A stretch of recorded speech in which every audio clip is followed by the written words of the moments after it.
Good, good morning, everybody, and welcome to Abbey Road Studios. Welcome to the studio, I should say.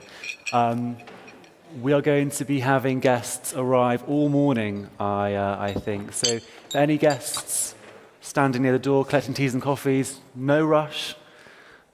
I know how important coffee is, but please take your seats as soon as possible for this first panel. And as you can hear, I hope you can hear, there's lots of clinking of medals on this stage. It might be distracting, but I quite like it. I know as the editor of Hot Topics and as one of the moderators today, I shouldn't really have favourite panels, especially this early in the proceedings.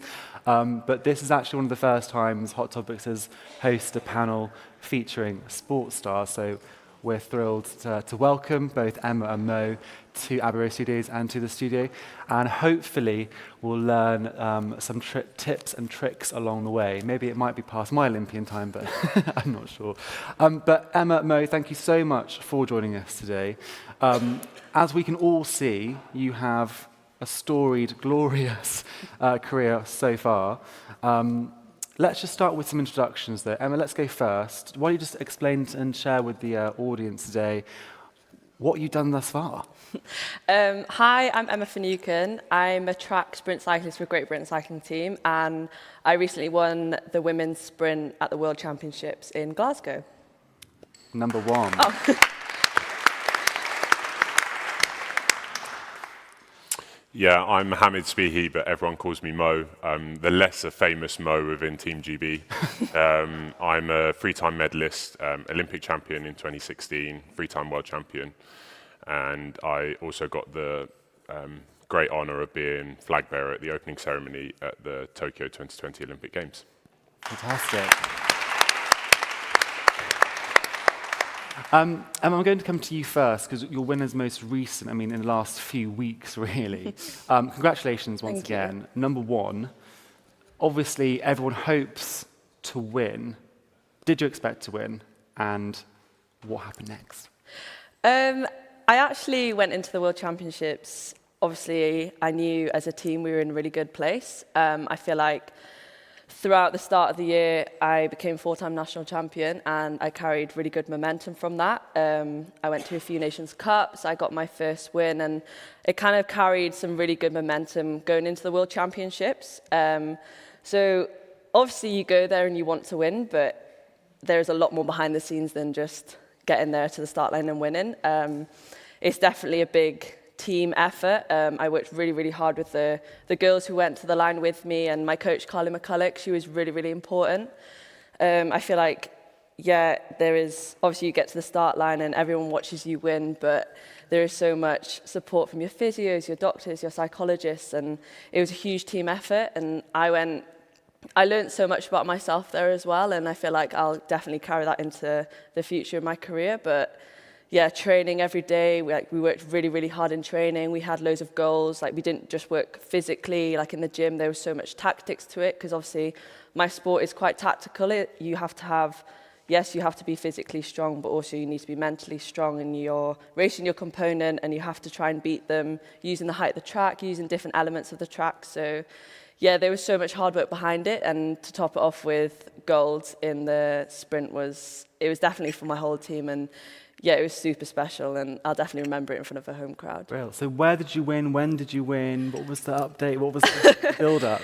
As in Glasgow. So I competed. It's my first ever home World Championships. Obviously, I raced in the Commonwealth Games for Wales in London last year, but my first ever home World Championships in Glasgow in August. So it was a couple of weeks ago now, and my friends and family were all there supporting me. It was really, really special, and we obviously got silver in the team sprint, so that's the three girls on the start line, and then I went on to do the individuals, and I came away with gold, world champion in the sprint. So Fantastic. Mo, I'll come to you next. Hearing Emma's winning story must take you back to your own successes. What allowed you to be successful? What were the processes that got you to success? So suffering what we would see within Olympic sport as a defeat. So in London 2012, we were winning the race for a period of time. We really took it on, and then all of a sudden we almost missed the bronze medal by a couple of inches, and that drove me on for the next 4 years. It gave me a vision, it gave me a path, a plan in my head. So I wanted to, in my eyes, right the wrong of getting a bronze medal. Olympians and athletes often strive for gold and nothing else. So when you don't achieve the one that you want to get, then it kind of spurs you on for extra added motivation. And then we would train 49 weeks of the year, 3 times a day for 4 days of the week. 2 days would be 2 sessions, and then on every other Sunday we'll be doing 1 session. And that was only ever put in there to stop everyone going out on the Saturday night. So you had to kind of be coherent and be able to do a training session on the Sunday. So that was my journey for the next 4 years. And then hearing Emma's success there's a lot of enjoyment and there's a lot of pride when it comes to it. My overriding sense of emotion was relief. Relief that we fulfilled what we set out to do, because we didn't do that in London, and then relief that we actually didn't mess it up, which was always a possibility in the challenges that we had in Rio. And how do you keep that momentum of focus for 4 years with a lot of external pressure, but obviously clearly a lot of internal pressure too? So yeah, we've got a great team around you, but rowing is slightly unique in terms of we have 21 seats available, but only 7 seats for me that I could qualify or perform or race in at the Olympics. But there will be 12 to 14 people for those 7 seats. So there's daily competition. So I always took it on to, if I wasn't the best in a certain area, I would always challenge myself to train with the best or beat the best person on a day-to-day basis, which I think just drove me on. But the resiliency that you need is you can't be an Olympic champion on the day. You have to back it up with all of the foundation work, all of the hard times, the cold, British, wet, windy winter. When everyone, now I work in an office, I look outside and I go, I'm really glad I'm not outside today. But there were days where I'd be sat in the crew room going, do we really have to go outside today? But yeah, it's a continual element of day by day trying to improve and try to be a little bit better. And on the good days, that comes really naturally. But there are really tough down days where you have to show some element of resiliency and build yourself up to become or aspire to become an Olympic champion. Emma, does anything resonate from Mo's perspective? I know it's a different sport, but clearly it's a team dynamic and there's a lot of pressure as well. Yeah, definitely. I feel like, as you were saying about resilience and training and having to do that every day, I definitely, throughout the last year, learned like the hard way of doing that. I definitely, like, you have to go up and train, and all the accumulated training days do build up to like trying to compete for medals. And at Worlds, I actually had an experience of having to quickly learn about resilience. So in the team sprint, we came really, really close to winning gold, and it was like 0.006 or something, which is literally less than a blink. And obviously that makes you really, really hungry. And it was kind of a bittersweet moment because we really, really wanted to win, but also we should have like been more proud of having silver. And then in the Keirin, I actually crashed the following day. I got taken out in the Keirin. And what is the Keirin? Sorry. A Keirin is, so it's a race behind the Derny. There's 6 riders, and there's a motorbike in the front, and the motorbike will do 3 laps. And then they will peel off, and then you're racing 6 other women to the finish line over 3 laps. And it can be quite like a bit aggressive. It's a non-contact sport, but like people can get a bit like argy-bargy and things. So yeah, unfortunately I got knocked off in that, and I still had like 3 days of competing left, so I had to still get back up and do the sprint race competition, which at the time I didn't know if I was going to do because I had quite bad whiplash, and the crash was not great, so I had to get up the next day and compete in the sprint. And I feel like that whole process of becoming so close, like it was quite a roller coaster, and then crashing and then winning, it was like such a so many emotions were in that, and I had to like keep focused every day. Had to keep like picking myself up, and even though I was in quite a lot of pain, it was a really. I learned a lot about myself there, and I learned that like how much confidence I can take from that, because I learned how to be resilient in a major competition in front of so many people, and I had to learn to get up to the start line every day and put a smile on my face and try and just ignore everything that's just happened. And I couldn't believe it when I crossed the line to win gold. I was like, kind of relief as well. Like I was like, oh, like I've done it, and like the crash and the coming second, like it was a relief that the hard work had paid off, and I had the last sprint event to prove that I could do it. And it was a sense of relief, and like it was like all the hard work had paid off. So what happens when you win gold? You've obviously won the race. Do you get congratulations from the other racers? Who comes to support you? What's that process? I don't think any of us have insights into that. It was my first time winning World Championship, so it was a bit of a roar of emotions. Like my coach came over, I was crying. Unfortunately, my parents weren't there, so I FaceTimed them. It's just so many people come up to you, and there's obviously so many emotions. You're obviously really, really tired, so you're like, oh my God. And I'd been racing for 7 days straight, so I was emotionally drained. But it's quite overwhelming actually, because you're kind of center of attention, and I didn't really like that. But it's really, really special, and something that I wish I could remember. I wish I took in more when I did it, because I feel like sometimes we're like, oh, what's the next goal? But I wish I just sat there and I was like, oh my gosh, this has happened. So it's really special moment. And you said you learned a little bit about yourself in the process. What are you now taking onto your next race, next challenge?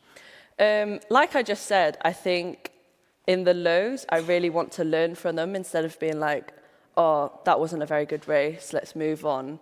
I think I will learn from the races and learn what I need to improve for the next races with my coach and start writing things down. And it's, especially with the highs when you win, I feel like, especially for me, like I don't know if other athletes, but like to celebrate it more and be like, like this was such an amazing achievement. And sometimes we just get really carried away with like, okay, what's next? And we're like, whoa, can we just take a second to, like, this is huge. And someone came up to me and in women's sprint, the last person to win was Becky James 10 years ago. And I didn't actually know that. So. Wow. And obviously I look up to Becky James, Victoria Pendleton, they're literally my role models. And she was the last female women's sprint to win 10 years ago. And it's really, really special for GB. And now we have that momentum a bit more. And I think that's something I've learned. And also I've learned going into a race, my coach Carly has really taught me, yes, obviously we think about the outcomes, but we don't necessarily think of how to get there. And for me, I really like the thought of a process. So going into a race, I had my processes of what I needed to do, how to win, rather than I'm just going to win, because you can control them a lot more. You can control them emotionally, you can control them mentally. Like if you have your small little processes and then you nail them, hopefully the outcome will be what they were. And it worked for me really, really well. So that's something I'll take onto my career like forever. And I feel like it's really, really important for me when I'm mentally on the line, like I know what I'm doing and I'm ready. It must be incredible being in that bubble of just elite athletes, almost day in, day out. You forget the rest of us mere mortals. Can't even think about it. Interesting. My next jog, I'll take about that process massively. Mo, I learned this morning that you still have those medals under your bed. Yeah, so when I was training, I didn't ever want to see my medals. So touching on a little bit on what Emma was just trying to elaborate was, when you're athletes, you really focus on your defeats, or you focus on the things that went wrong. Even when you run a race, you always sat there going, how could I do this better? How could I have won by more? I want to dominate rather than just win, when actually winning is the most important outcome. So I always had my medals through the 12 years hidden away. You left before I said this, but my ultimate aim is to then eventually put them up in the toilet, because I think it's a great conversation starter when people want to have some dinner. Especially don't tell them who you are as well. But I also just wanted to go back, because you asked Emma around what you do when you win. Well, yes. my journey, when we won in Rio, you go on the podium, you have to stand in your tracksuit, you're dripping with sweat, you're exhausted, all you want to do is celebrate, but the podium, the ceremony takes an elaborate amount of time. There's obviously X number of medals to hand out. I then row the boat round, I hug my coach, and there are 2 people stood there going, you need to report to drugs testing. So for the next 2 hours, I had to sit in a room waiting for my body to allow me to watch me pee into a bottle and then give blood. And it was only then, after 3.5 hours, was I then able to call my family and say, oh, I won. Well, obviously they knew I'd won, but how amazing is this? It's and confirmed. Then break down into tears afterwards. But yeah, it was, yeah. So it's not all glamour. It's not just the podium and then off you're swept off to the BBC studio. No, there's a lot of admin that you need to do afterwards, yeah. That's unbelievable. I mean, the tension, I mean, obviously you know what you've consumed, one would hope. But it's still a lot of tension and the build-up and the pressure and the relief and it's all these emotions going through your head. I mean, are there sort of measures that you take to find or force yourself to find calm, as counterintuitive as that sounds? Yeah, I guess. Yeah, there is a lot of emotions and there's so much going on in that moment. And yeah, you do need to find a sense of being calm and being present and being aware of like what's going on. But yeah, I'm definitely learning. Like I haven't done this for very long, so I'm definitely learning. But yeah, you need to find a balance for sure. Mo, what would your advice be to Emma? Because you have been doing this a long time.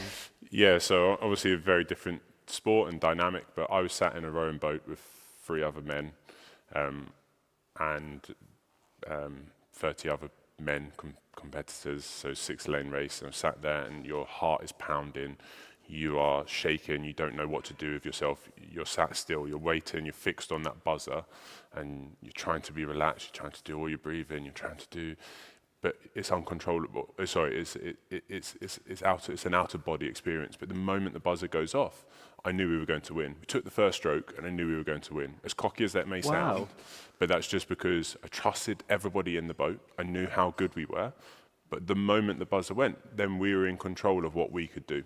So it's just a rowing stroke. It's just 2,000 meters. We've been doing this for the past X number of days within that boat and then years as individual athletes. But the moment we took the first stroke, we did it cleanly. I was just like, right, we're on here. This is great. And some other people in the boat might not think that we were definitely going to win after one stroke, but it's maybe me just kind of slightly saying that the moment we got into the race and we started, then all we had to do was row, and that's really easy to us because that's second nature. It's what we've been doing for so long. So up until that moment, your body goes through, adrenaline spikes. You drink caffeine, or you want a caffeine to try to amp yourself up and feel, and then all the nerves. And there are many different people around there. There's people being sick, there's people shouting, there's people that like to be quiet. Everybody deals with it differently. So I knew and I trusted everybody in the boat. So it was just the moment that buzzer went off, I knew that we were in control. That's a crazy gut instinct. Wow. Penultimate question, Emma. We touched upon what you're doing next, but what are the next races you're planning for this year or next year?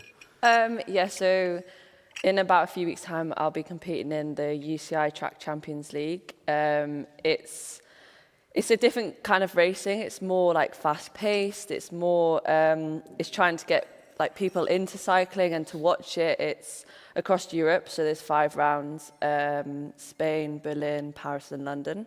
And I really enjoyed it last year, and it's a nice way to, show what we do in like a more entertaining and more short space of time. So I'll be doing that. And then the World Cup's next year, and then obviously the big one is Paris. I've had so many questions about it and so many obviously same with us, we do have a lot of internal competition. There's about 5 or 6 girls trying to go for 3 spots, so no one's guaranteed on that plane ticket to Paris.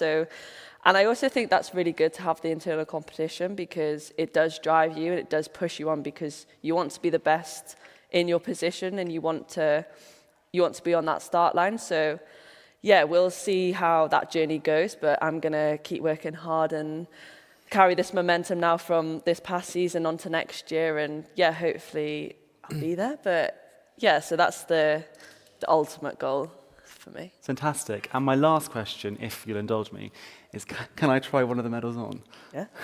Go for it. One shot, guys. One shot. Oh, no. Give him. Oh, you I go can't for all try all three? Gonna go for all three. Oh my god. Pass them My all poor over. neck muscles. I'm not sure I'm. They're really heavy. Ooh. I have 5. I can't try all 5. Just go for it. Oh, my mic. They are really heavy. Hang on. So really quickly, walk me through. So this one is World champion, and that's silver in the good team enough for me. sprint. What was this one? Silver in the team sprint at Worlds. And do you get to wear the rainbow jersey for the? Yeah. So that's Yeah. the cool thing. So because you're world champion now in that discipline, every time you represent, you get to wear the rainbow. Yeah, which is going to be interesting. Jack? Oh, amazing. A lot of emotion. Basically, a come with massive that. target on Emma's back. Now. Yeah, basically. Right, So, basically. yeah. I can You have wear- to if deal you- with that if you one. brought that, I can wear that too if you want. It's like your leading competitors just posted their results, and you're like, wow, it's got something to chase. Yeah, I'm not just nobody anymore who I kind of was. I'm kind of, No, you're not. yeah. Yeah, gold in Rio in the men's Coxus 4.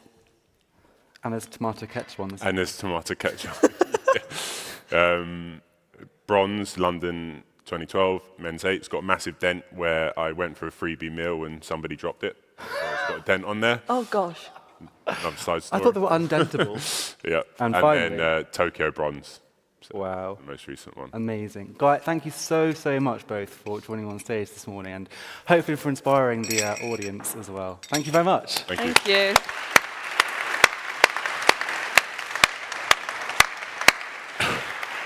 Beautiful.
Okay. Good morning, everyone, and welcome to the studio here at Abbey Road Studios. If you could have a seat, please, we're moving to our next session. I'm Doug Drinkwater. I'm the editorial and strategy director here at Hot Topics, and we're going to start with something nice and light. How do you move from being a CIO to becoming a CEO? Super easy, right? Why are you even here watching this session? But in reality, what we are going to tackle, we are going to look at CIO career journeys, we are going to look at expertise and experience and how you essentially balance that experience that you've built up across 20 plus years with actually what the business requires, because obviously there are two different things there. And hopefully we'll finish with some practical guidance as well, always good to finish on that. Got an incredible panel actually here of diverse opinions, experiences, and expertise. We've got Rich Corbridge, who's the CDIO at the UK's Department for Work and Pensions. Rich was most recently the CIO at Boots UK. Sorry, I'm just going to can we keep it down in the back of it, please? Wow. Thank you. So we have Rich, who's the CDIO at UK's Department for Work and Pensions. He is formerly the CIO at Boots UK and actually held an innovation role, I think, prior to that, didn't you, Rich? And was a CEO at, is it eHealth Ireland, going back a few years? The Irish healthcare system. Yes, yeah, exactly. And then we have Abby Thomas-Joseph, who's now the Chief Operating Officer at Pentland Brands. You might know them for the sportswear like Speedos and Canterbury. Also the President of APAC and was formerly a CIO, so an interesting journey to tell there, I'm sure. Heather Barnes, who is a partner of the technology and digital practice at Lathwaite, the recruitment company. They've actually put out an interesting report recently on this very matter, how you move from being a CIO to being a CEO. So Heather, we might explore that a little bit later. And then last but by no means least, Rach Murphy, who is the founder of The Grafter, an entrepreneur with 2 exits to her name. In a past life, was a CIO in the NHS. And so keen to be here that she raced straight back from her wedding in Mykonos, so very keen to contribute to today's conversation. So thank you, Rachel. My pleasure. Brilliant. So first of all, don't let me hog the questions. So if you do have a question, put your hand up. I'll get a roving mic to you. There is a caveat to that. If I hear anyone saying, I don't have a question, I have a comment, I'll have the security guards forcibly remove you. Please, questions only. Abby and Rich, I want to come to you first of all. How would you describe your route to becoming a CIO in the first place? And was it a kind of a North Star thing and you always knew that was the direction of travel you wanted to go? Or was it more a case of incremental improvements and the journey shaped you where you were going, essentially? Abby, I'll start with you. For me, it wasn't an ambition that I wanted to be the president for Asia Pac, running, looking at growth for our brands in the region, looking at sourcing, supply chain, and all the other things that come into the bucket of COO. None of that was my ambition. But what was my ambition was I really believed in what we did as a business, as in the business outcome was the key thing that drew me, the actual product we sold to the consumer and the actual impact. As in, I was sitting, when Emma came out, I said, I'm gutted that we didn't sponsor you, as in we have a cycling brand. So that's the passion that I've got, is the passion for what we actually do and the impact to the consumer. And I think that passion sat with me when I was a CIO. And then naturally, what that led me to was the natural progression to getting to run the e-commerce business globally as the digital director, and then taking on one of the most digital markets or regions in the world, which is Asia Pacific, which houses digital markets like China and India and Australia, New Zealand. So it just brought a natural progression. But I think the key thing in all of this was a passion for what I did, was not the technology that I was delivering into, or the data assets, or the digitization or the automation, but the actual outcome. And really taking some skills like navigation, influencing, and change maker was how I saw myself in each of these roles, rather than see myself as a CIO or a CDO or a president or COO. So that's probably my journey. Yeah. Rich, what about you? I love that change maker phrase. So I fell into technology by accident and then started looking at what it meant to be a CIO. So I did teaching at uni. And on the old-fashioned milk round, as it used to be known when I left uni, somebody said, I'll pay off your student loan, give you a company car and pay you more than you would have as a teacher, and I never went to be a teacher. My mum didn't speak to me for 12 months for doing that, and I joined the Pro Systems for a little while and then the healthcare. And once you were in the NHS looking at transformation and change, in those days it was IT, not digital, but you still could see that every time you moved to take on a bit more responsibility, to do a bit more, whether it was connecting GP surgeries for cytology and breast screening, whether it was modernising the way the NHS connected to each other, slowly but surely you could see there was a point in time when you wanted to make transformation happen. And not because you were big-headed and thought, I know how to do this, but you could see that it needed pulling together.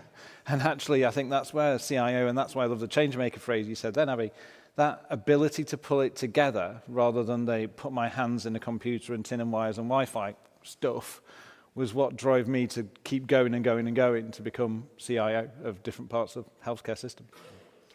Rachel, I want to come on to your, almost evolution, I guess, into becoming an entrepreneur a bit later. But what about yourself, that kind of journey that you started out on? I guess my journey, I was keen to be on the board of an organisation, and I'm not sure I was fussed in which way, if I'm totally honest. My background wasn't, I didn't study technology in that way, but I started out project and program managing, and then started running, ran my first kind of IT department. My old boss is in the room actually, and we're still talking, which is novel. I kind of went through that process, and then naturally that became head of IT, moved up into CIO. But I was curious to see, the mechanics of how a board worked and how a business really operated. That was my key driver. Mm-hmm. Heather, I want to come to the present day and how that CIO, or certainly the kind of technical leadership role, has changed. I think what we're seeing is less back-order taker, more influencer, driving business outcomes, I think what Abby said as well. One thing that really struck me from our conversation prior to this panel was you said, this isn't a new conversation. Many CIOs have wanted to be a CIO for some time, but be careful what you wish for. Can you just expand a bit on the kind of that evolution, but also there are risks here, right, as well? Yeah, so I would say in regards to be careful what you wish for, it probably depends on what sector. So the paper that you referenced, we spoke to people who were CEOs in retail versus CEOs who are in technology, people who were chairman, non-execs, all of whom had technology backgrounds. And some of them had gone back to technology. So one individual in particular who is the global CIO of a large non-UK supermarket, and he was talking about the fact that when he was made divisional CEO of a certain business, he was like, I just don't care how much cheese we sell. Like, fundamentally, in order to be a CEO, you really have to care about the end product in a way that as a CDIO, you don't in the same way. And he's just sort of like, I think a lot of people who want to be a CEO don't necessarily understand what they would be giving up in order to achieve that title. Mm-hmm. Yeah. So, yeah. Again, any questions, let me know. We'll get that roving camera mic round to you. What's your thoughts, Rich, on this? Again, it's not a new conversation, right? This has been percolating for some time. And actually, it's interestingly, for those of you back in May when we had the studio, Phil Jordan, former CIO at Sainsbury's, said, it will happen, it's just a matter of time. And actually, if anyone's best placed to demystify technology's role within an organisation, it is the CIO or equivalent. So what's your view on this topic? So the last two organisations I've worked in, so Boots and now DWP, we have, and had in Boots, transformation functions. So chief transformation officer type roles, swathes of people whose job it is to make change happen, be change makers, deliver transformation. And then both Boots and now at DWP, I'm banging a drum that says, now we aren't IT people anymore. Now we are digital people. You are looking at a cohort of people of this generation, dare I say that at 50, our generation close to mine, that have only ever done transformation. They've only ever been involved in change. They've not done just tin and wires. This is about changing organizations. And in 2023, I think most chief execs of big organizations are trying to constantly change their organization. And therefore, maybe the most credible and experienced person in the room to create transformation is the CIO, is the digital people that are there. So why do we need transformation people? Why do we need a change portfolio board of dozens of people to manage change? Everything that we're trying to do at DWP about change pretty much winds back to a foundation of digital stuff. So I think we need to get to a place where we celebrate the experiences and skills that digital people have got when it relates not to technology, but to actual transformation that happens across what we do. And I think if I just add to that, I think there's a natural, progression as well in terms of thinking. That if there's any person in the organization or in the C-suite who probably knows the end-to-end of the organization, that's probably the CIO, as in it's everything from, if you're taking a product business like ours, from where the product is designed, manufactured, through to it reaching the hands of the consumer and to the next when it's recycled or whatever happens from there. That end-to-end journey, there's no better person in the organization who understands it than the CIO. The second thing is, there's nobody apart from the CIO who is under the pressure of actually needing to do things with pace, agility, disruption, thinking about future trends, taking synthesized data from it and looking at where the organization needs to go, but also at the same time add things back into your bottom line. I think there's nobody here in the room who's not under the pressure of adding back into your bottom line. So I think if you take all of these skills, navigating complexity, driving pace, end-to-end connectivity of the business, and if you can take that into your ambition, I think all you need is a belief to say that most of us here sitting here are not in the life of, not in the jobs of saving lives. So there's probably nothing that you can't learn, and if you've got that inquisitive and learning mindset, you're just going to get there, is my personal view on it. Yeah, I think that just a quick point to add. I think that has shifted and changed as well in way of CIOs, adding value to the bottom line. Because, I was CIO 10 years ago now, but in way of that role at that point, it was always cost center rather than profit center. And I think that nuance and that shift has allowed for a really transparent conversation about moving the business forward from a transformation perspective. And I think that nuance really helps make that move. Very quickly, yeah. To your point, Abby, I agree with everything you've said, but if I spoke to the majority of group CEOs and, I don't know, the FTSE 100 and said, do you think your CIO or whatever you want to call that, Apex, is your next successor, I would imagine very much less than 1% would say, oh, actually, yes, you're spot on. Still not recognised. So why is that the case? Why is there this sort of almost, I don't know if dichotomy is the right word, between perception of technology leaders by the business and technology leaders' perception of themselves? So I think there is, it's back to that generational thing. I think the people who have come to be that CIO role now have come through that generation of being transformation agents. Yep. Chief execs of large organizations probably, and this is a sweeping statement that I'll regret, but are probably a generation ahead of seeing that. So if I think back to when me and Rach would have known each other in the NHS, CIOs were mandated to be on the board of large trusts. Well, not because it was the right thing to do, just somebody in Whitehall said, thou shalt have a CIO on the board. And CIOs across the NHS used to joke, the main reason they were on the board was to look after the 3 Ps at the board meeting: PowerPoint projector and the power into the chief exec's laptop. That was the reason you were at the board meeting, really, was to make sure the 3 Ps worked for the board meeting itself. And some of that still exists, sadly. Yeah, there's some great stuff there, actually, and the Rich, you and I spoke about this. I think the Sunday dinner analogy used at Boots, where you had to get the basics right before the dessert, the fun stuff. You had to fix the printer, the fundamentals. And actually, there's a bit, perhaps there on communication and storytelling and almost rebranding IT and digital, which we kind of come on to in a few moments. But I want to come to Tim Carmichael, who's flown in from Dubai. So can we get a microphone to Tim to ask his question? Thank you. Thank you. I left my Olympic medals at home. It's not a comment. It's a precursor to the question. The question is, well, what about a different circumstance? And the precursor is, I love the fact that you're all there championing change. And of course, for all of us in this room, That's our day job, championing change and bringing value to the business by doing things differently. What happens when you come up against the board that frankly doesn't want to, doesn't know how to, or is scared or threatened by change? You want to say that? Phew, I'm happy to. I've worked for plenty of those.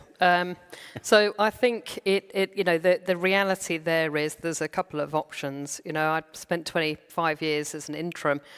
So for me personally, that probably wouldn't be an environment that I would stay in if the appetite to move wasn't there.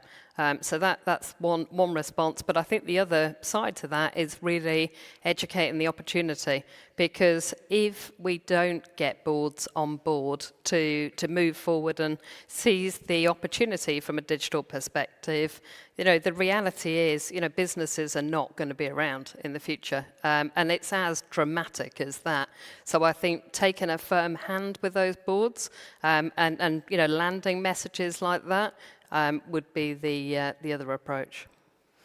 I have a slightly contrary view. I think take it as a challenge and stay in the place. So if I go back into where I am today, 5 years back, we did not have a seat in the table. I did not have a seat in the table in the executive team. And we had to earn our rights to get there. And it came out of exactly what you said, Tim, in terms of earning the right to stop being a service provider and an order taker and getting the entire function to feel like we're a peer in the business. We are part of the business. We're not business and IT. We're a peer with the commercial team, the merchandising, the supply chain, the sourcing, and having a seat at the table. And the first thing in that was to make sure that you pass back into the bottom line and do things that gain credibility by making sure there's profitability gains that have come back through IT. The second is do some quick wins to drive growth. And when two things happen and incrementally, you'll see the confidence coming to do more strategic activities, to even build a strategy that then is enabling the business direction. That's the journey I've seen in the last 5 years, where now we are critical in every single conversation, whether it's go-to-market, new propositions, innovation. We are in the table because it's no more service provider. Everybody in the IT function feels like they're a peer in the business and not in IT. And I think that perception is important both for the CIO, but also take that as a challenge to actually say, that was my only thing that I had probably when you asked the question in my head, to say, the only thing I had is to prove the fact that an IT person can actually do any job in the C-suite. And that's probably something that we should probably take. Can I just follow up? That word perception is really important, isn't it? Because I think we're talking about perception of IT and what it does for the organisation, but actually you almost need to shift the perception of what an IT leader can and should do, and actually who can be a technology leader in the first place. Yeah. Rachel, what's your thoughts on that? What can you do? I guess some of that's volunteering, putting your hand up, doing stuff outside work. How do you see it? Well, I think it is, but also, you know, the role has changed a lot in the last 10 years. The kind of, you know, the CIO role, going back 10 years when I was doing it, we were dealing with, you know, on-prem data centers that, you know, over 25 degrees fell over and wouldn't operate, and various other stories. But, you know, that market and that world has moved along a lot, you know, and we were talking about this in the kind of prep for this discussion, you know, how that's moved. You know, there are different challenges today. The advent of digital and IT is now very much sitting in the, you know, in the remit of the CIO in many places. But I think really looking at the opportunity there is key, and the bit that we debated was around, you know, things like shadow IT previously, and the reality is you're always going to have, you know, some of that's happening. But in my opinion, that comes from not creating the value in the first place. So, you know, I think that role has evolved. I think it's distinctly different, and I think it's well placed to, you know, in agreement to pick up various other C-suite positions. Eva, is there an evolution in skills then in the kind of I think we spoke before about that commercialisation being... About the elevation. Yeah. I mean, I was talking to someone earlier this morning, and I said, obviously I have the great privilege and pleasure to meet technology leaders from all walks of life, and 95% of them still tell me what they do and what they have done rather than the why. And so few are naturally inclined to tie it to the commercial benefits and what, you know, great, you spent £500 million on SAP. So what? And I think CIOs, or whatever you want to call these individuals, need to be better at talking in commercial terms and seeing themselves as the business, not talking to the business.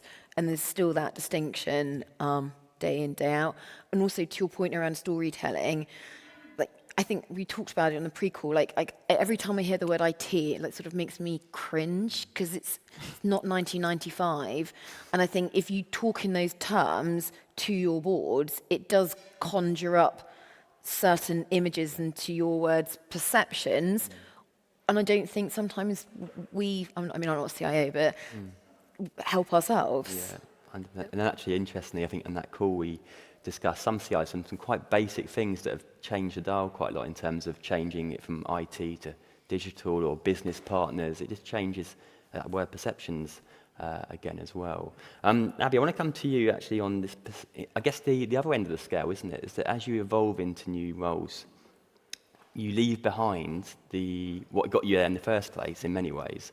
And I've heard different perspectives on this. Some people saying, for example, there's a CDIO in healthcare who went into an interim CEO role. And he said he's got very early in his career, but he moved out of coding, and that's what he loved doing. He went to leadership, and there's a remorse or a loss there. But actually, as he went into the more senior business roles, there was new intellectual stimulation that he never thought of before. So how do you balance that, what you love and what you've grown up with or what you've developed with actually what that business needs from you? So I think the first thing, I had to leave behind a few things. One is just leaving behind the discomfort of not knowing everything. I think that's probably the biggest thing, shift that I had to make in terms of saying I wouldn't know everything and I don't need to know everything, and just being comfortable with that. And then the second one was probably doing more of what you did in IT, which is hiring people much better than you in jobs, in the roles that you're going to do, making sure that you've got clear people who can actually take on your job tomorrow if you win a lottery. So that's probably the second thing. But the things that you learn and influence is actually building on what you have already learned, navigating complexity of the organization, influencing the organization, galvanizing people to actually make change and transform the business, moving things at pace, iteratively adding value into the organization, taking all your commercial and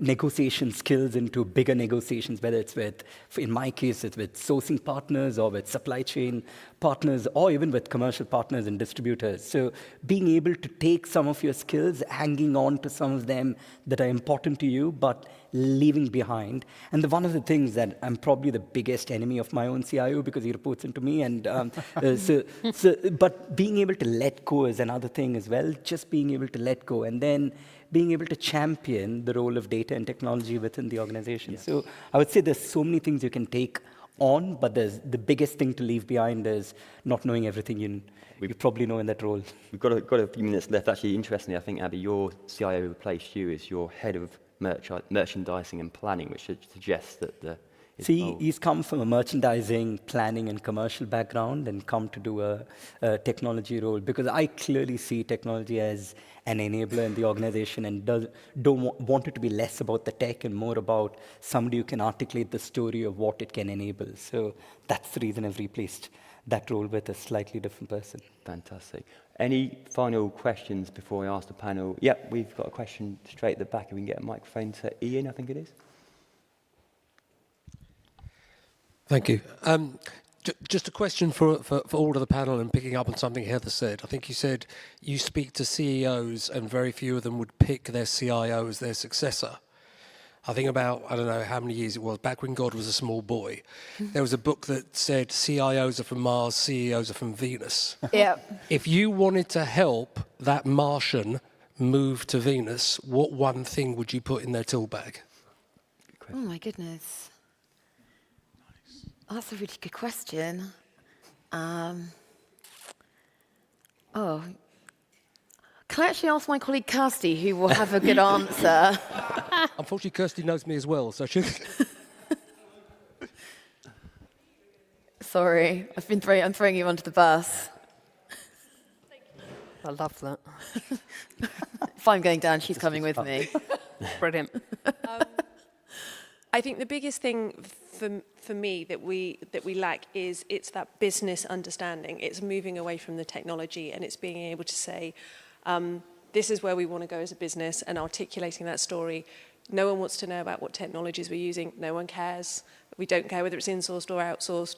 All organisations want to know is, how is this going to make us money? How is this going to make us grow? And I don't think, to be fair, my experience of a lot of CIOs is they cannot articulate that. And that's the thing. We've got to start talking about stories. We've got to stop talking about tech. Yeah, I mean, I was going to talk about, we've been doing a lot of work with Matthew Saeed, who talks about growth mindsets versus fixed mindsets. And the CEO of Microsoft talks a lot about growth mindsets, and look at the share price of Microsoft now under his leadership. And I think CIOs need to develop a growth mindset around the skills they do not have in order to achieve what is a CEO, because it's not a CIO on steroids, it's something completely different, quite frankly. Yeah. And I think having a growth mindset rather than a fixed mindset would be really advantageous. Rich, got to be really quick now. I think there is a massive move of CIOs to become growth mindset, and I think that is because Satya has talked about it so much.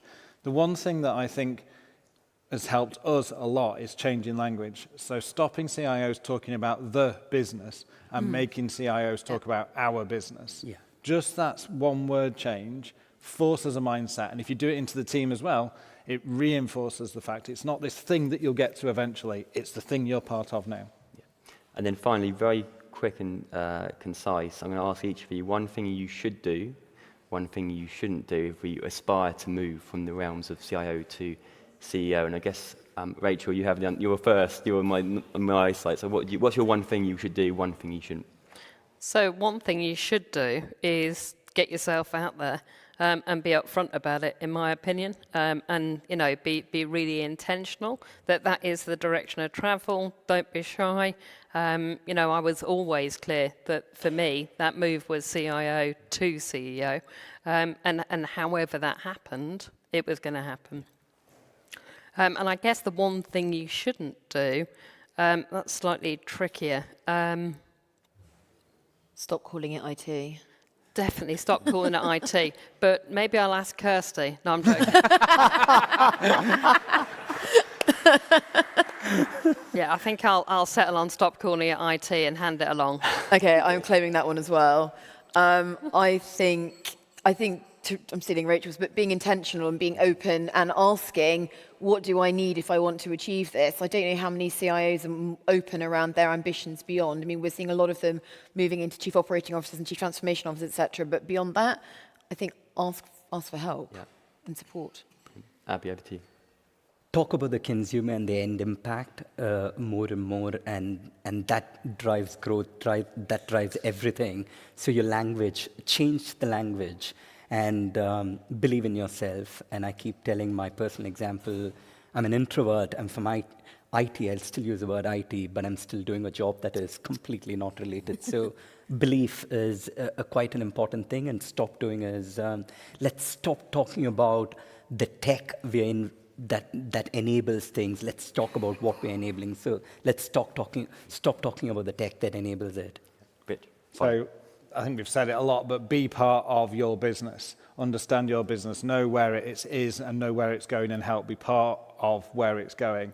And when it is the board meeting and the chief exec's PowerPoint doesn't work, maybe don't crawl under the desk and try and help fix it for him. Fantastic. Up next, everyone, we're going to be next on stage here is Skills in Studio One, and it's employee experience and Gen AI in Studio 2. But for now, please, wonderful panel, please put your hands together for the panelists.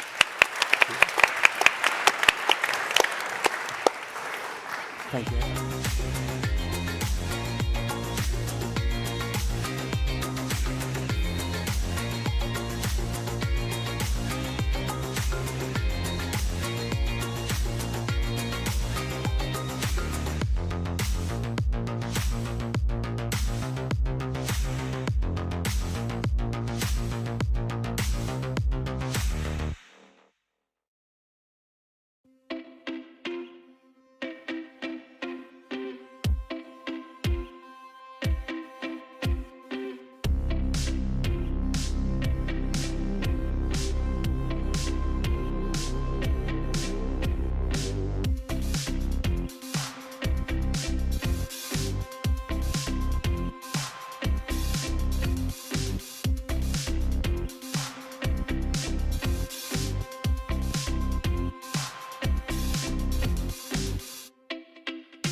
our next panel, but could I ask you a favour first, please? Could I ask everybody to come forward at least one table so that we can see and hear you, you can see and hear us, and it actually also looks nicer because we are filming. So if we can ask everyone to move forward a bit, please.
I am Bridget Nzeku. It's a pleasure to welcome you to this round table. And this is why the talent skills problem needs a new approach. And joining me to discuss this very topical issue is Amitabh Apte, who is VP Global CIO at Mars. Sadly, Joanna Drake is not joining us. We have Sarah Mubashir, Head of Business Analysis and Change at the London Business School. And last but not least, we have Kieran Higgins, Head of Digital Workplace Transformation at Cisco. Thank you very much for joining us. And let's get straight into it. So, do you agree that we are in a talent crunch, or is the skill shortage more nuanced than that? What's your view, Sarah, from the London Business School's perspective? I think, yes, there is skill shortage. But I think we are not looking enough, and I think we are not. I understand there are apprenticeship levies available. We are bringing in apprenticeships, but then some people feel that if you look a little bit deeper, they feel that they are barriers for them. Especially when you look into it and you see that, oh, I need to have maths and English done in this country to be able to come and even apply for that apprenticeship. So we have created that barrier right there. And the other thing that I think is, which I feel strongly about, is that when we talk about the talent, we talk about people who have digital skills, logical skills, people who are intelligent, and people who fit into the mold that the organization really wants to see. But what about the neurodiverse people?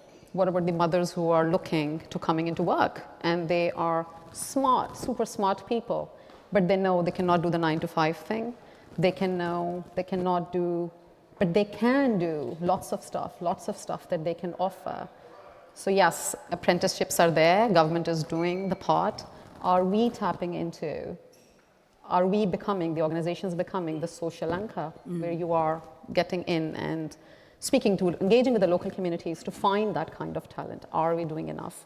And then creating the organization mold to fit and create the digital and physical accommodating and happily accommodating the people who exist. So yes, talent shortage exists, but are we doing enough? Are we looking where we need to look? Your fellow panelists were nodding along there. Kieran, at Cisco, do you think there's a talent crunch, and do you agree with Sarah? I think universally there is a talent crunch, and I agree we're not probably as creative as we could be on trying to fix it. We're using old approaches that have been traditionally used. And if you think about it, a lot of the new talent areas where we need skills people didn't even know those jobs existed 10 years ago. So how do you train for them?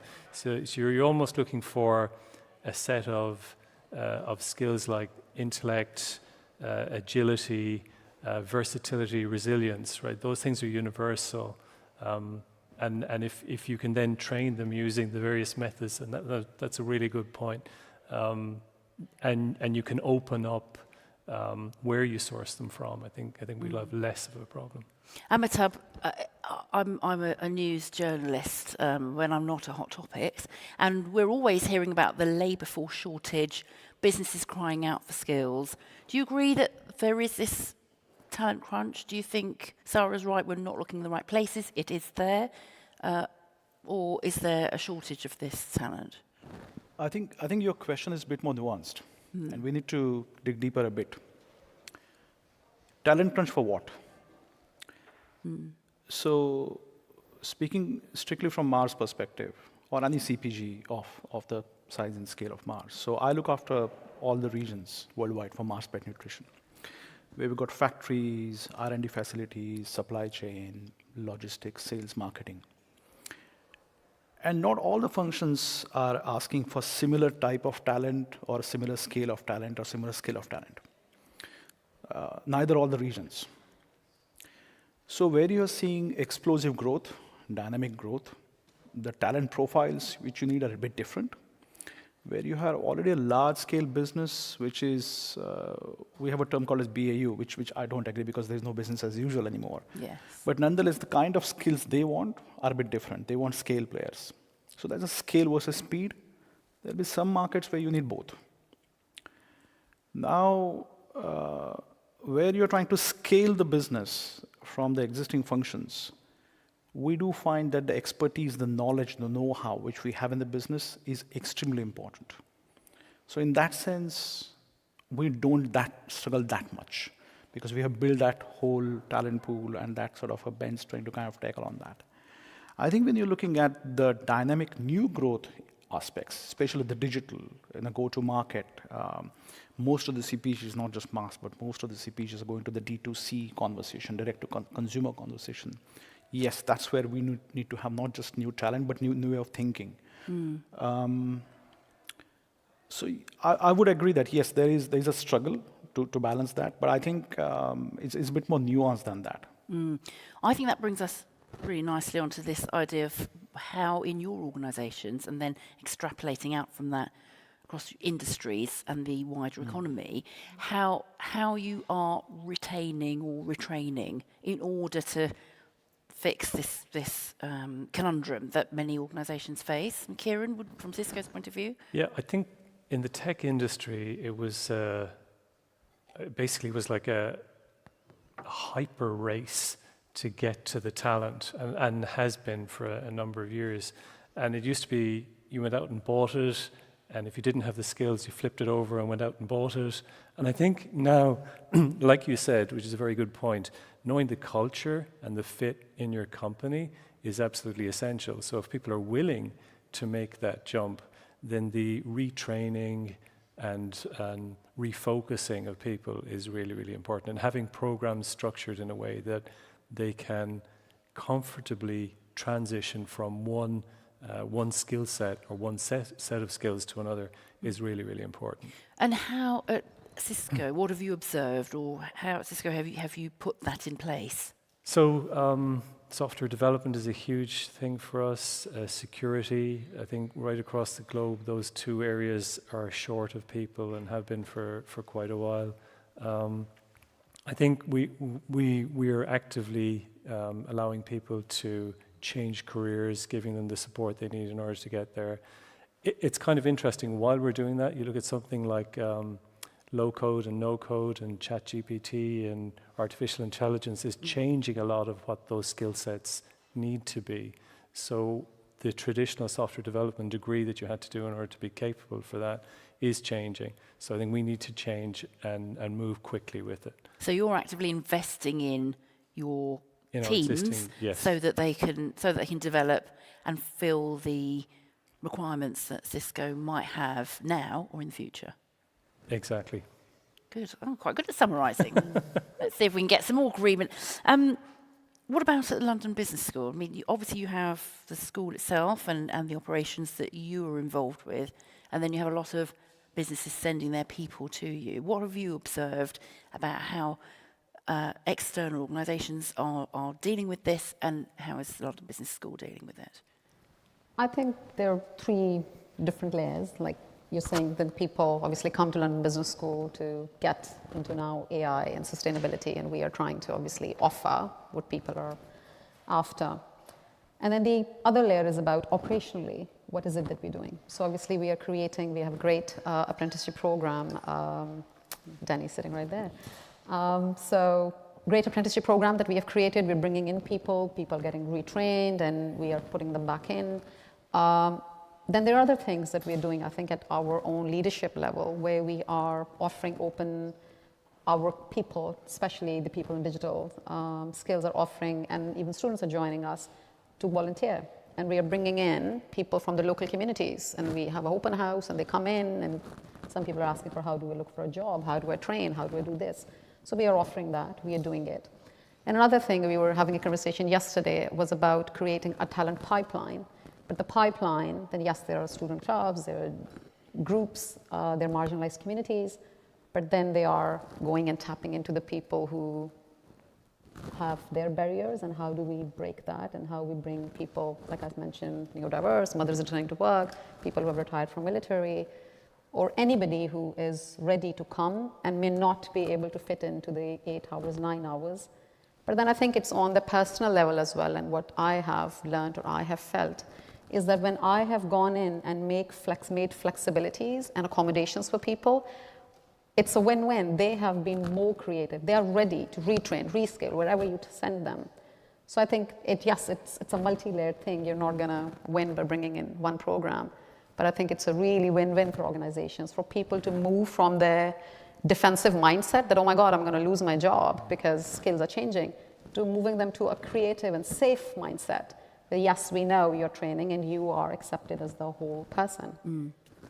Very interesting. You've both described, I'm going to put this to Amitabh now, you've both described either pivoting a bit as an organisation to change your approach to talent, or allowing employees or other external partners or agencies or freelancers, the people we work with, also to pivot and to retrain.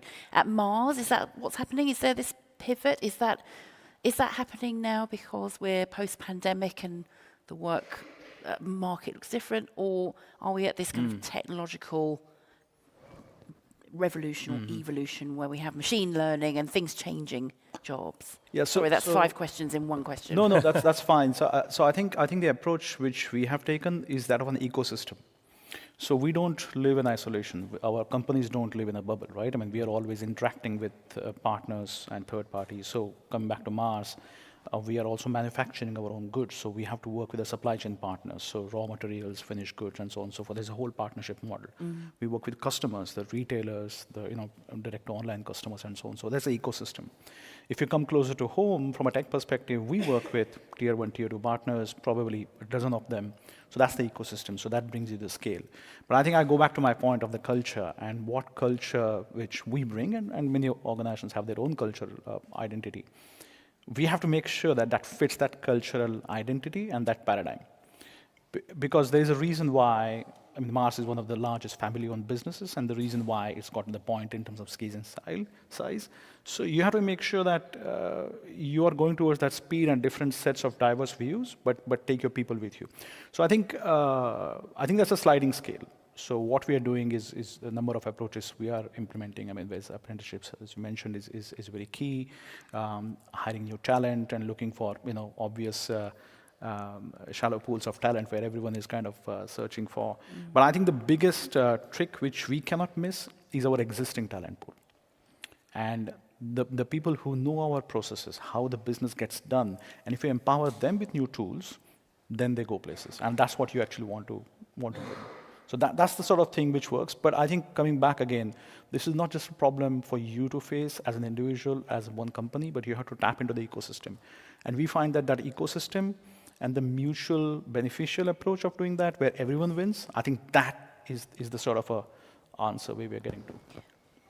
very interesting that you identify these two pools of talent, the people coming into Mars or Cisco or London Business School and your existing talent. And actually there's been quite a government push, hasn't there, to bring older workers back into the workforce.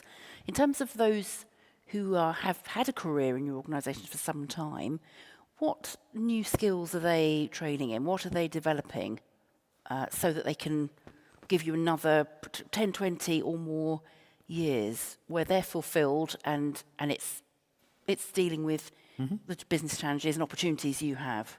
Can I come to you, Sarah? I think for us, we have, and obviously under our CDIO's leadership, we have created a time in everybody's calendar for you to learn. And if I go, I mean, I started industry 15, 20 years ago, don't guess my age. And yes, it was IT and, it was all of that. And cybersecurity or, these things would sit with a certain team.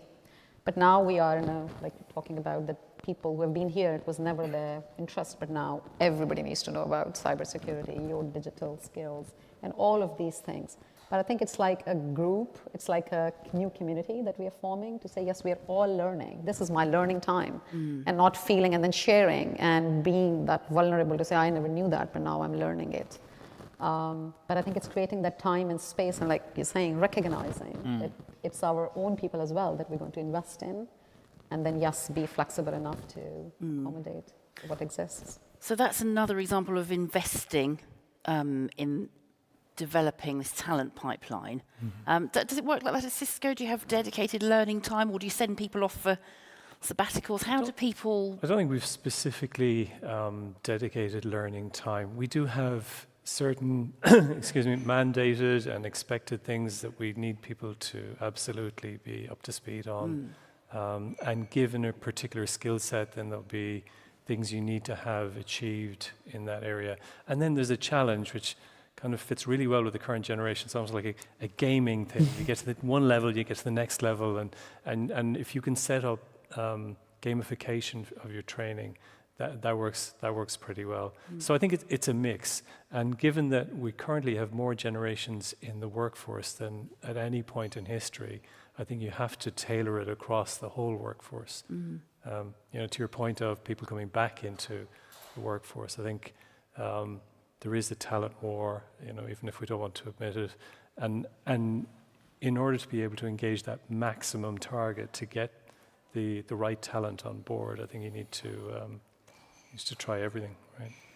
I'm going to put together two ideas you've mentioned there, which is the idea of the gamification of training and the talent war. I mean, with younger workers coming in, Gen Z and younger, they'll be very familiar with Fortnite and COD. Do you think that that's one of the best approaches for newer talent? What are their expectations? What are you seeing them come into you saying when they join Mars? What are they saying about how they want to train, how they want to develop?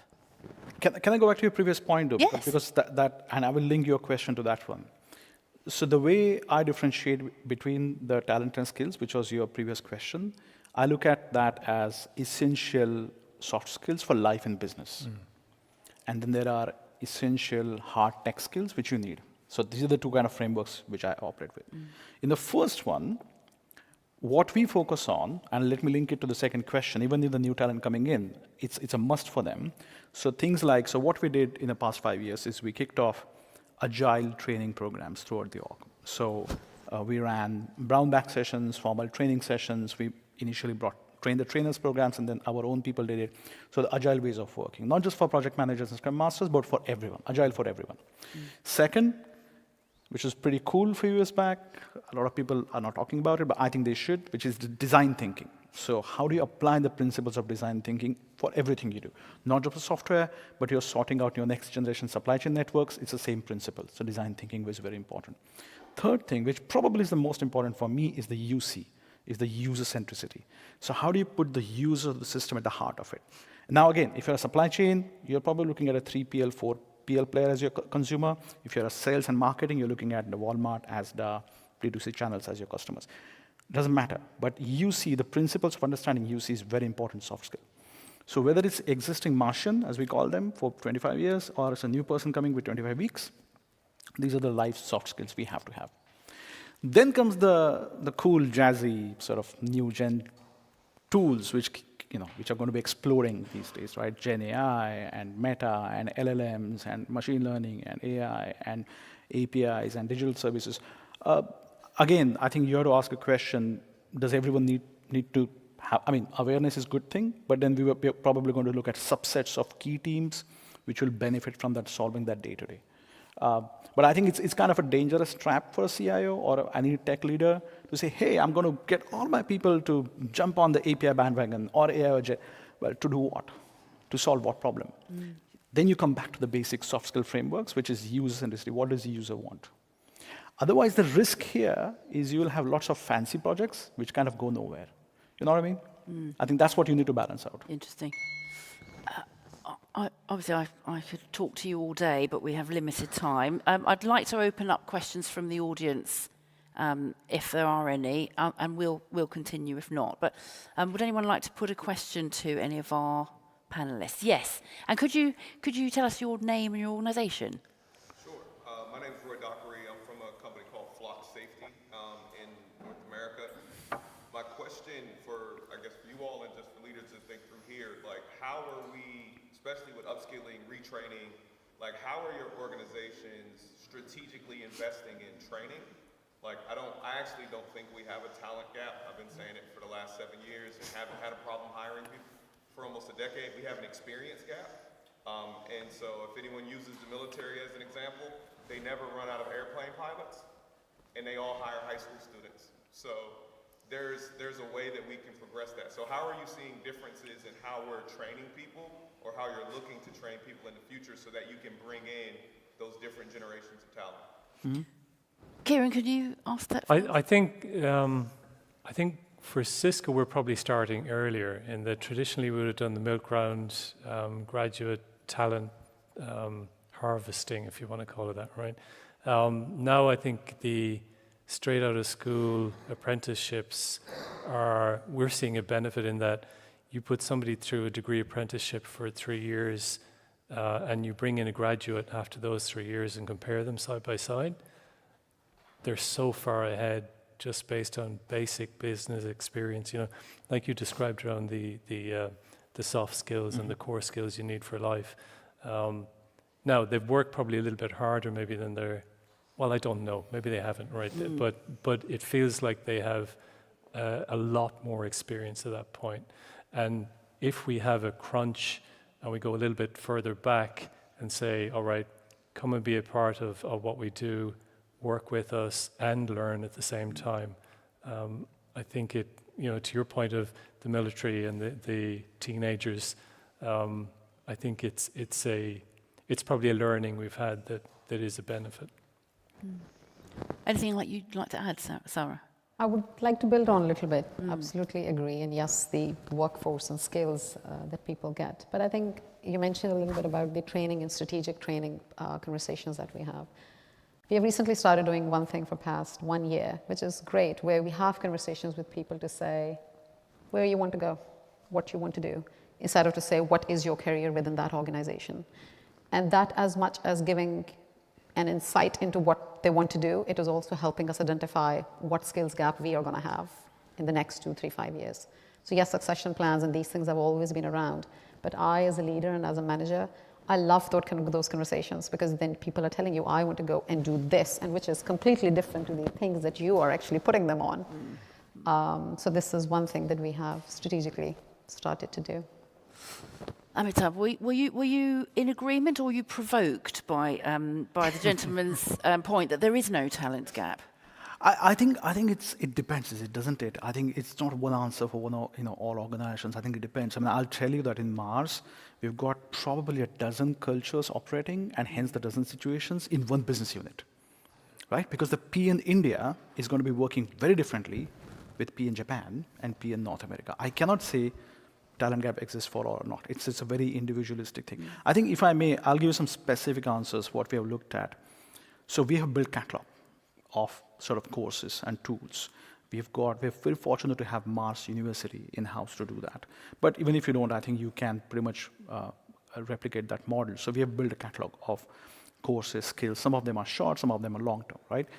We have leveraged platforms like LinkedIn, for example, not to endorse LinkedIn here, but there are many other platforms like LinkedIn to kind of bring that in, that train the trainers. We have leveraged our ecosystem partners. Most of our tier 1 to tier 2 partners kind of bring that technical. So I think it's that. But I love what you said, is that thing in isolation doesn't work.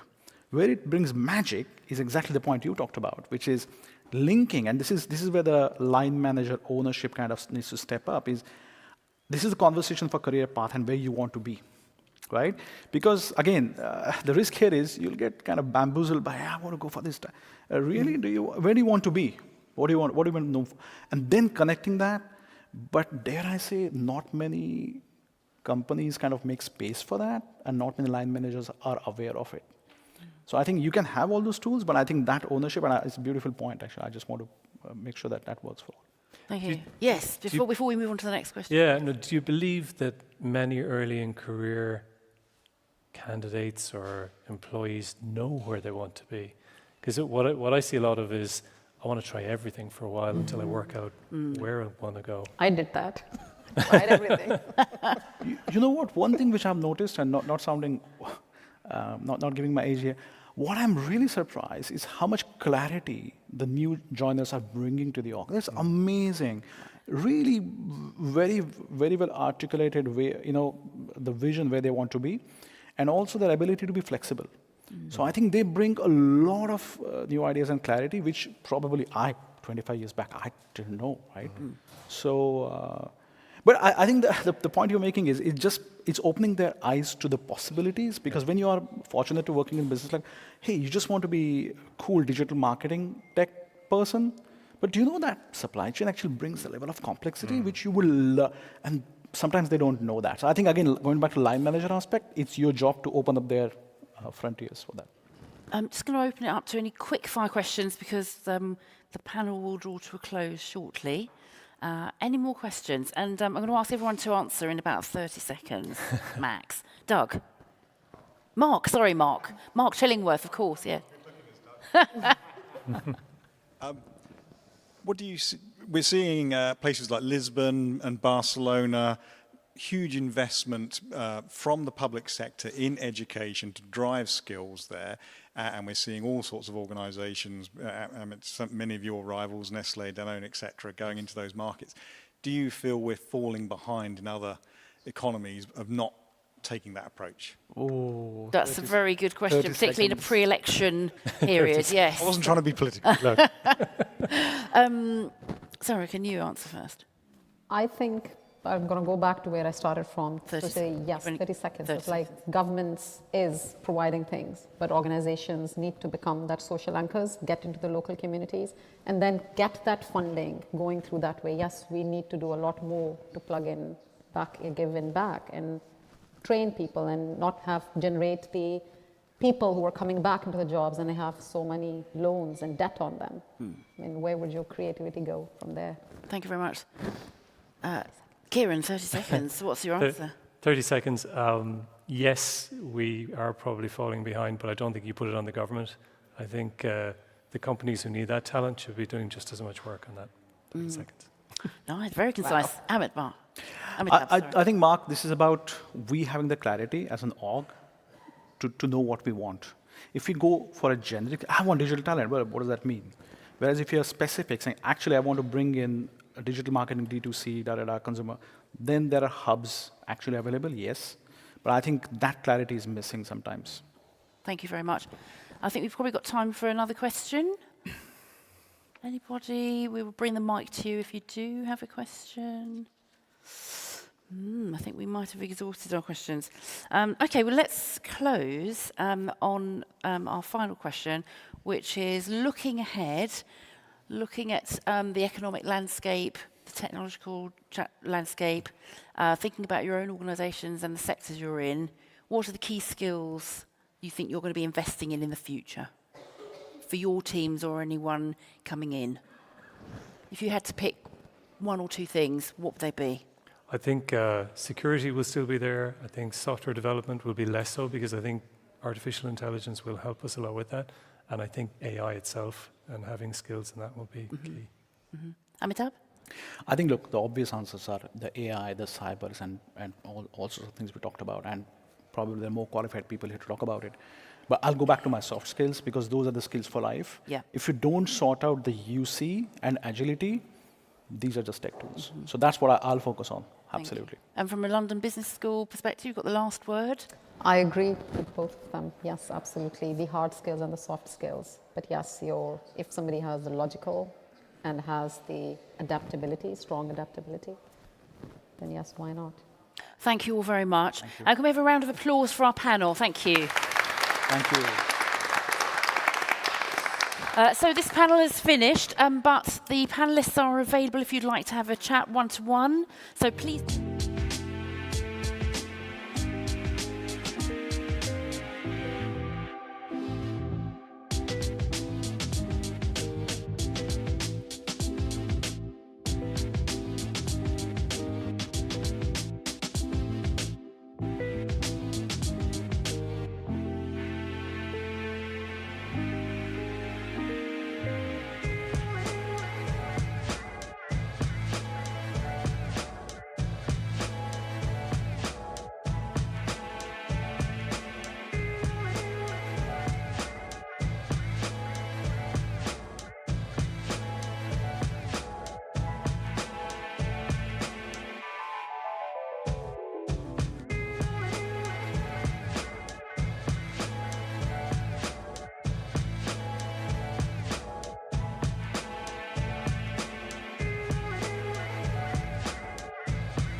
on. Good morning, everyone. Can you hear me?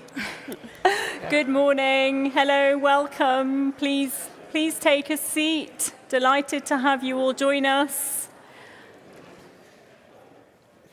Great. So welcome to the studio. My name is Sasha Kadri, and I have a formidable panel of women here to talk about barriers to entry, diversity in the 2023 business.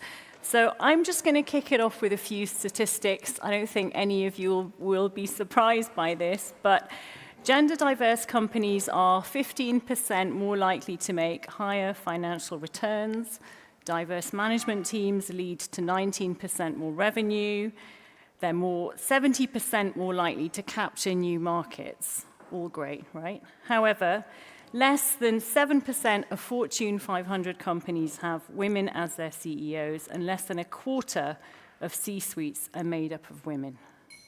Not surprising. So before we get your reactions to that, let me just do a very brief introduction.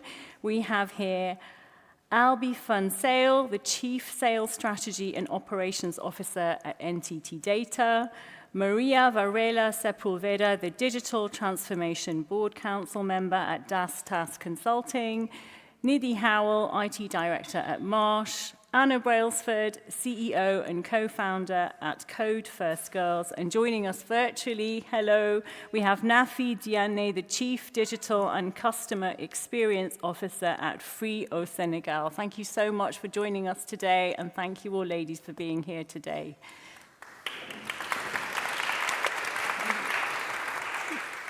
Thank you. So back to those statistics. We have less than a quarter of Fortune 500 companies with female CEOs and less than a quarter of C-suites made up of women.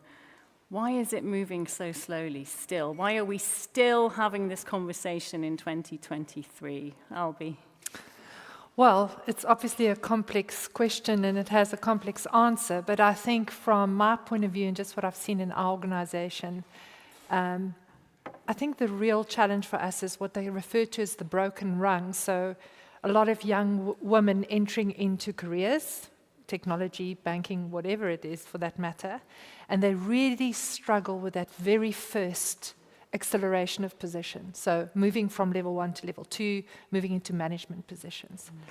And although a lot of big companies like ourselves do make enormous effort, have great programs for diversity, I don't think we're addressing the early career opportunity enough. And if I think of my own experience, having early mentorship, early sponsorship, early opportunity helps you move forward. It also breeds confidence. It also, it's visible to the entire system. Let's call it that. And I think that's one of the things that we could really focus on more. Okay, that's interesting. Maria, what's your experience? Yeah, well, I come from Brazil, and in terms of statistics in Brazil, 60% of increase last year in terms of women in tech positions. It sounds great, but it's not, as women just are in the leading of 12% in technology positions. So it's not changing much, right? And what we see for some positions for young people, young women, like full stack, infrastructure, devs, there are 10 men to 1 woman in this type of job position. So what I think is being quite hard, because what we see is men is still in the top level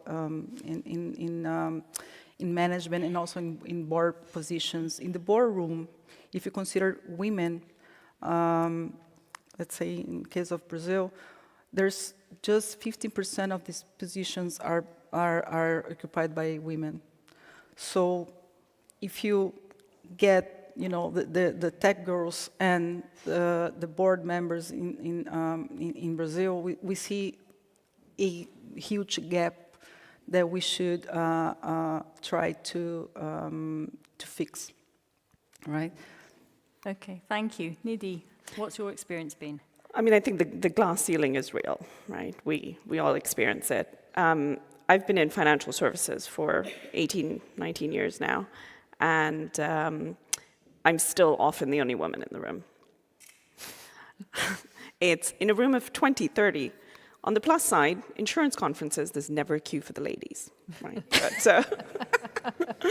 But it takes getting used to. It takes adjusting to being the only in the room, whatever that means.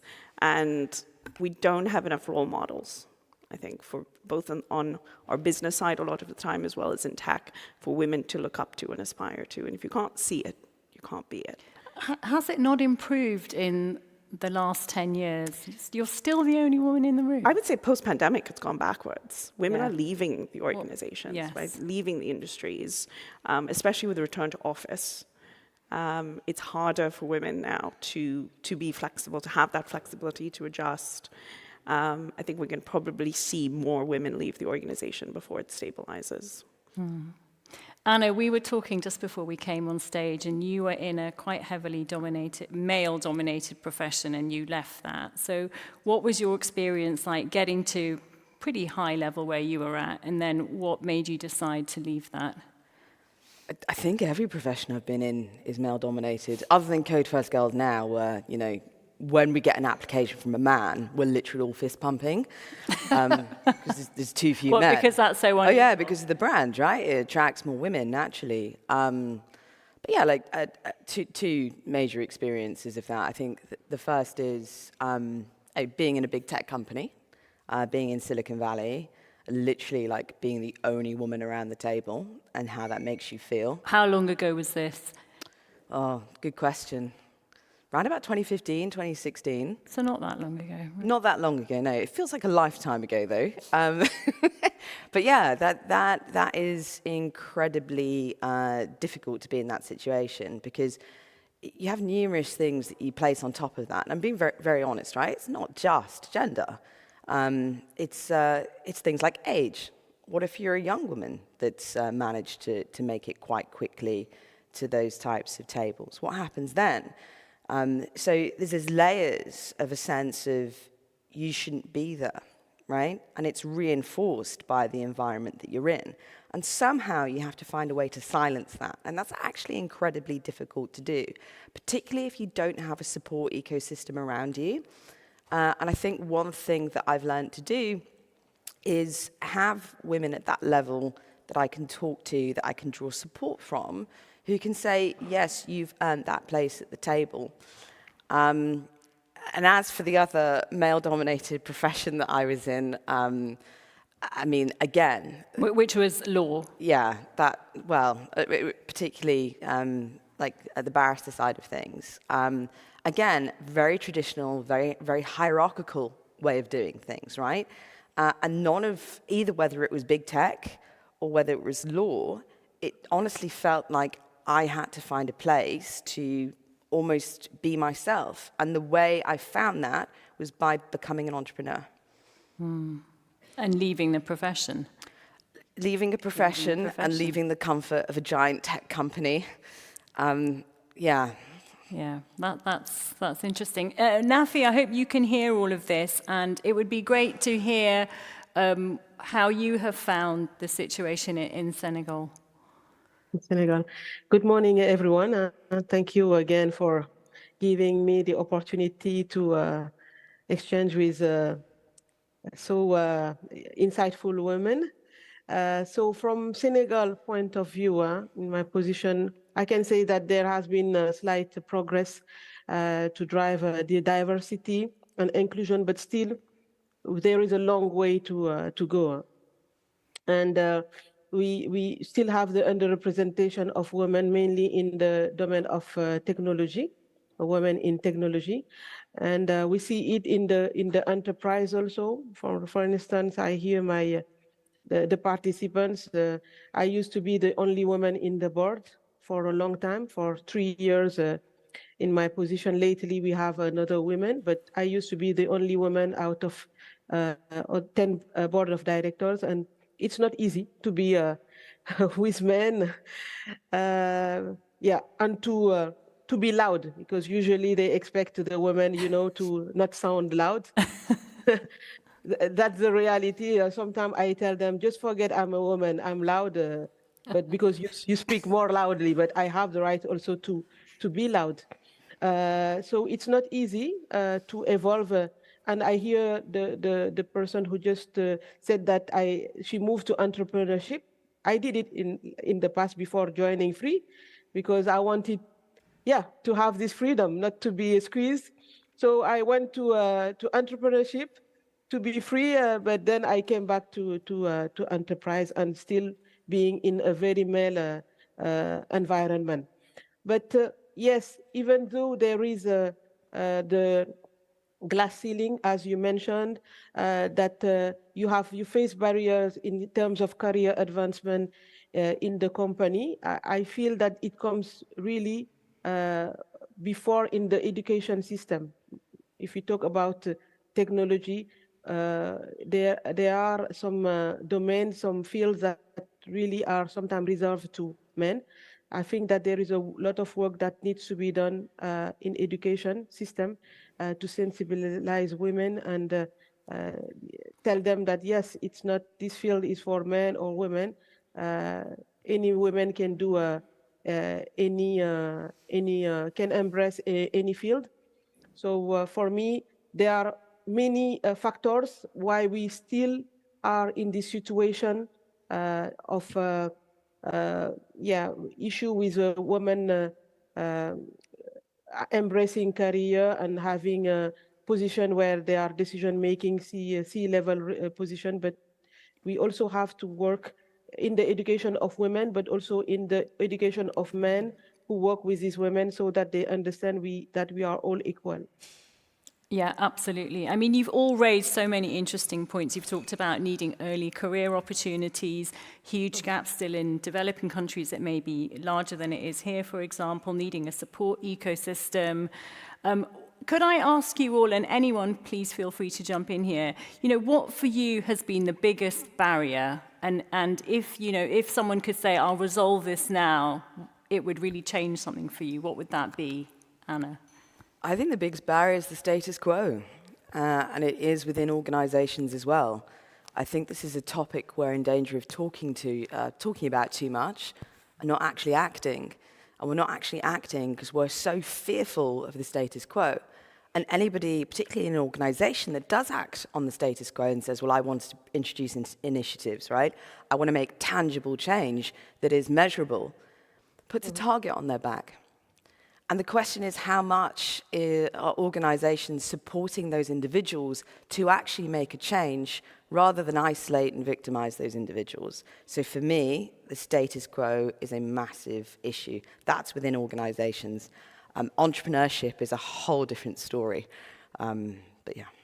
I'm really interested, sorry, just to say that you don't think people get support when they put their hand up and say this has to change. Is that what size organizations are we talking about here, or across the board? I mean, we work, for example, massively in the financial services sector. So Code First Girls works with 30 banks. We work a lot in defense, but we're kind of vertical agnostic. But what I've seen is with the clients that actually subscribe to Code First Girls, to make sure they're actually developing women. They're not just consuming talent, they are developing the next generation of tech talent, right?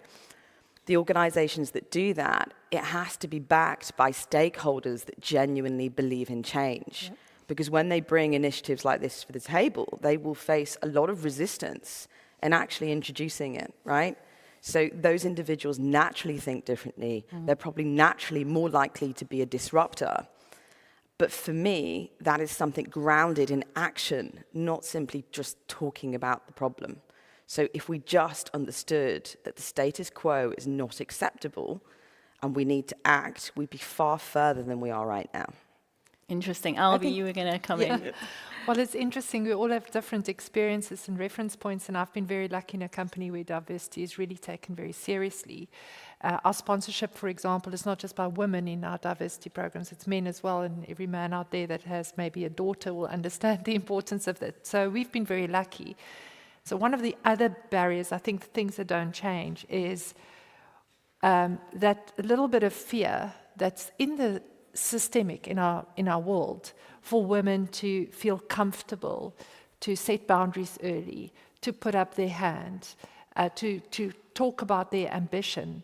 And so that is still a big issue, I think. Women still think they're going to achieve what they achieve just by working hard, and they are typically very hard workers. You want to get a lot of stuff done in the shortest space of time, you often give it to a woman.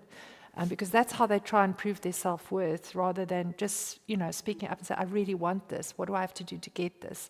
So I think there is, if I could do one thing, I'd have an executive coach for every woman with potential, just to help build that inner strength that you can do this, because the lobotomy that's happened over years and years and years creates a huge amount of self-doubt with women. And that's why the early career issue is such an issue. There's self-doubt there, that they can actually break those barriers. So, if anybody's got that kind of money to give an executive coach to every young career woman, that would be awesome, just to...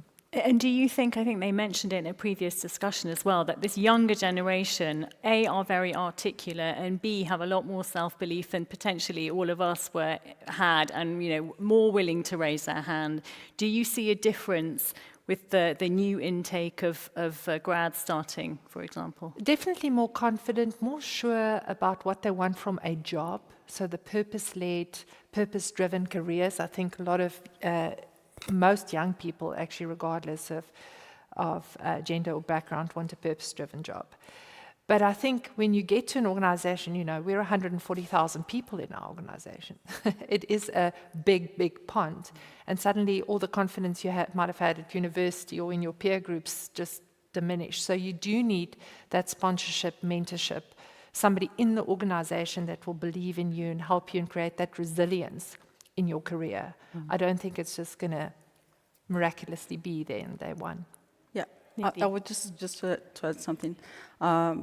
What happens sometimes when you are in the boardroom on a C-level board of directors meeting, when you are a woman, or when you are a digital or a tech girl, what happens is sometimes people just say, the men say, I don't understand what you're saying because you're so tech. So I keep wondering, are we so tech, or they don't want to listen to us because we are women? So that's the thing that happens, not just because we are women, but because we are in this different chair called tech, digital, whatever. So I think in this position is worse in terms of being heard in this C-level or on the boardroom. And what I understand is that we should move into having more representatives, women, in board and C-levels in order to be a role model for these girls that are coming. Because in some experiences, I was to hire people, professionals, and for the senior managers positions, and there's no women coming in for these positions in Brazil. No women resumes. So I was what's the barrier? What do you think the barrier is for that? They are not getting there for leadership positions. But they're not even trying to get there. Well, what's the barrier for that? They were not getting there for that level of seniority. Okay. They were stopping as analysts or just coordinators, not as senior managers. So what I realized that we should, start hiring girls from the basis and make them understand that they could get there for the leadership level. So what women started to say when I was hiring them, 33% of my team were women, not just women for tech, but also for agribusiness, for agronomists, which is very also a traditional business in Brazil. And what I realized that the girls were coming at me and saying, you are really inspiring me because I want to be like you, because in my family and in my house, I didn't hear from my family, from my dad, that I could get there. I was not, being supported to that. So I think we need to really be resilient to be in a higher position and trying to bring these girls up to these leadership positions to try to change the picture that we have nowadays. Yeah, that's interesting. Nidhi, what's your big I just wanted barrier? to come back to the concept of systemic change and piggybacking a bit on what you said. Yeah. Systemic change needs change agents. And I've never met anyone whose KPIs include a change agency. So what tends to happen is the diversity tax kicks in. If you're someone trying to change the organization, it gets held against you when it's time for promotions, because that's 10% less time you were spending on your job, right? So until that contribution to community in the organization is a requirement for promotion, as opposed to it being held against you when it's time for promotion, you're not going to see diversity in the senior levels, right? Until it's valued, until you start hiring people for value and not for fit. Has that been your personal experience? Oh, absolutely. Give us an example. So I currently chair our tech organization's Global Diversity Council. And when I put my hand up for the job, my female manager told me, but when are you going to make up the time? Because you've got kids, you have a work-life balance. What was your response? I was like, I will volunteer on my own time, thank you. I'm still going to do it. So first thing we did, we got a community building goal in for the entire organization, right? So now the next step would be the community building goal. You need to be tracking time against that, because we do love tracking time. You need to be tracking time against that to be promoted for the next promotion cycle. We're not there yet. That's probably a good couple of years away. But as a start, community building isn't everyone's goals for the year. But without that, you're not going to, people are still hiring for fit, which boggles the mind, really. Yeah, that's a very interesting point. And you've both touched on the systemic problems. What is the systemic change, apart from tying it into much higher levels? What other systemic change needs to happen to change it so that we're not having this conversation in 2, 3, 5 years? Because we've had this conversation for many years, and we're still having it today.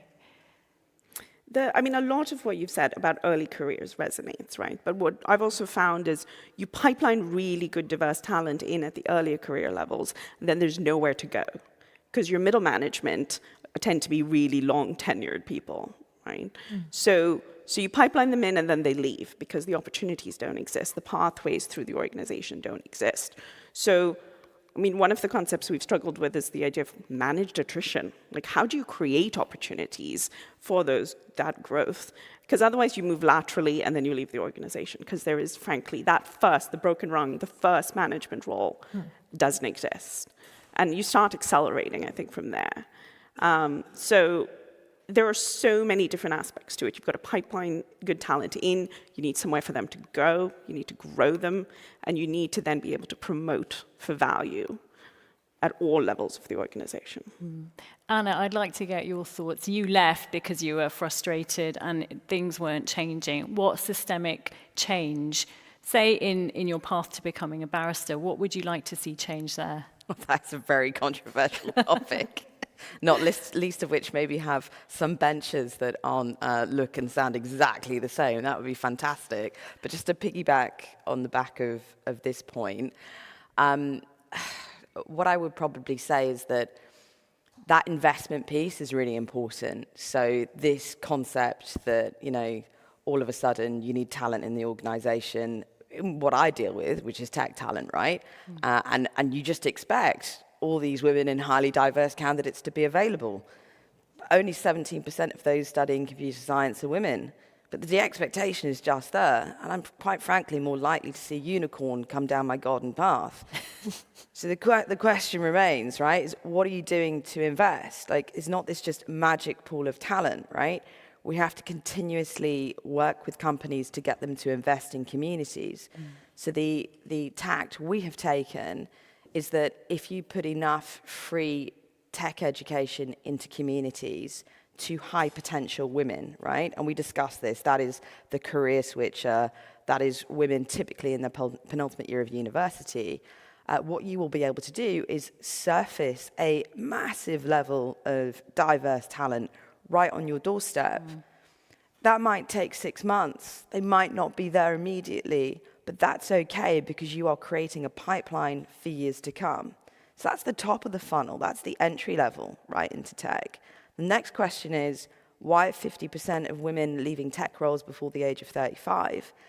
And when you ask women why, it's because there's a lack of progression. There's nowhere for them to go. That's Tinidhi's point, same dilemma. So how do we create structured forms of education linked to career progression, particularly around technology, so that women, for example, can become more senior individual contributors or managers? And we play in that space because, quite frankly, we just do not see anybody else doing it. And it's one of the only ways women are going into organizations and then progressing up the ladder in technology at the moment. Nafi, let's get your perspective. And sorry, I'm just trying to make sure you're included. You're very welcome to jump in whenever you want to make a point. But, you know, in the organization where you work right now, what systemic change would you like to see if you could make one big change? So the big change, what the way to proceed to change is, first of all, to identify what to change, to see what are the procedures, what are the policies of the company. And that's what was done, for instance, here at Free in Senegal, to see that, okay, we need to do something in the hiring process at equal competence to hire women instead of men. That's what was done. And another thing is to launch a mentorship program within the group, because you have Free Senegal, but it's part of the group with operations in other countries in Africa. So we have, for all companies in Africa, a mentorship program where we mentor women and support them to get to a better position. And another point is the group also has asked every CEO to appoint a succession plan, a woman. So that are the initiatives that have been done in the company to close all the gaps, to give all opportunities both to men and women at all levels. And through the mentorship also, we build a solidarity with women, because let's not forget that the men are really, how do you say it, solidaire? It's solidarity with men. So we need to build also women solidarity and to mentor women. And also, I always say that go to schools. It's at the lower level of the education, not at enterprise. Go to the school, share our experience with the young girls so that they understand that they can get to a certain level in the corporate ladder. So I will just give a quick example. When I was at Ericsson, we had this type of program to go to the schools. And recently we organized a panel, and one of the girls highlighted that she has been inspired by a group of women from Ericsson who came and shared their experience. So I had this sensation of really satisfaction, saying that for 1 hour going to this school, so this girl was coming from, she get inspired by not only me, but other girls that were women that were at Ericsson. So I think that's the thing that we need to do: education, policy review, mentorship program, and so on. Okay, thank you, Nafi. I know we don't have that much time, but we do probably have about 5 minutes to take any questions from the audience. So if you have a question, just raise your hand. Otherwise, we'll just carry on our conversation. Any questions for any of these formidable women? Don't be scared. I mean, they won't attack you, you know. Just ask them. Yes. Okay, I'm white, middle-aged, and English, and male. I think you should sit down right now, really. This is my whole point. I really want to engage in this stuff with professionally, and I really want to help the women in my team. I have 35% women in my team, but they're all too junior, they haven't managed to progress through. How do I engage with this without sounding like a hypocrite? Nidhi, do you want to? I mean, you have to, right? So the question, to some degree, I've got a lot of junior women on my team. Where are the opportunities? Where's the growth? We need the white men in the room to help, to create the relationships, to mentor, to shape the futures. But a big question is, where are the opportunities? Where are they going to go?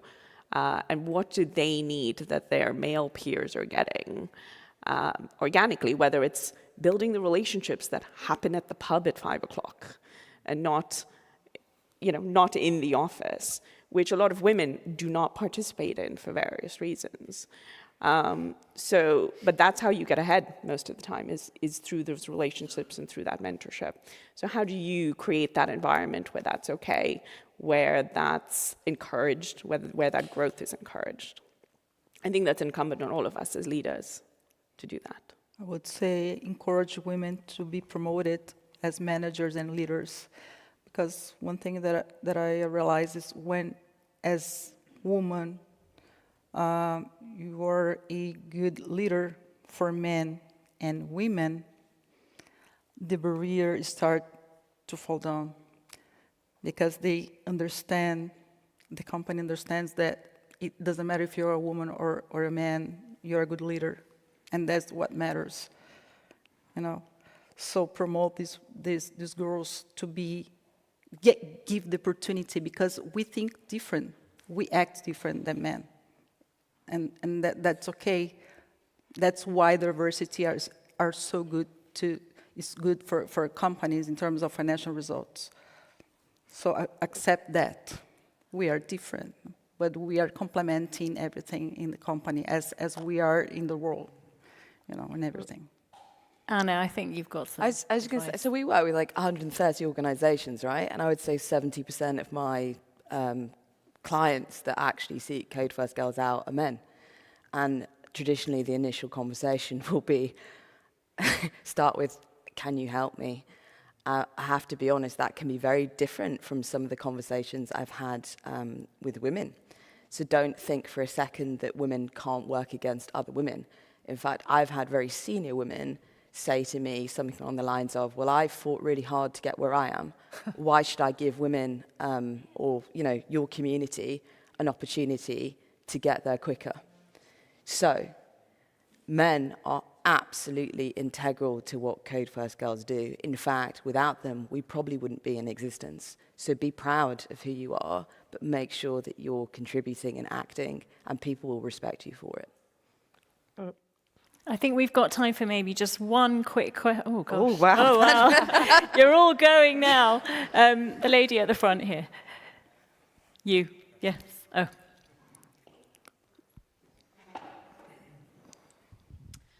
Hi, so it's incredible listening to you.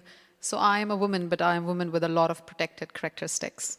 It's obvious I'm the only one in the room with hijab on. So my question to you, two questions.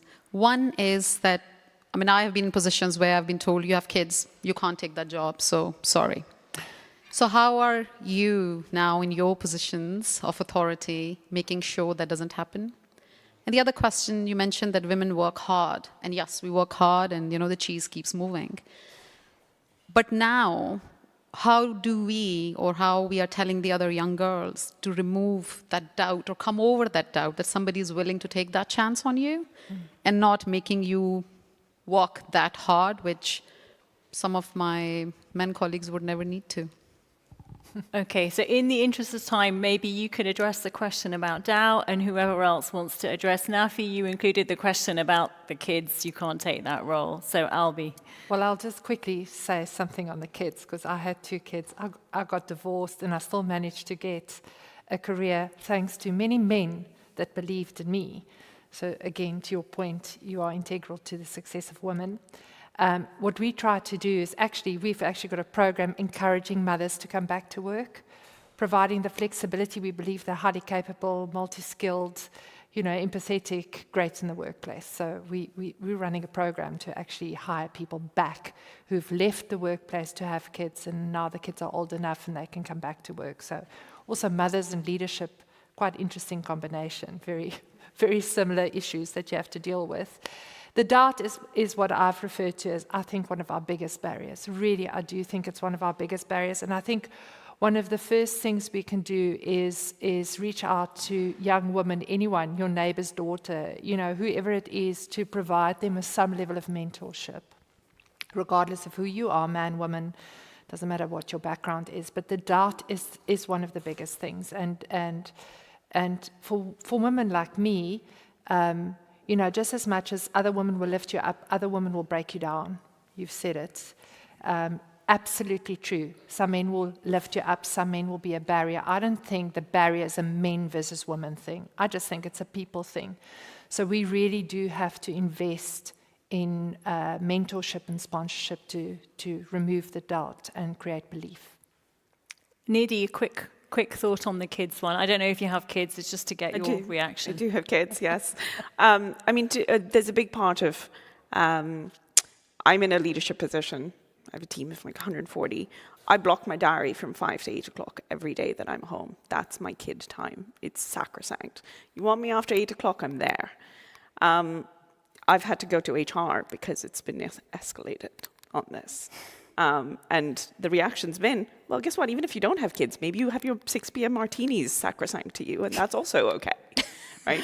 Everyone gets to make their own work-life balances, and it should not be because you have kids, right? There shouldn't be an assumption if you don't have kids, you're available all the time either.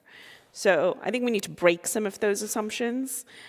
Setting an example in that sense is kind of all I can do, and make sure that nobody on my team ever feels like they need to, or anyone I ever work with feels like I'm imposing unreasonable hours on them. So. Okay. Listen, I know that there are probably lots of great conversations to be had, but the 4 ladies here will be in the room for another 10, 15 minutes if you want to grab them. But please join me in thanking all of our panel, and to you, Nafi, thank you for joining virtually. Thank you so much.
Hello. Good morning, everyone. Can I please ask that you're seated for the next session? Please do take your seats.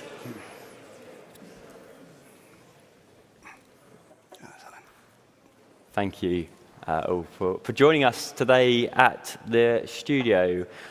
This next session is on machine intelligence and the future of society. If you didn't catch me earlier, I'm Doug Drinkwater. I'm the editorial and strategy director here at Hot Topics, and joined by a really experienced panel here, different job titles, different industries, and both in-person and remote as well. So we have Stuart Birrell, who is the Chief Data and Information Officer at EasyJet, Quay Tran, who is a Regional CIO and Head of IT for Europe at DP World, Lauren Sager-Weinstein, who's the Chief Data Officer at TfL, had a couple of quiet days, I think, has Lauren.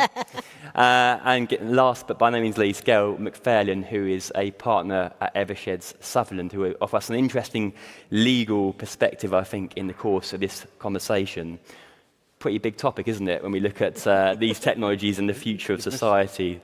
I've missed Adam Cockrell. Alan, apologies. We have Alan Cockrell, who holds the dual responsibility of CIO and CISO at Shell. So, Alan, thanks for joining us today.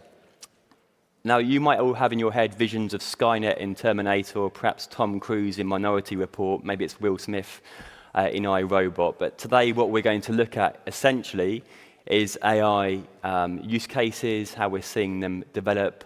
We're going to explore ethics and regulation, and the panel have assured me they have all the answers to some of these questions.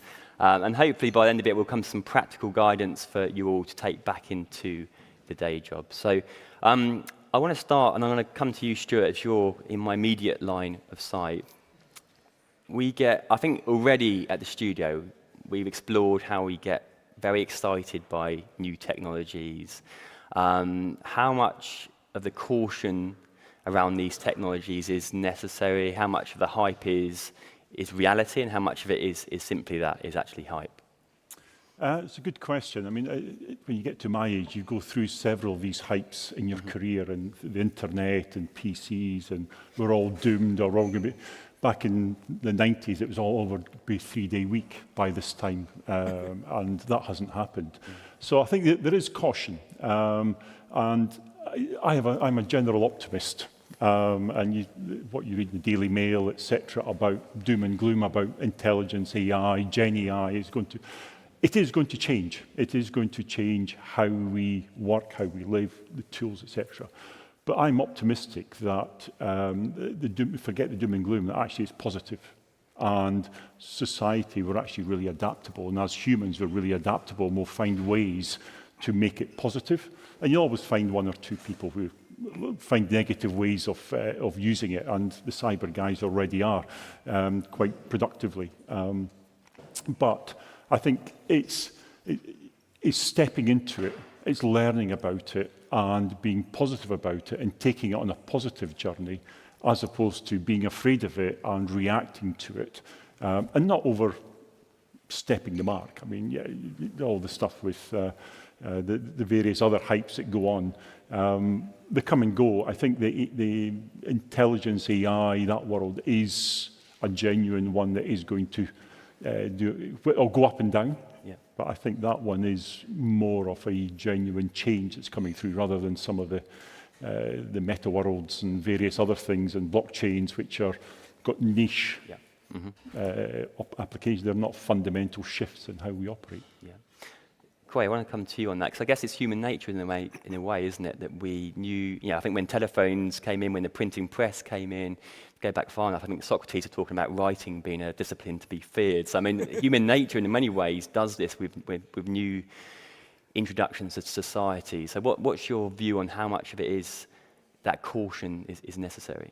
Yeah, I think as humans generally, I think we like stability and consistency. Mm-hmm. And obviously with new emerging technologies in particular, there's a huge unknown, which causes uncertainty and us to react in certain ways. You look at certain technologies over time, I think we've kind of bundled them, and I think AI in the same bracket, which is it a replacing technology, as in it's going to replace my role, my job, my industry, Or is it an enabling or complementary technology? As in, it's going to help me do my job better or enhance the industry or grow it forward and so forth. So you look at things like the printing press, and I mean, it enabled sort of reading to the masses and education and so forth, exponentially. Yeah. But obviously at the time, it replaced a load of traditional work. So sometimes it can be replacing, but actually the actual enablement it creates could be so much more greater. So I think it's good to have that in mind. I think, as with a lot of things in new technology, I think we tend to overestimate potentially its immediate impact immediately. So obviously, especially with something like AI, I think at the moment probably the use cases, POCs, whatever you have in organizations are probably very, very wide and varied, just like blockchain POCs were back in 2017, when every problem could be solved by blockchain and so forth. That was the technology. It didn't matter what your problem was, you could solve it with blockchain. And I think we're kind of in the situation at the moment with AI, where we think actually there are tremendous use cases for it. At the same time, I think we need to be certain on what we want to achieve, and ultimately, regardless of our organizations, be it for-profit, non-profit, actually, what's the outcomes we want to achieve? For our organizations, our industries, for society, what is it we want to achieve? And obviously the technology will help us along the way. Yeah. So I'll add on that, because I think, we're in a tech room, a tech forum, and people who love technology, and of course I love data, I get very excited about it. But of course, we need to sort of think broad about what are the problems that we're trying to solve. And I think that's exactly right, that we're saying that this is really exciting. But we have to really be focused on what specific problem, how we're going to make people's lives easier, what will change for them to make things easier, what might not. And I think that's the sort of the focus that would be helpful for us to take. Otherwise, we do risk going down this sort of this path of being overly excited and, it'll solve all of our problems. Well, it won't, but it may solve some problems. And I think there's a real opportunity. I mean, and personally, I'm excited about this because it actually brings the question of data to the forefront, right? So there is a lot more interest in the general public about this, which is great from someone who's excited about it and thinks there is potential. But let's not get overly carried away. Otherwise, I think you're right. It'll be the same hype cycle we've seen before. Yeah. I love the comment, actually, Lee, who's in front of the audience here, referenced in the past session about the magpie effects. And I guess there is an element of that, isn't there, with these technologies. But Alan, coming to you, interesting dual responsibilities in CIO and CISO. First of all, I'm assuming you have many arguments with yourself. But what was the kind of the trigger moment? I think someone on the prep call we had before this referred to it as the iPhone moment with ChatGPT. Yes. I think someone else referred to it as the spreadsheet moment. That's really brought it into public consciousness, isn't it? It's kind of really brought it to the masses as opposed to the few. Well, yeah, look, first off, appreciate the invite today. Shame I couldn't be with you in person, but I'll answer this question from two dimensions, from a CIO perspective and a CISO perspective. So on a CIO perspective, we're in an age of the co-pilot. So the person who can use these tools will replace the person who doesn't use these tools. I don't see a scenario in the near term where people are fully replaced. But again, the individuals that can figure out how to best use this technology to monetize it, to do their job better, they will ultimately win out. From a cyber perspective, we're seeing a weaponization of this technology today. And the reality is we're going to live in a world where cyber attacks are not linear. They don't occur in sequence. It will be multifaceted, potentially delivered in real time with an incredible amount of precision that historically we haven't seen. So it won't be a poorly spelled email from a far off land. This will be someone who can engage you with enough relevant context to be able to impersonate whoever they're trying to compromise. So it's going to be a different world. It's going to require different behaviors. There'll be a different expectation for how people's cyber fundamentals have to be maintained. Fantastic. Thanks, Alan. As a reminder, any questions, please do put your hand up and we'll get a roving mic to you when we can. I want to make it practical at this point. I think a lot of these conversations can be quite up in the air. So let's go to some actual use cases. I'm going to start again with you, Stuart. I think I'm right in saying that you've got you've been running NLP and chatbots for customer personalization. Yeah. I think it's something, and there's been at TfL, I think there's route planning efficiencies that you're using with these technologies, and I think it's a similar story for Quay at DP World. Gail, I am going to come to you on the legal aspect. We've got a lot to cover. Good. Stuart, first to you. How are you using these technologies today? Well, in GenAI, we've got two solutions live. One is emails into the contact center. Customer email typically take 20, 25 minutes for someone to read it, understand it, compose a response, send a response.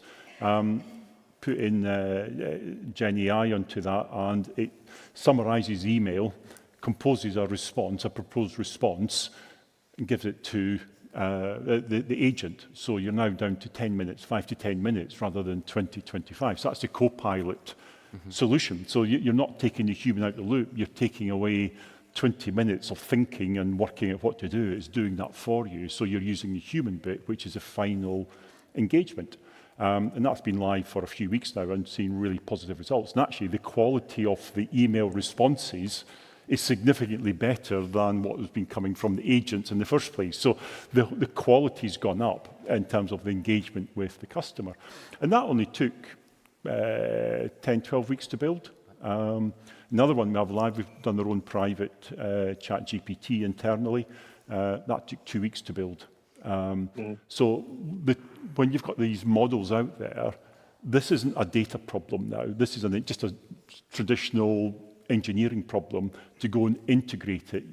You then start facing into the data and the legal issues around that. And that was a significant discussion point we had on all of these before we went live. But they're now, in the space of 3 months, we've gone from 0 to there, and we've got about another 11 in flight that we're developing as we speak. Can I ask a question? Yeah, Jump in. So when you had your agents start using the tool, Yeah. how, because obviously there's a risk that with these models, it's going to give you an answer that is wrong, and so this is why you have a human in the loop. Did you have a specific sort of approach to getting, bringing the teams up to speed on how they would be using this new technology, or did they have to have special training, or was this sort of a straightforward, well, this is sort of quality controlled read and people picked up quickly? So we're just in that rollout. It was live about 3 weeks ago. So they're still rolling it out across there. But there's probably about 500 agents using it already. They adopt it because it saves them a lot of hassle in trying to compose. And these are people sitting in Cape Town and Delhi, etc., who are trying to compose this. So it's making their lives much easier.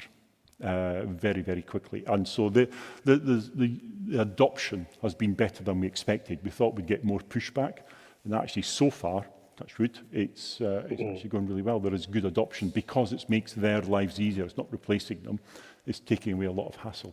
I do want to come into that people element there, because I think there's a degree of obviously caution and concern around that with good cause in many ways. Quay, you want to come to yourself. I think you mentioned about using even the code to kind of clean the data, travel routes being optimized. Just give us a kind of a minute summary of the kind of initiatives that you've spun up or working on. Yeah, so there's this assumption that, you can do AI and generative AI and machine learning, all that immediately. The assumption is that all data you have available today is good and clean and accurate. So I think it's understanding, where you're starting from and where you need to go to and so forth. So some of the use cases, just early on was actually just using the AI actually to clean our data. Understanding actually what is good, what good looks like, and setting certain parameters and so forth, and then having that, because then actually only with good data can you then actually, it becomes powerful.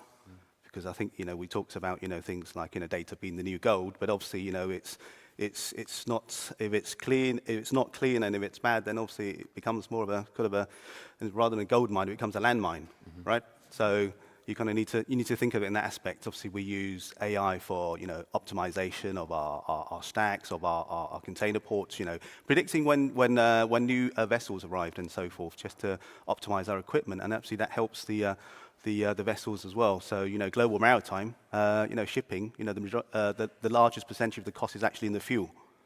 So you can actually predict when it should arrive, when it shouldn't arrive. Actually, you can optimize actually the speed of which the vessel goes.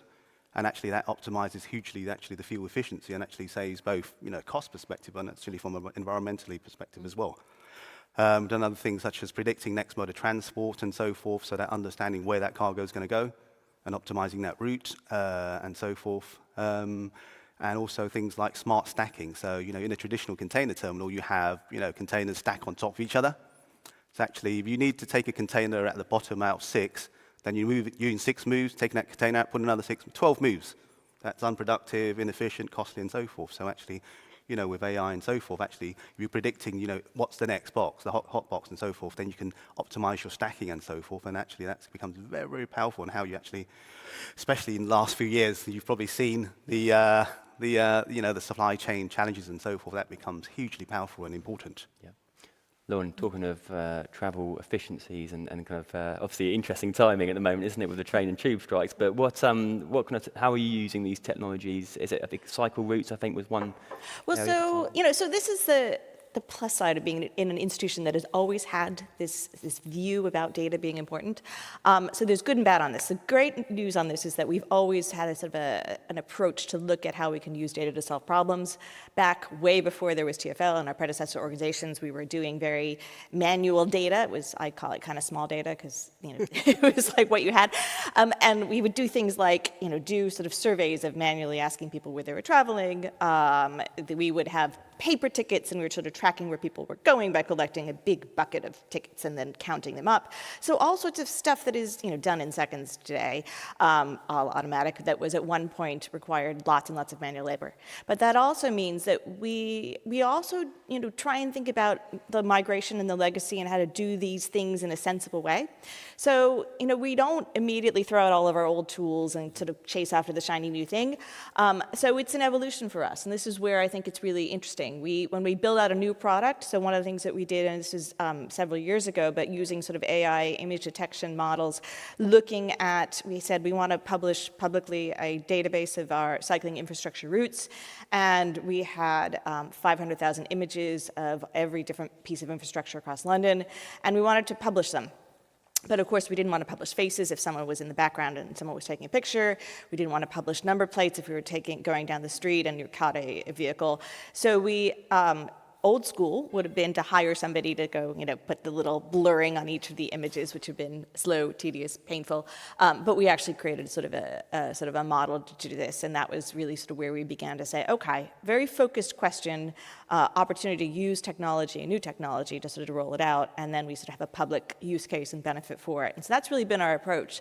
And I do think that we will continue to do that, and this is where I think it's really interesting to be very precise about what those questions are, and then put the stack in place about which ones you start with, how you test it out, and then how you roll it out. So we're doing things, and I see this as an evolution of the sort of the data approach from way back when, but we're not going to leap into everything all at once. So that's sort of where we are at the moment.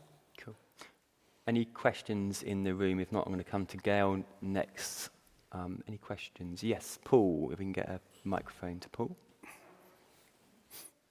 Thanks. Do you think governments or the EU or people should regulate generative AI, and if so, how?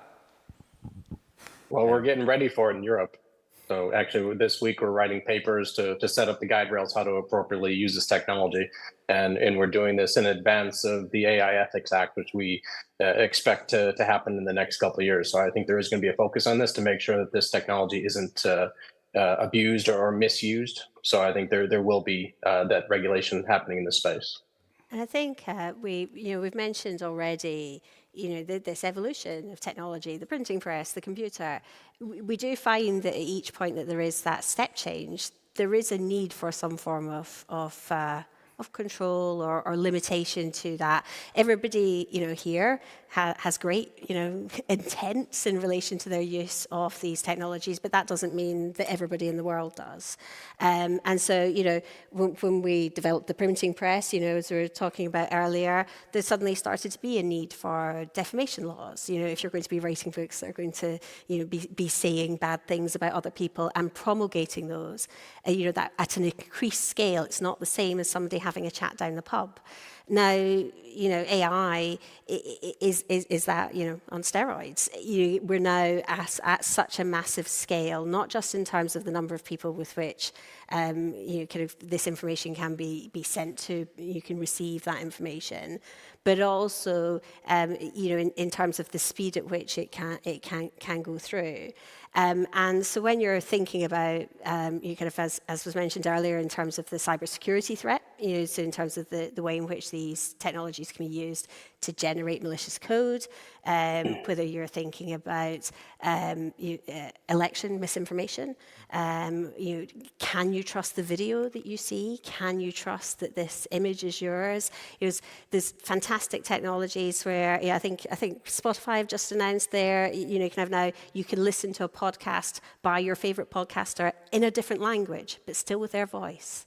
You kind of, and these kinds of things are really useful.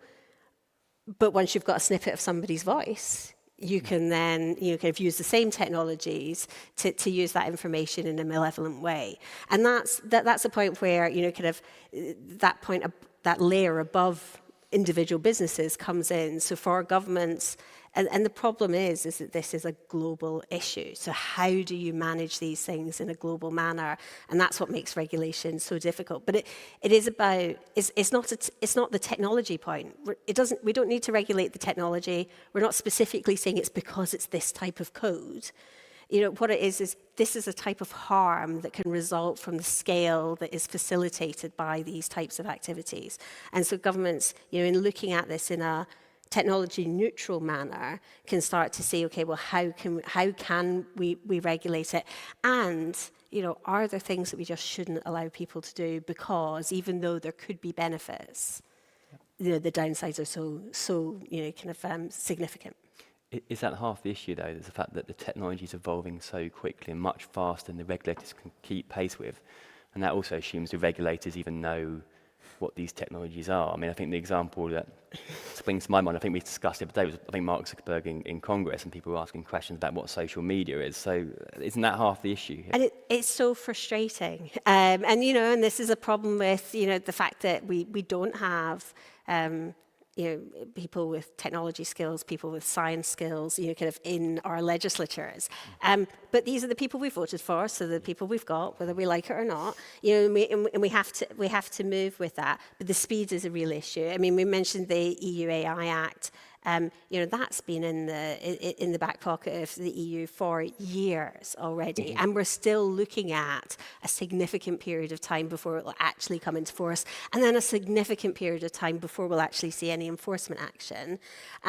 And that speed at which we can do things, we've seen calls in the last month from the TUC and from in fact the House of Commons Tech and Science Committee, that the UK government's position of having these principles that will be rolled out via individual regulators, isn't going to be sufficient. We're going to fall behind. But if we don't put in legislation in this King's Speech, then because of our election cycle, it's going to be end of 2025 before we can even think about it. So that time frame is really hard. Yeah. Yes, Lee. I don't believe there's only 2 questions on this topic. Come on. So I'm going to play devil's advocate because that's why Doug likes me here. So the reality of the situation is that there are certain state actors that are never going to regulate this because they will see it as gaining competitive advantage.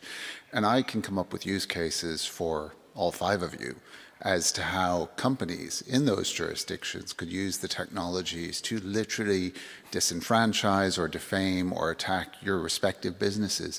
So have any of you started the curve yet of thinking about how are you going to use this competitively to stop that occurring to your sectors?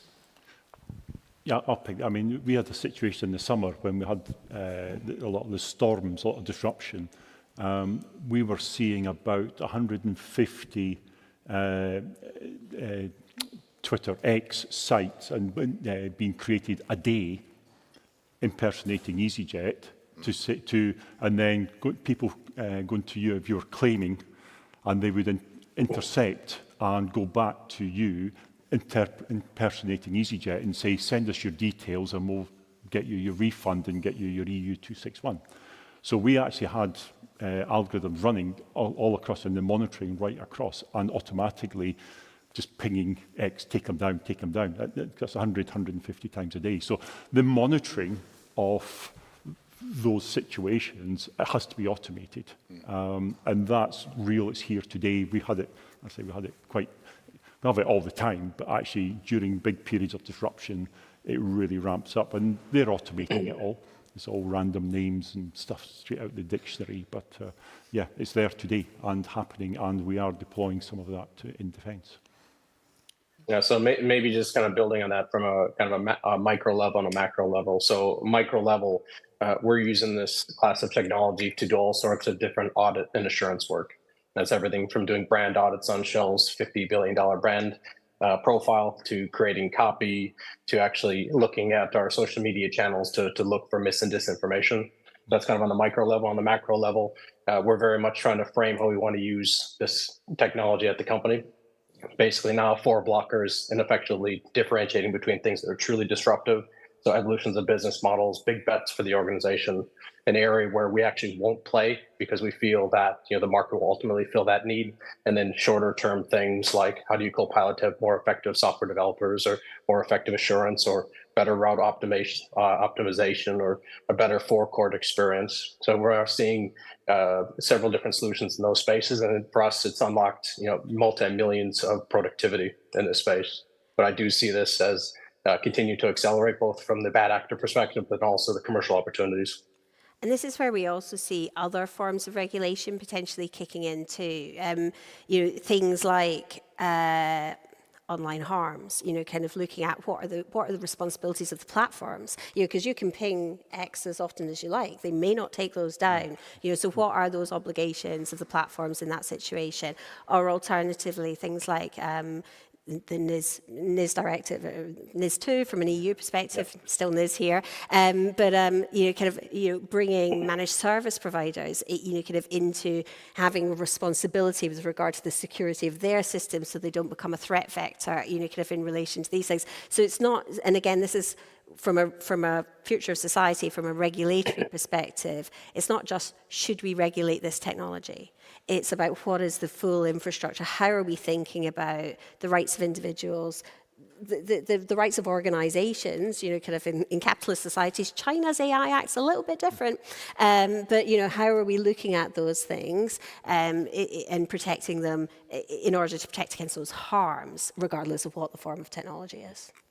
I'm running fast out of time. This could be a whole day summit, couldn't it? But I want to come to ethics in a minute with you, Gail. But Lauren, in terms of taking people with you, because I think that's quite a key element, isn't it? When we look at these technologies, a lot of professions are genuinely at risk, including mine, which is fantastic.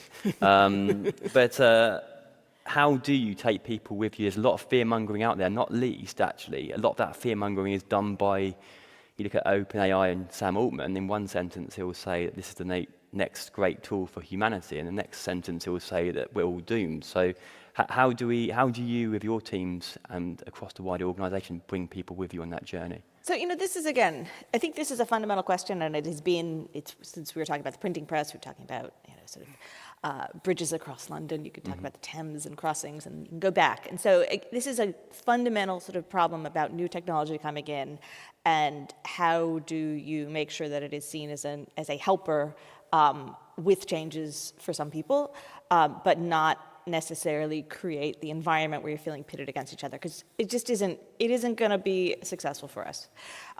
So one of the things that we can do is really talk about the value, and this is why having conversations about just pure technology will get certain, as I said before, aspects of our teams really excited, but really thinking about the things we can do, and in our case, my teams, my colleagues are here because we want to help connect London. We want London to move. So we all come from that perspective of saying, how can we help Londoners get to where they need to go? How can we sort of build a city and a society? So we have this shared goal, and technology can help with that. And so when we have brought new products and in the terms of how we've done this with both sort of very specific technology solutions to automate our systems, to data solutions, to any of it, it really has to be linked to the goal of how do we make it better for our customers, how can we provide a better service, how can we be more efficient, and then explain to our colleagues and our customers that we are reinvesting all of our money back into the network, so it's a sort of a win-win. And I think that has to be the sort of forefront of the stuff with technology. And as I was also thinking as we were talking before, I think there is a sort of an opportunity for us to collectively, in parallel with regulation, which I think is really important and helpful, think about sharing some of these principles and guardrails and use cases and lines that we're taking collectively as an industry. Because there's obviously stuff that's going to be a competitive advantage, and I speak as someone who doesn't have the same sort of concerns as a commercial entity. But I think there's a lot where we can actually share information and all be sort of collectively advance, and there's a win-win here. And I would say, on these things, to bring people with us, to think about the guardrails. I guess the plea is that can we think about how do we have those conversations? And this is a great one to start with, but how do we continue them? Gail, very quickly, we've not got any time to go into this any great detail, but ethics. just a huge topic there. Just one word, In terms of the responsibility there, because I think there is a danger, isn't there, that a lot of this stuff gets almost cast upon teams top down, and it actually isn't always the way that teams work. So whose responsibility is it, and what's your advice for people in the room in terms of how to tackle that? So ethics a tough question for a lawyer, right? We have laws, and then you have, ethics, and they are different things. Compliance with the law is your bare minimum, but in terms of then where you move beyond that. As you've already mentioned, there's a difference if you're a public sector organisation with a public duty, if you're a private sector organisation with a duty towards your shareholders, what you're looking at. But the important thing is to really have those conversations, have those strategic discussions. Are you, do you know as an organisation what your view is, kind of in terms of, you talked about the 3-day work week. Well, we're not there, but the Industrial Revolution did bring us the 5-day work week, which, what wasn't the case before. Are we saying that if we make people more productive using this technology, that we still expect them to work as many hours, but just produce more? Or is there an element of, actually we give people back more time? Organisations need to have a think about that. They need to talk about it, and they need to, kind of promulgate those views. But for me, I think the really key point, I think, is, as you alluded to, is don't just think of that first step. Yeah. Don't just think, I've got a problem, here's a solution. Is that, okay, what's the impact of that solution? Where does that go? What does that mean? Where are we going to go from there? We talked earlier in the earlier session on Gen AI, they were talking about employees. They talked about, good intentions, but unexpected, unforeseen, kind of results. And you've got to actually try and foresee those results and see what the consequences are going to be. But then also presumably taking action, right? Because some of this is about, you won't foresee everything. No. So how do we just go in with a mindset that if you have the ethical framework, if you see something, this wasn't what we intended, quickly stepping in, which is that agility. And noticing that you might be impacting somebody else. Yeah. I need to move on. Thank you, though. Have a think. One piece of advice you give the audience, 20 seconds, no more. Is Freddie Queck in the room, actually? Is Freddie here? I was going to ask a question about digital inclusion. I was going to ask a question about digital inclusion, because I think one thing we haven't really tackled today is actually, as these technologies advance, there's a risk of people being left behind. But perhaps another time. Stuart, your kind of one piece of advice to the audience, and I'll go to Alan and then to Quay. It's probably two. One, don't be afraid of it, step into it. And two, take your people with you. Mm-hmm. Brilliant. Nice and short as well. Alan, over to you. Name of the game is continuous learning. This will be a technology, among others, that will help to disrupt. So individuals that are curious to figure out how to use it, to leverage it, to disintermediate themselves, to make themselves more effective, will ultimately rule the day. So be curious, continuously learn, and experiment. Great. Yeah, two actually as well. So obviously I brought up the iPhone moment on our call because obviously it's brought AI to the wider masses. Essentially, it's become from something that was hugely complicated with experts to actually something that's extremely powerful, simple, and usable. And I think that with that comes great opportunity, but also bigger risks, because obviously with the wider community, you need to understand actually what it's really good at right now, what it's not so good at, and so forth. So I think they did something about it doing an MBA, being a B- student, right? So it's B- is very good in a lot of things we do in our organisations today. Yeah. But there's certain things that we need to be A-star like safety, lives, all that kind of stuff. So it's just understanding the use cases for that. Lauren, over to you. And I'll be quick. Focus on the value. Brilliant. You get the gold star. Over to you, Gail. Keep grounded in reality. It's not magic. Mm-hmm. It isn't intelligent. depending on your definition. You know, and so, you know, A, it's not going to solve all the problems you think it's going to solve. But B, it needs a sense check. It needs a reality check at all times, so keep grounded. Fantastic. Wonderful conversation. So many more questions. We've run out of time. But up next in Studio 1 is the session on circular economy, and session Studio 2 is on multi-cloud. There are also VIP tours going on this afternoon if you want to see Abbey Road Studios, so do go to the desk at the back of Studio 1 to get on those. But for now, huge topic. Well done to all of you for covering it. So please put your hands together for today's panel.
So we've got to go quick Yeah. to lunch.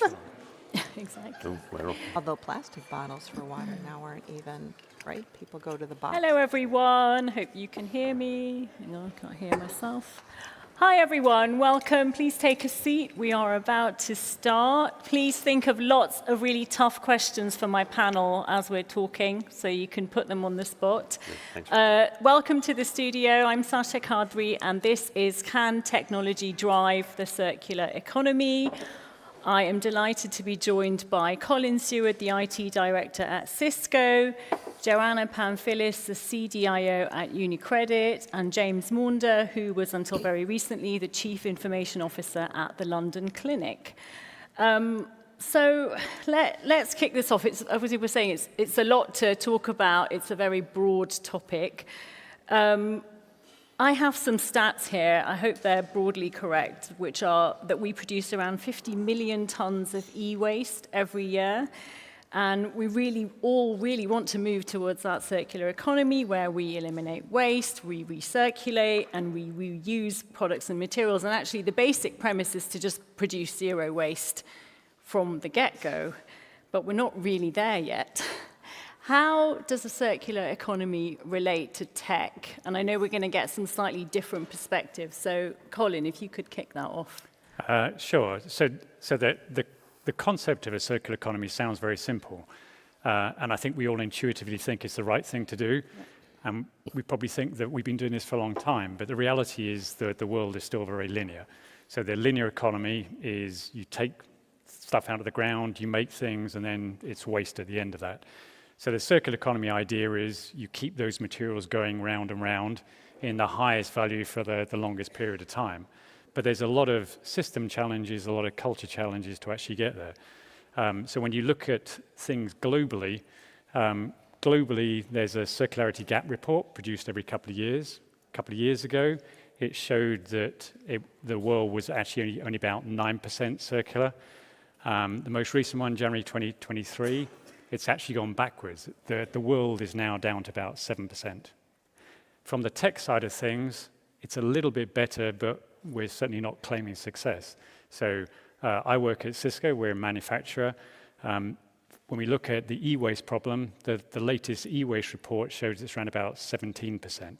So better than the overall global average, but still a long way to go to solve that problem. Okay, thanks. Joanna?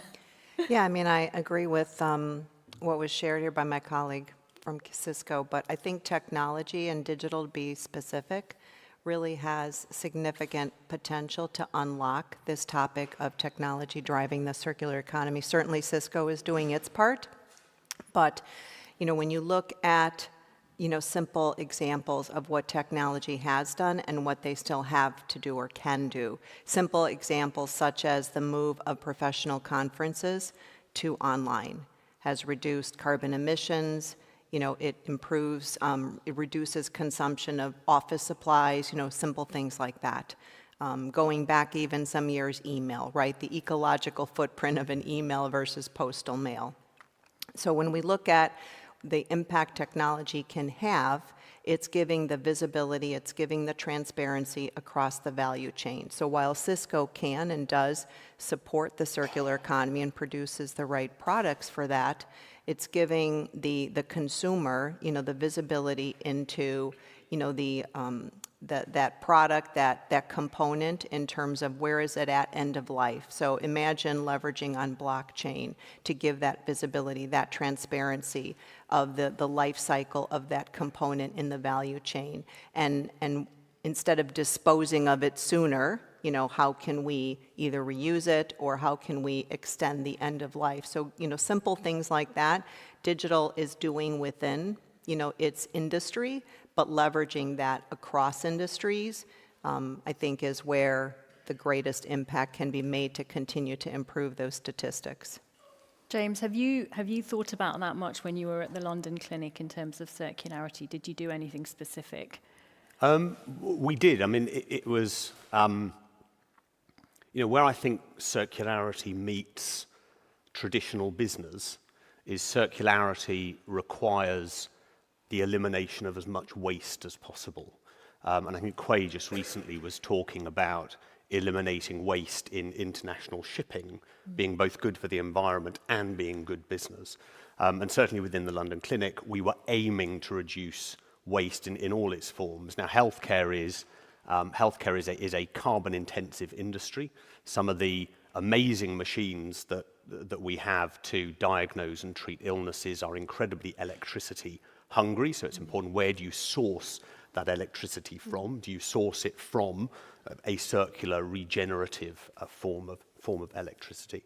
But then also, we have a huge plastic waste problem, and that's really difficult to solve. And I think where circularity will get interesting is when we start talking about what are the types of materials that we as a society are willing to use versus those that we're not. So I noticed we've got nice glass bottles on the table. Well, they're reusable, they're recyclable, they're reusable. Cans are brilliant. Aluminium cans are infinitely reusable. You can use a can, use it dispose of it appropriately, it'll be reused and reused and reused. But quite frankly, a lot of plastic bottles are a disaster unless they're specific types of plastic. So we have to be incredibly mindful about the materials we use. And that's where I think, coming back to technology, that's where technology, I think, can really start to help us sourcing the right materials, using them wisely, and tracking their use such that they can be reused. And modern tracking technologies, the effective use of high-quality data have a huge role to play there, I think. And I'd like to pick up on that because I'd like to get a better understanding of other ways, and that's one great example of how tech can enable circularity. Have you seen any ways that have worked well, Joanne? I mean, again, I have not seen any examples in practice where, as I said, getting the visibility into the value chain and getting the transparency around the inputs, so what are the raw materials, and then making sure that the raw materials are ones that can be reused, regenerated, but then also the visibility with the data, as was being mentioned, in terms of the data to share with you the end of life, so you're not disposing of that product, of that component before it's time.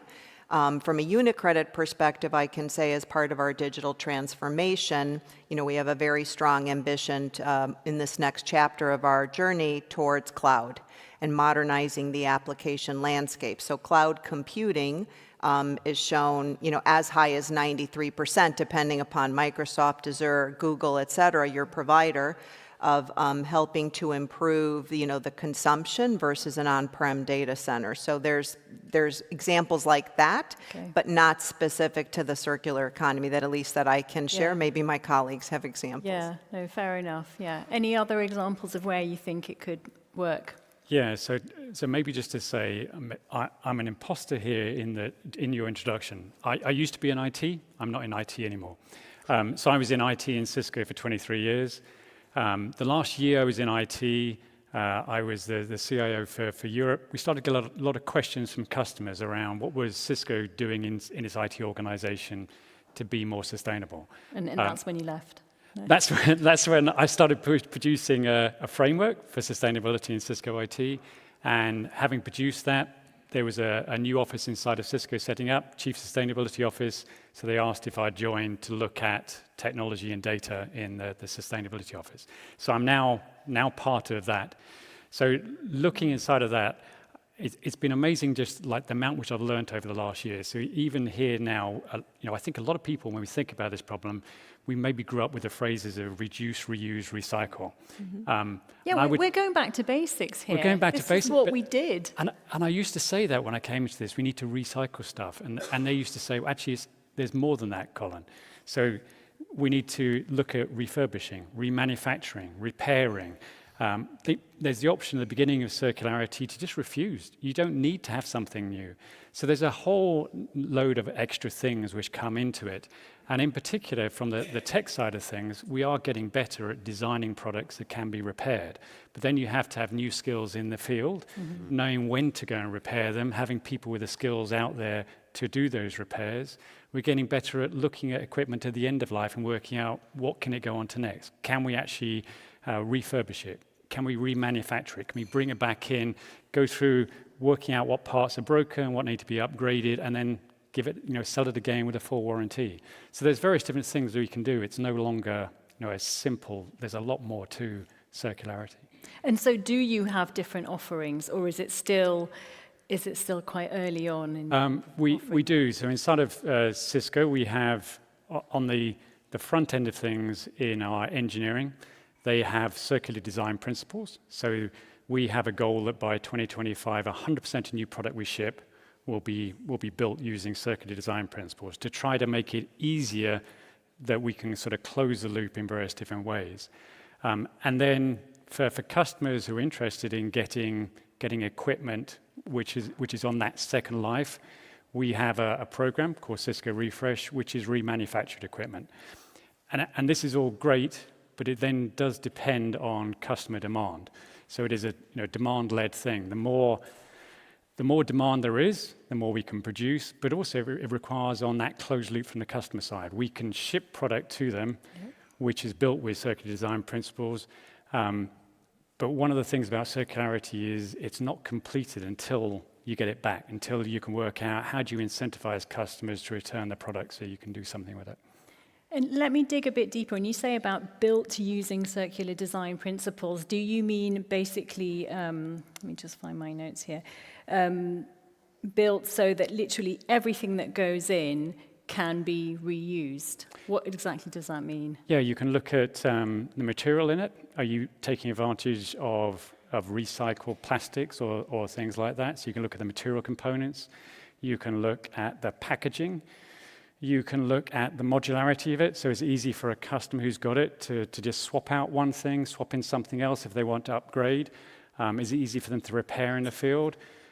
You can look at the energy which he uses. We talked about here, that's another important component. So there's a lot of different things which you can look at in that design up front. Yeah, I found the phrase I was looking for. It was that one of the fundamental principles of circularity is that it should be reduction by design, correct? So one really good example, and you touched upon the fact that consumers are going to have to start demanding this, is an example of AirPods. So they can contain tungsten, tin, lithium, and cobalt.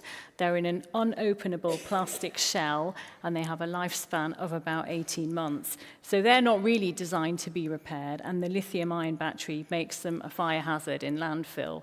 So is part of the problem that consumers aren't demanding it enough? Because you would imagine big tech like Apple should be doing better. I'm just putting you on the spot here. Yes. No, it's... Go on, you go. No, I wanted to be provocative and build on what Colin was saying about the consumer element, right? So Cisco is doing its part. You know, there's other tech companies doing its part. Can we do more in tech? Absolutely. We can always do more. But if the demand isn't there, if the mindset, if the voices, if the... if the need is not there, if, we can't complete the value chain. We can't, we can't realize the circular economy. It's interesting that the statistics are dropping, as you shared. Why is it dropping? Is it because the companies aren't doing their role? Or, I think there's significant cultural differences across geographies, US, UK, Europe. So for me, this is a pretty critical point when we talk about circular economy. Agreed. James, come in. Yeah, I think to be provocative. So I think firstly, in the design of product, you've got to design circularity in from the beginning. Stephen Covey, begin with the end in mind. It's got to be circular. Let's work back from that. I think that's really critical.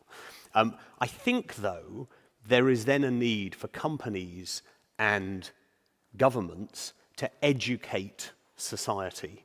And I think we need to start doing that, not by telling you must recycle, mythical bins and all that.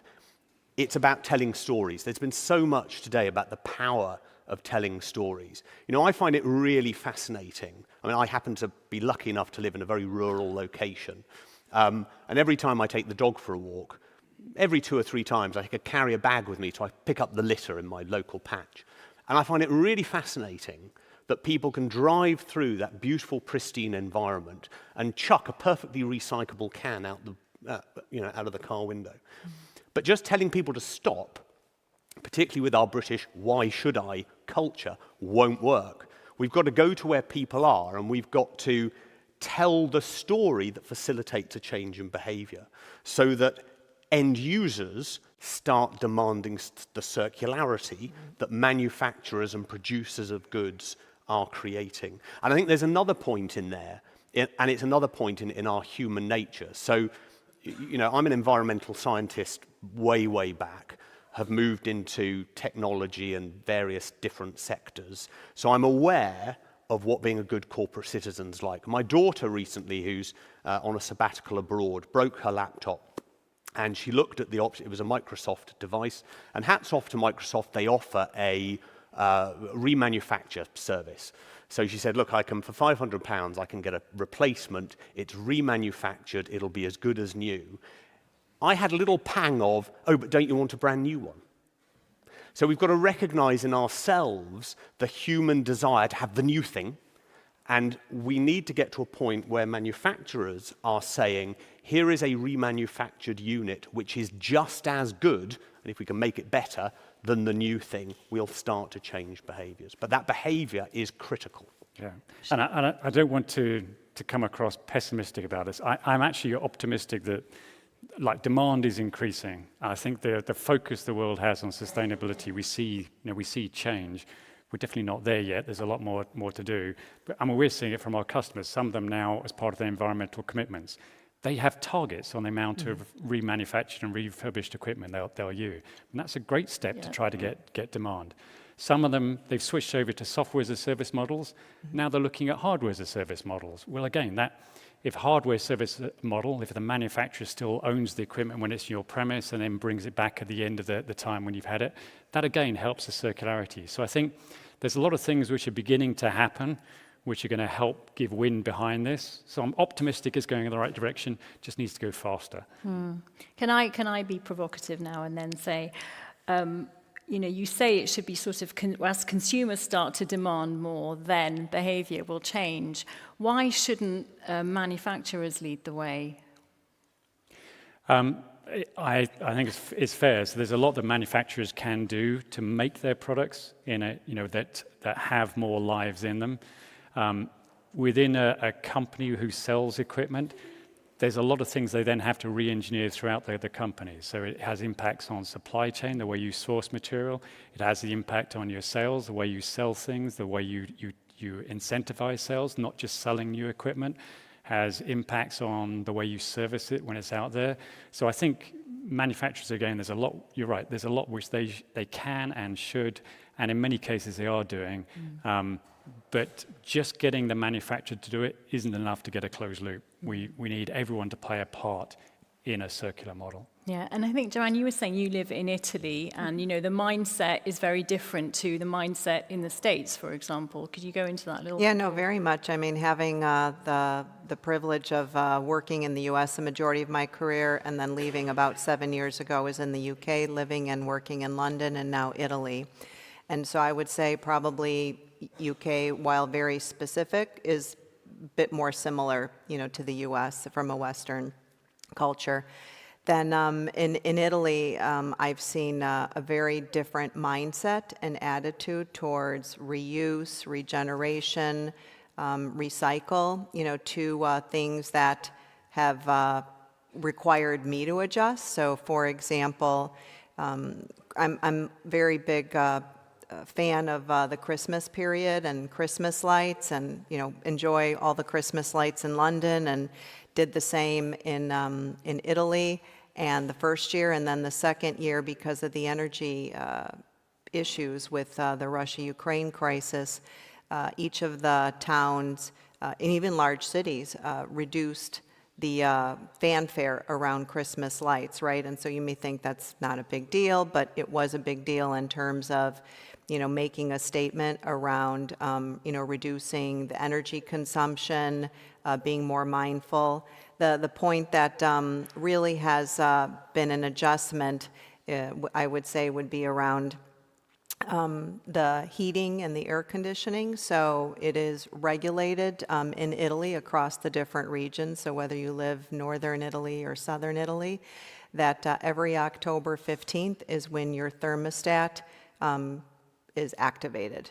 So if you have a cold night, cold day, October 1st, October 2nd, you can't by instinct go to the thermostat and say, oh, I'm cold this morning while I'm getting ready for work, I'm going to adjust, right? The government manages that, again, from an energy consumption, and the same thing in the spring in terms of when you're able to activate the air conditioning. So, being from the U.S., which I can say this comfortably, it's a society that's very consumption-based, right? Everything is grand, whether it's the food, whether it's access to the newest technology, it's very much a society that is not oriented for such a large, society around reuse and the mindfulness. It's just a more of a gluttonous consumption-based society, to where I see, in Italy, the recycling, the mythical recycling bins everywhere, and these topics where the government steps in, and they don't do it in an invasive way or a way that's based on friction or creating conflict with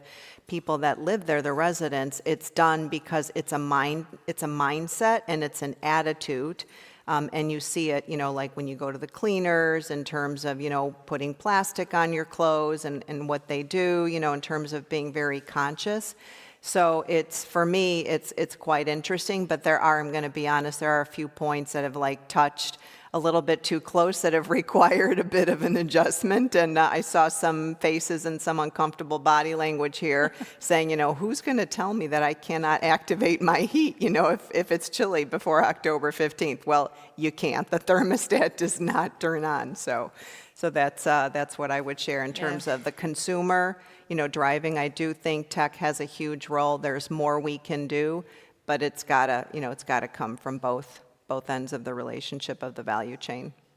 Okay, well, I think we have a bit of time to open it up to questions. I see someone eager already with a hand up at the back.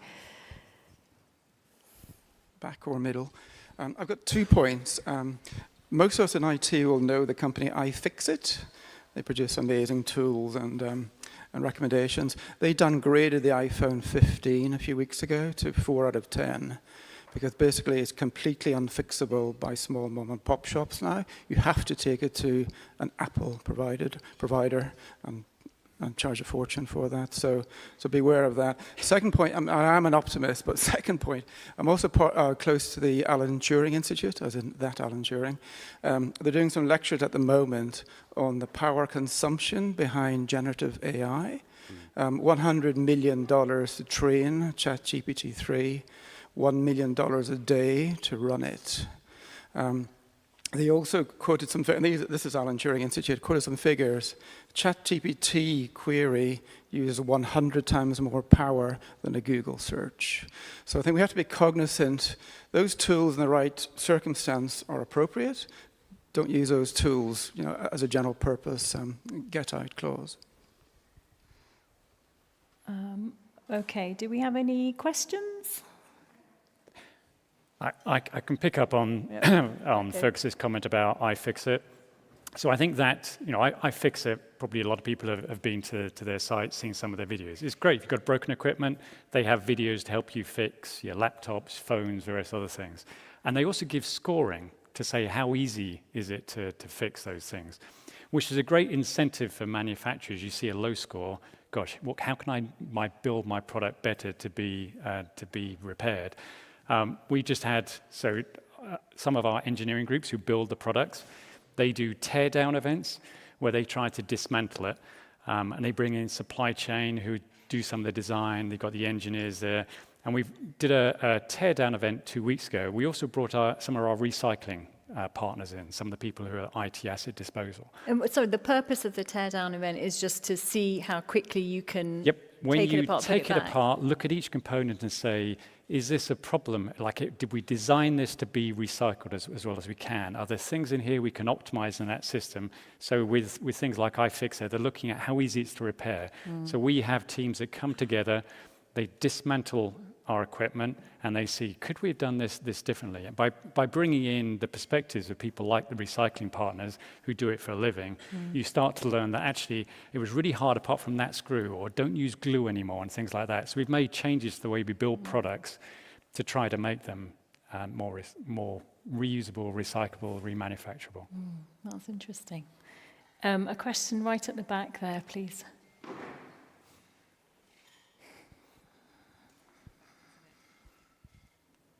Hi. I was wondering, is there a responsibility on technology to not necessarily just make more products for the sake of it, and there has to be some push that there genuinely is a significant improvement in the technology as opposed to just, it's a new color, it's slightly quicker, it's slightly faster?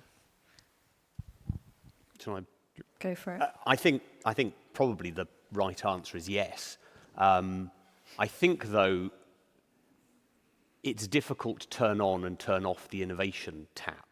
And there's an interesting use case that I'm aware of, which is the car brand Polestar, who have set in train an aim to make the world's first carbon neutral production car by 2030. And already a lot of their cars are made out of recycled material. I'm aware that in their regular software, I do have one, by the way, which is why I can talk about it. It is very good.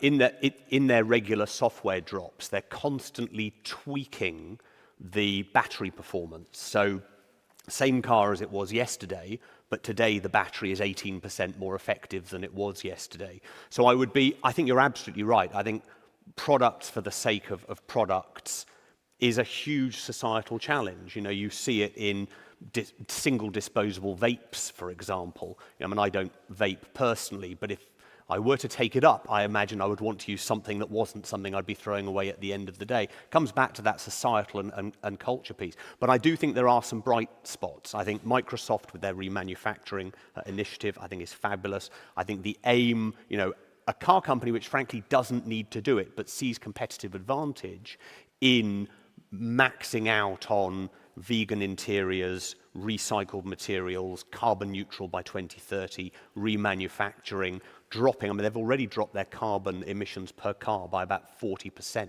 So there's some bright spots, and it's how do we focus the innovation into that rather than into the disposable culture, I think. And I think, I mean, our products last a long time when they're out there, but the primary customer, the first customer, they may need something more powerful in every few years, and that's what we still see. And again, like to Fergus's comments, some of that's being driven now by AI and the power needed for some of those things. That product can be passed down to a second customer and a third customer where that's completely adequate for their needs. And for the primary customer, sometimes, you know, the issue which might force them to upgrade is, do I build a new data center, in which case you've got all the cost and the impact of that, or can I get more power into my existing data center, in which case I need new equipment that's more powerful. So there's always trade-offs in these things, but yes, designing product that lasts longer and then getting people to, encouraging people to pass it on so it can have a second life somewhere else and so forth, I think would be great. We think we might have time for one very quick question, if there's one more. Otherwise, I know that we are standing between you and lunch, and I know we have lots of great sessions this afternoon, so maybe we will leave it there. Please join me in thanking my panel.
everybody. I'm delighted to introduce you to a very special panel.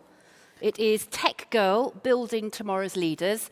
I'm Bridget Nzeku, and I will be leading this brief session with some amazing, powerful women with me here on stage. I'd like to introduce Georgina Owens, CTO of William Hill.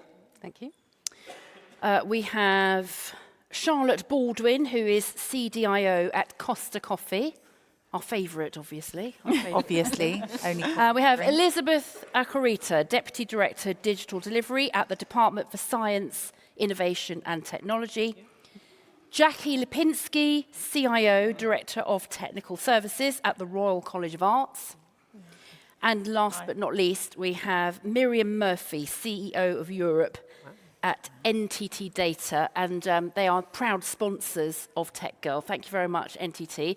Let's have a round of applause. Well done. Amazing. Big round of applause to you. Very important. Yeah. Now, we're on a tight time schedule, so we are going to start with quite an important question.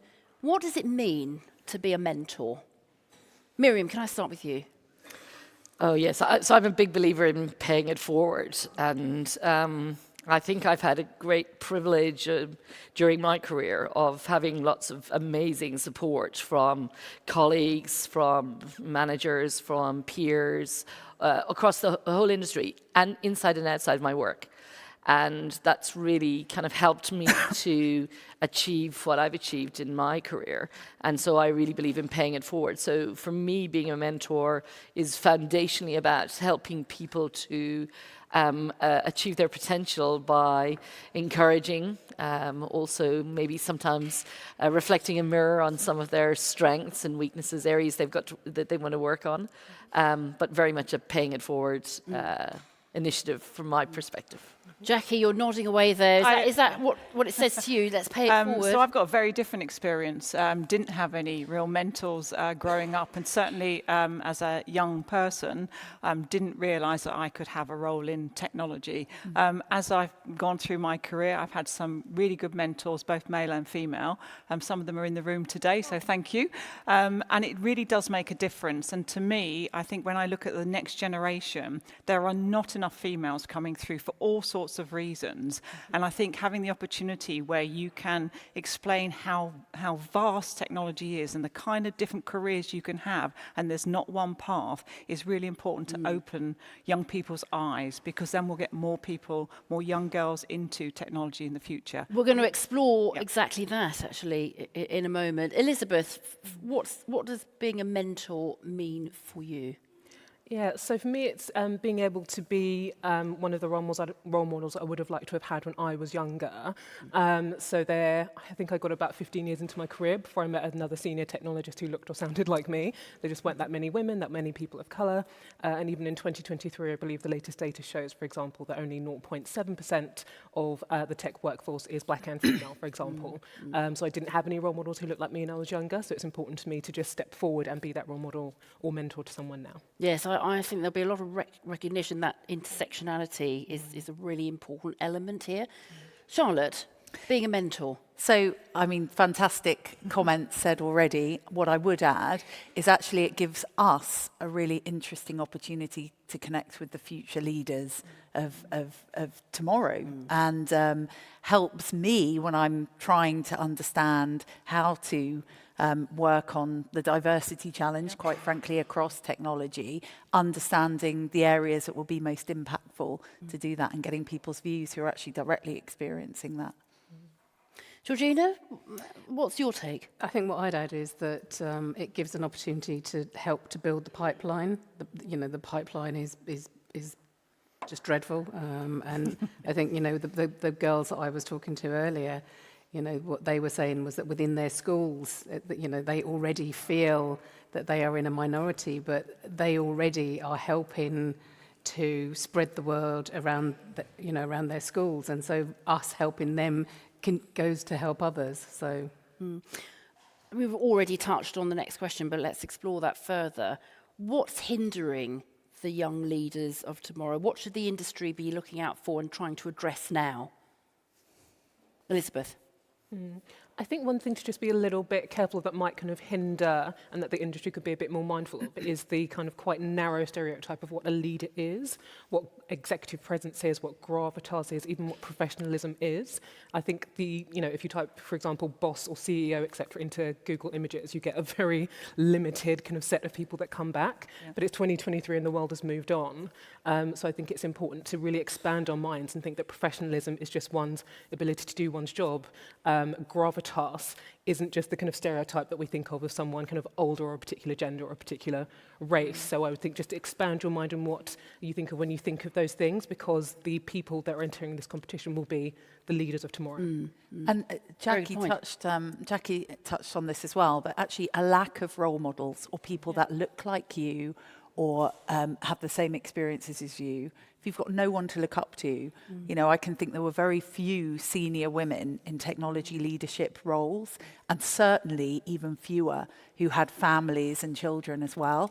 And actually, I think, talking about the opportunities, being a role model, being an ally, everyone in this room can be an ally, and helping and identifying talent is really important.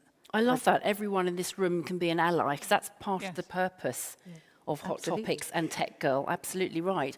I think also being conscious and mindful of the image that you're portraying in everything that you do, from your own advertising, your websites, like you just said, how you're represented when your company is searched for, all of those things. Being really mindful of what that throws up is really, really important. And also being mindful that then those wonderful images that our marketing departments put together are actually a reflection of what people see when they come for an interview, when they join the company, when they start their careers. So it's that mix of that mindfulness across the whole continuum, I think, is really important. I think if I can add another dimension, Please do. I think we can influence things in a slightly different way. Majority of my leadership team are male, and they are supporting their female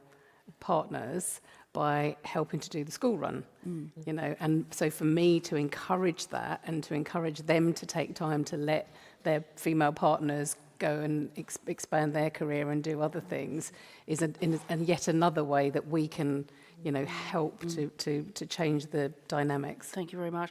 As we've got limited time, this is the last kind of question. What do young people need in order to prepare themselves for leadership roles in the future? And how does that inform what today's leaders should be doing? Miriam? Oh, look, I think the first thing for me is I think they really need to understand themselves.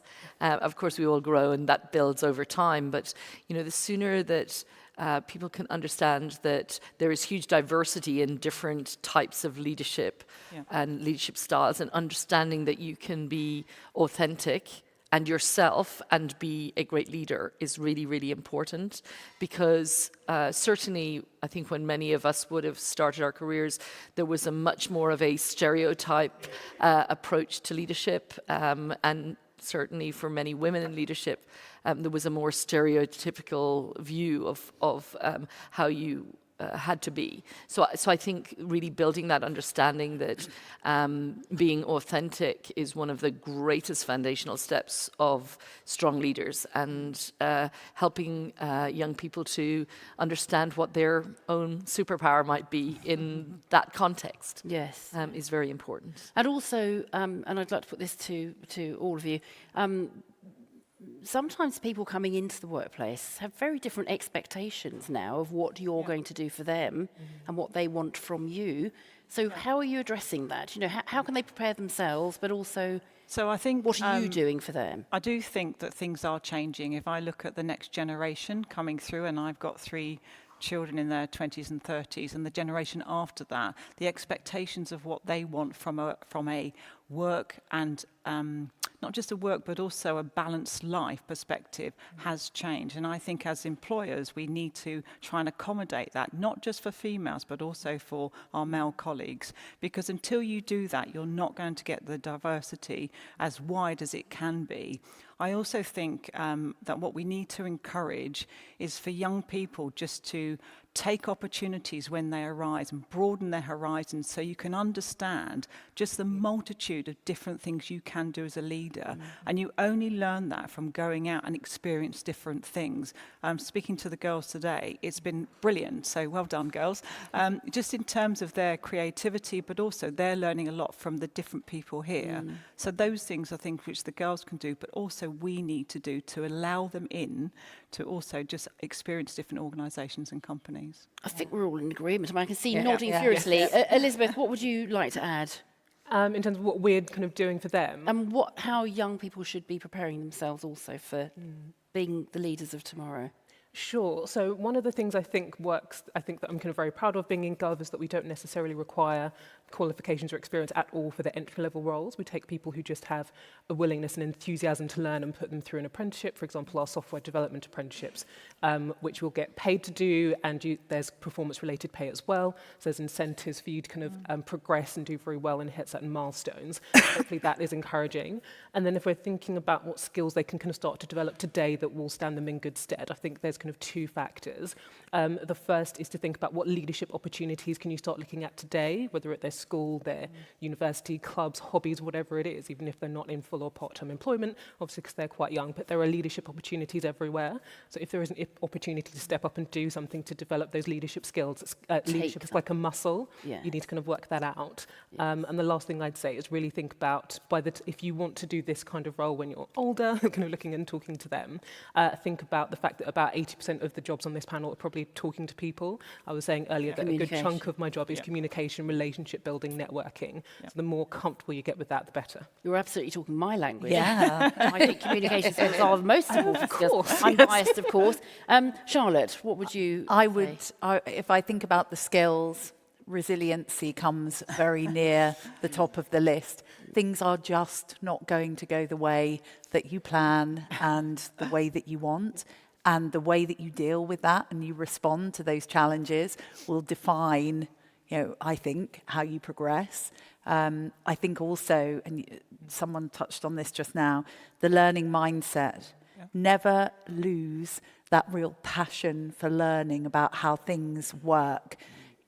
Never lose the appetite to understand how a business makes money, how you can add value to that business, what your proposition is, what you can bring to the table. And so being able to articulate that, again, the communication point is super, super important. But having that real hunger for learning, at the end of the day, we're all solving really complex business problems with technology. So just having that mindset of how can we make that different? How can we fix it is really important. Very good point. Georgina, can you round off for us? I can, yes. I think I would say things won't go as planned, and that's okay. It's absolutely fine. Don't put too much pressure on yourself to achieve. Which women often do, actually, yes. Absolutely. Bit of a female trait at times. It is indeed. And I think just use your network around you, build your network and use it, and don't be afraid to ask for help. Thank you all very much. I wish I had time travel powers, because I would go back in time and then take all this on board, and then we'd be even more powerful than we are at the moment. Thank you very much. A round of applause. Thank you for our Thank you. Lovely. So our panellists are going to wait for us. They're going to exit stage right. I'd like to invite Ruby Breadmore and Georgina Lonergan to join us. These are two of our tech girls we're going to have a quick chat with. Would you like to come and sit on the pink sofa, please?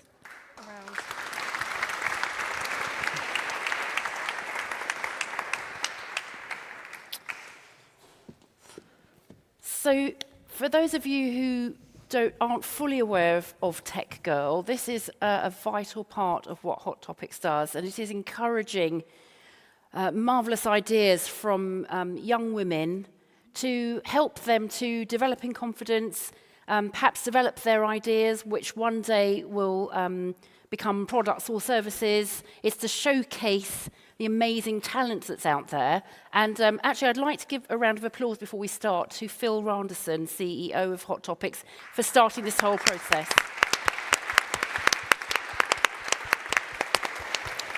Georgina, let's start with you. Tell us about your idea. Why did you apply to compete for Tech Girl? What is your idea? So I applied for Tech Girl through my school. My physics teacher actually suggested it to us. She was thrilled that there was a competition specifically for girls in technology, and she thought that was just a fantastic opportunity for us to take. So you decided to do it, and tell us the idea that won. So my project was titled Bridging Gaps, Tech-Driven Inclusion in STEM Education. I wanted to explore the implications of virtual reality, augmented reality, and sensory-friendly technologies on helping neurodivergent students excel in school, both socially and academically. Why did you identify this gap?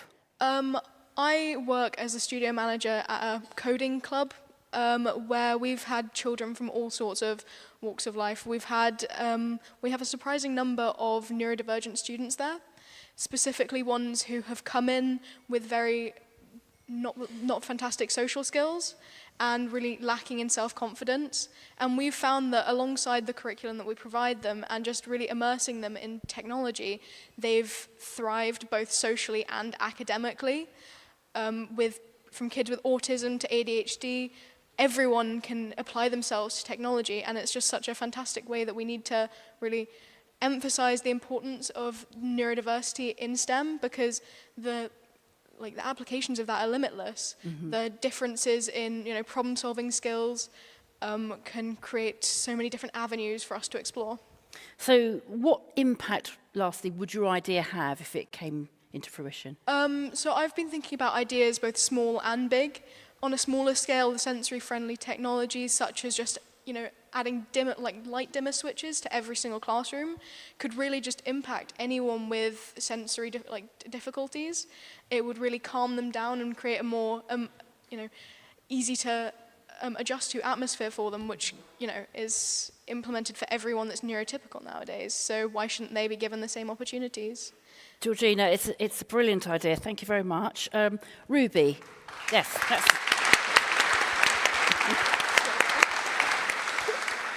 Ruby, tell us about your journey to becoming a Tech Girl winner. So I do computer science as an A-level, and I'm the only girl in doing computer science at my whole school as an A-level. And your school is? Longdean School. In Hemel Hempstead. In Hemel Hempstead. And my computer science teacher is a woman, and she told me about this competition, and she thought it'd be really good for me to do it. I'm also her only female student, so I was the only one she could really recommend it to.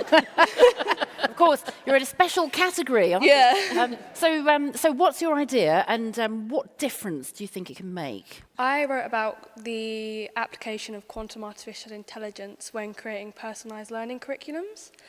So personalised learning curriculums are already used when in special educational needs schools, but the classes are much smaller, so the teachers have time to create these learning curriculums, and this just reasonably can't be applicated in other schools because the classes are so much bigger and the teachers don't have enough time.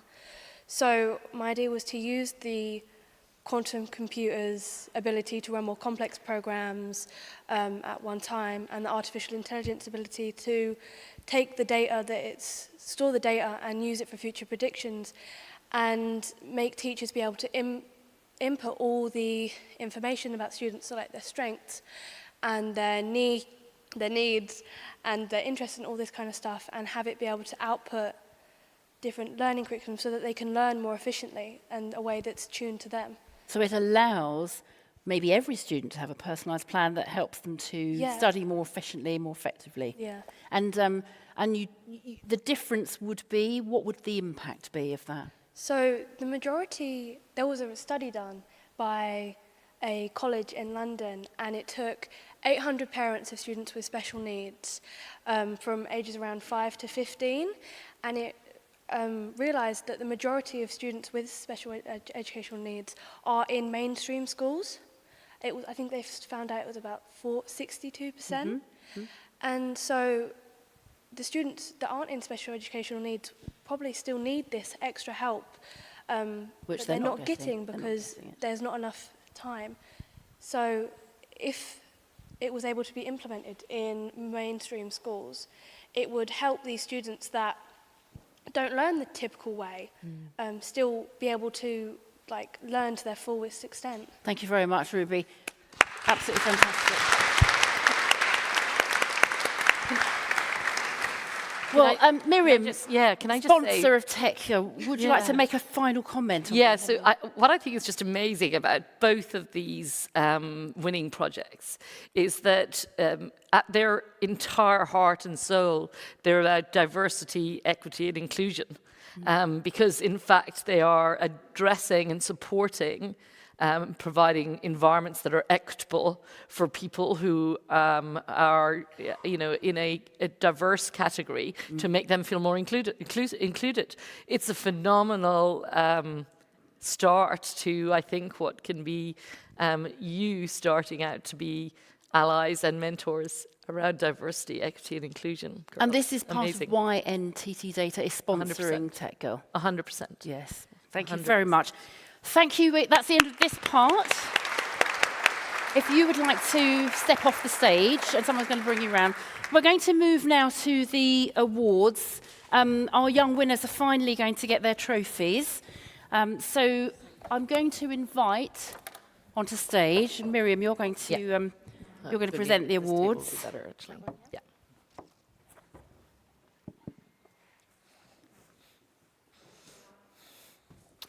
So Miriam, you're going to stand just here. Lovely. And we're going to ask each of the Tech Girl winners to come and join the stage on the left here. So sadly, it's a bit of a climb, but I think you can manage. And first of all, I'd like to invite Ijoma. Ijoma, her idea is an app which connects young people or others who have mental health or other questions with volunteers who have experience in that area. And she's one of our Tech Girl winners. A big round of applause, please. Well done. Amazing. This is your award. Thank you very much.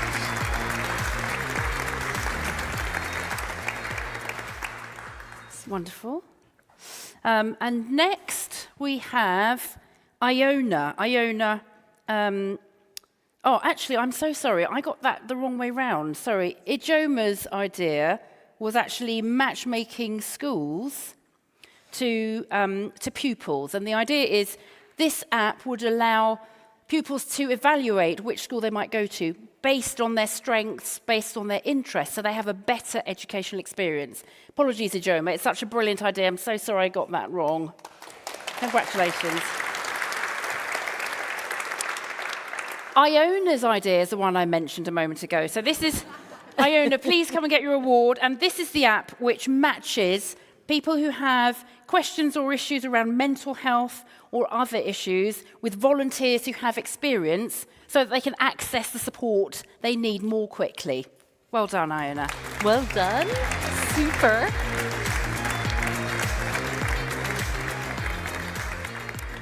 Our next winner is Lynn.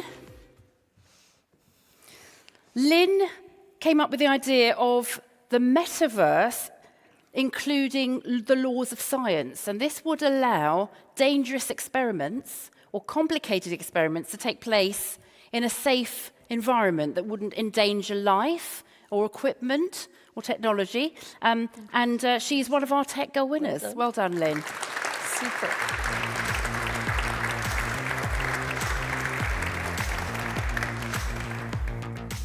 Natasha, would you like to step up to the stage?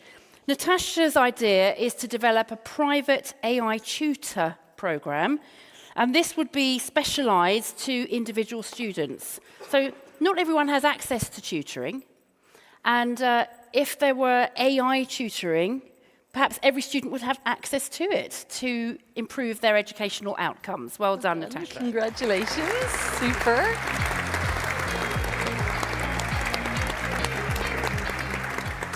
Next winner is Lydia. Lydia's idea is to develop a small sensor that would go into a smartwatch, and that sensor would be monitoring your glucose levels. And she came up with the idea because she was reading a medical journal that explained the link between blood glucose levels and the ability to focus. What an excellent idea. Well done. Super.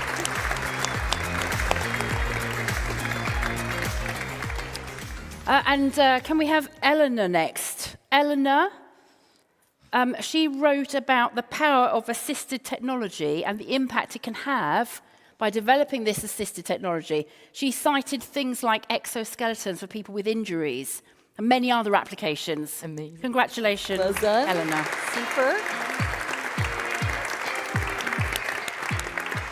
Georgina, who we've met already, is going to join us. Georgina, as you heard, came up with the idea of applying virtual reality, augmented reality, and sensory technology to help neurodivergent students to fulfill their potential.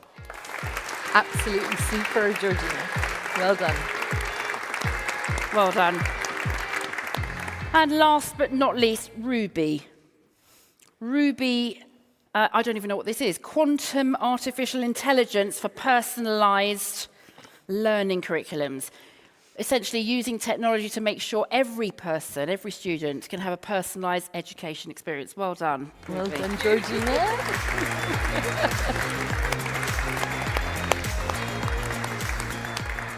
I think we're going to have photos now, is that right? So we're going to ask everybody to come along to the stage or join us on stage.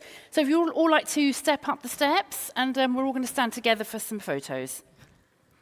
I knew that large step was about. Yes. Can we also ask the mentors to join us? So Jackie, Elizabeth, yes, Charlotte, Georgina. Let's and Ellie, you can boss us around now. Yeah, so I know. Stand. As is Ruby, by the way. Let's move this table back. Yeah, good plan. Rearrange the furniture, let's do that.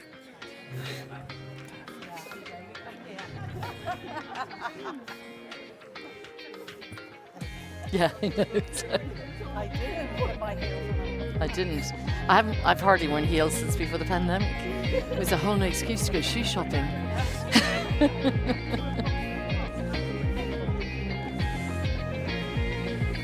Eyes on Ellie there in the front.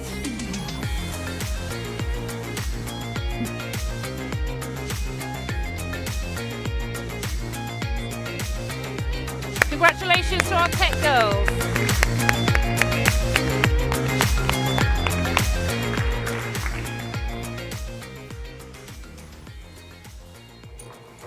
Yes, I think we can head on.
Good afternoon, everyone. Hope you're having a great time here at the studio.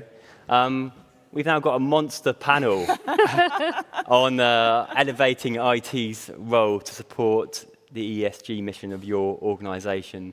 If you didn't catch me earlier, I'm Doug Drinkwater. I'm the Editorial and Strategy Director here at Hot Topics, and we're joined by John Townsend, who is the CIO at National Trust, Colin Seward, who is the Tech and Data Leader in Cisco's Sustainability Office, Ruby Kaur, who is the Chief Enterprise Architect, I should say, at Lloyds Banking Group, Danny Atias, who is the CDIO at London Business School, Jackie Lipinski, who is the CIO and Director of Technical Services at the Royal College of Art, and Dom Housen, who is the Chief Transformation Officer at Viridor, and I think the interim MD of Viridor Polymers. Please do come forward and have a seat if you can, if you're sitting or standing at the back. So today we're going to talk about ESG strategies. We're going to look at what that means. A lot of acronyms in this industry as well. And IT's role in delivering that, I think it's a bit more than simply green IT, although that obviously plays a part, but actually green business through technology and data. How do you navigate conflict internally, perhaps inertia? How do you navigate conflict externally, perhaps regulators, governments, etc.? Troubleshooting. Dom, I'm going to come to you later on this. A murky ESG reporting landscape. How do you work with the vendor community and get transparency, certainly on some of those emissions? I think it's a bit easier with the hyperscalers, maybe not so much the consultancy, system integrators, etc. Plus, they're going to give you the tips on where next, what to do. They've all reliably informed me of that. John, I'm going to start with you because you're in my eye line. The kind of ESG, what it means to you first of all, and the kind of National Trust strategy in that area. Well, thanks, Doug. And as you might imagine, as the largest conservation charity in Europe, ESG is hugely important for us. It's not just a core pillar of our strategy, it's actually what our strategy is all about. So we're here to protect nature, beauty and history for everyone forever. So in order to do that, we've got to have pretty demanding targets for both ourselves, but also the partners that we work with. People get very quickly, when we start talking about ESG, they get quickly diverted into carbon and conversations around carbon. Hopefully today we're going to broaden that out a little bit because the challenges we've got around biodiversity loss and the threats to nature, the threats to our water systems, all of those things are equally important. But also a conversation around inclusivity and diversity and making sure that we are here for everyone. That's what our mission's about. So understanding what the social implications are around organisations and the things that they're doing and making sure they're doing things in a truly inclusive way. And making sure that they can prove it. I think the G word gets lost a lot in ESG conversations, and I'm sure we're going to hear a lot about transparency in the world of ESG and how we can all, as technologists, do more to help that transparency, because I think that's a huge part. It's not just sort of, about talking the talk, it's actually walking the walk in this space that's going to mean that we all, as people, benefit from doing well in this area. I'm going to bounce around with the questions given the size of the panel today. And if you do have any questions, again, please do put your hands up and we'll get that mic to you as soon as we can. Again, please, no comments. It's got to be a question. Jackie, can I get your thoughts on what ESG means to you and the role within your organisation? So first of all, I hate acronyms. I think we need to stop saying ESG because a lot of people don't know what that means and therefore aren't addressing things. So I work at the Royal College of Art, and there's two ways I look at this. One is how we as a business are thinking about it, and that comes right back to looking at how we get funding, making sure that's ethical, making sure we're partnering with the right organisations, how we're doing a lot of things in running our organisation. Second to that is around how we are changing the way we do research and teaching, and that's absolutely critical for the planet going forward.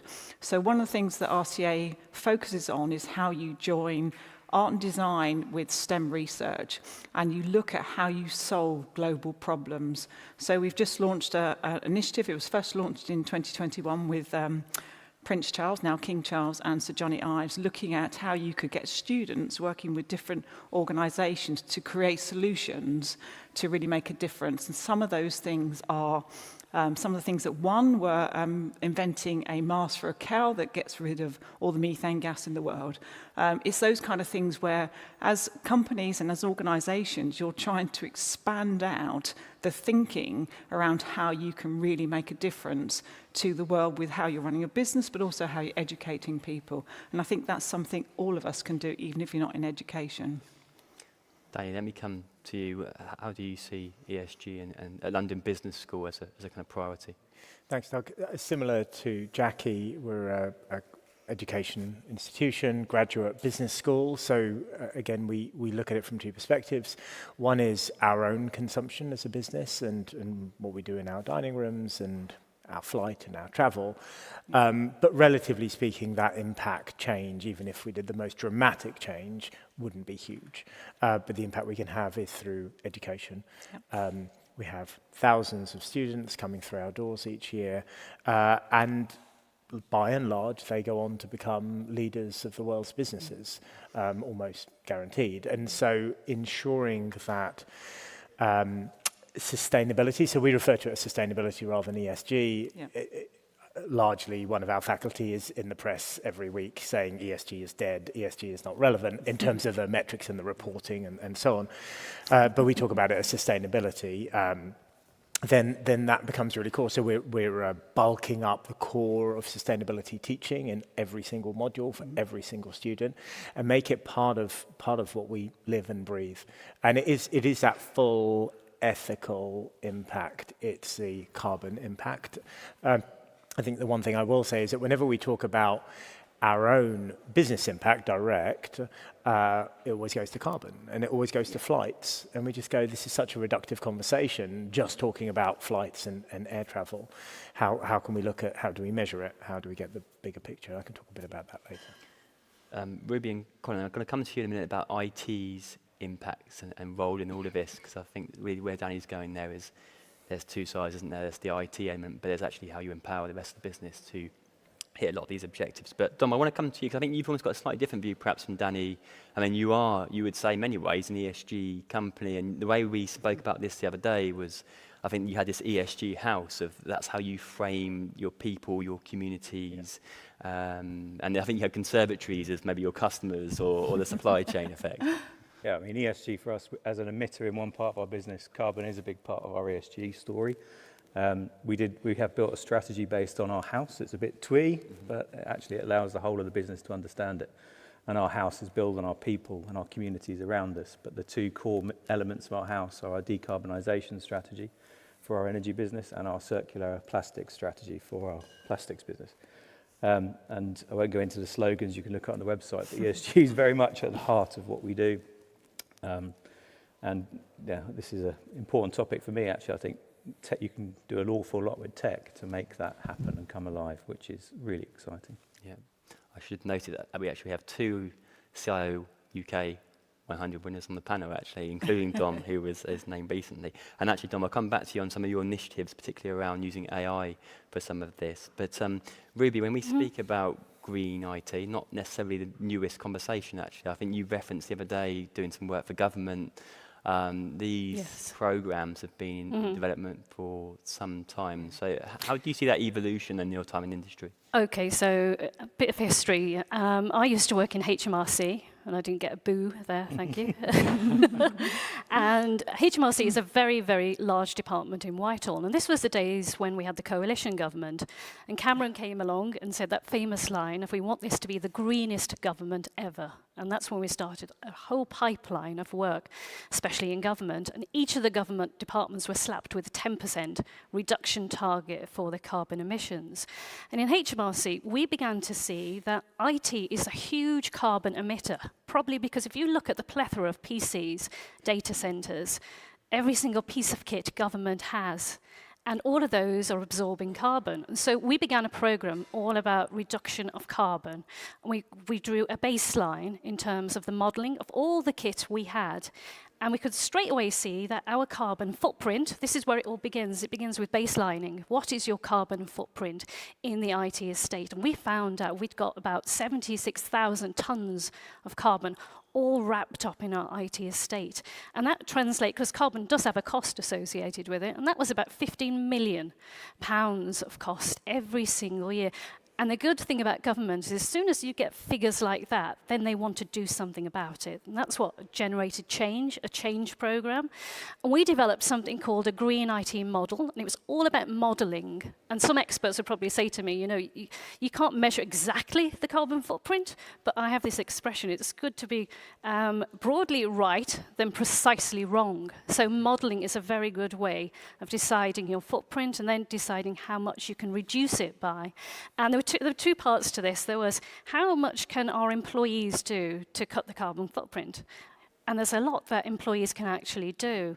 And also on the other side, what kind of initiatives, the green IT initiatives, can we actually start to do?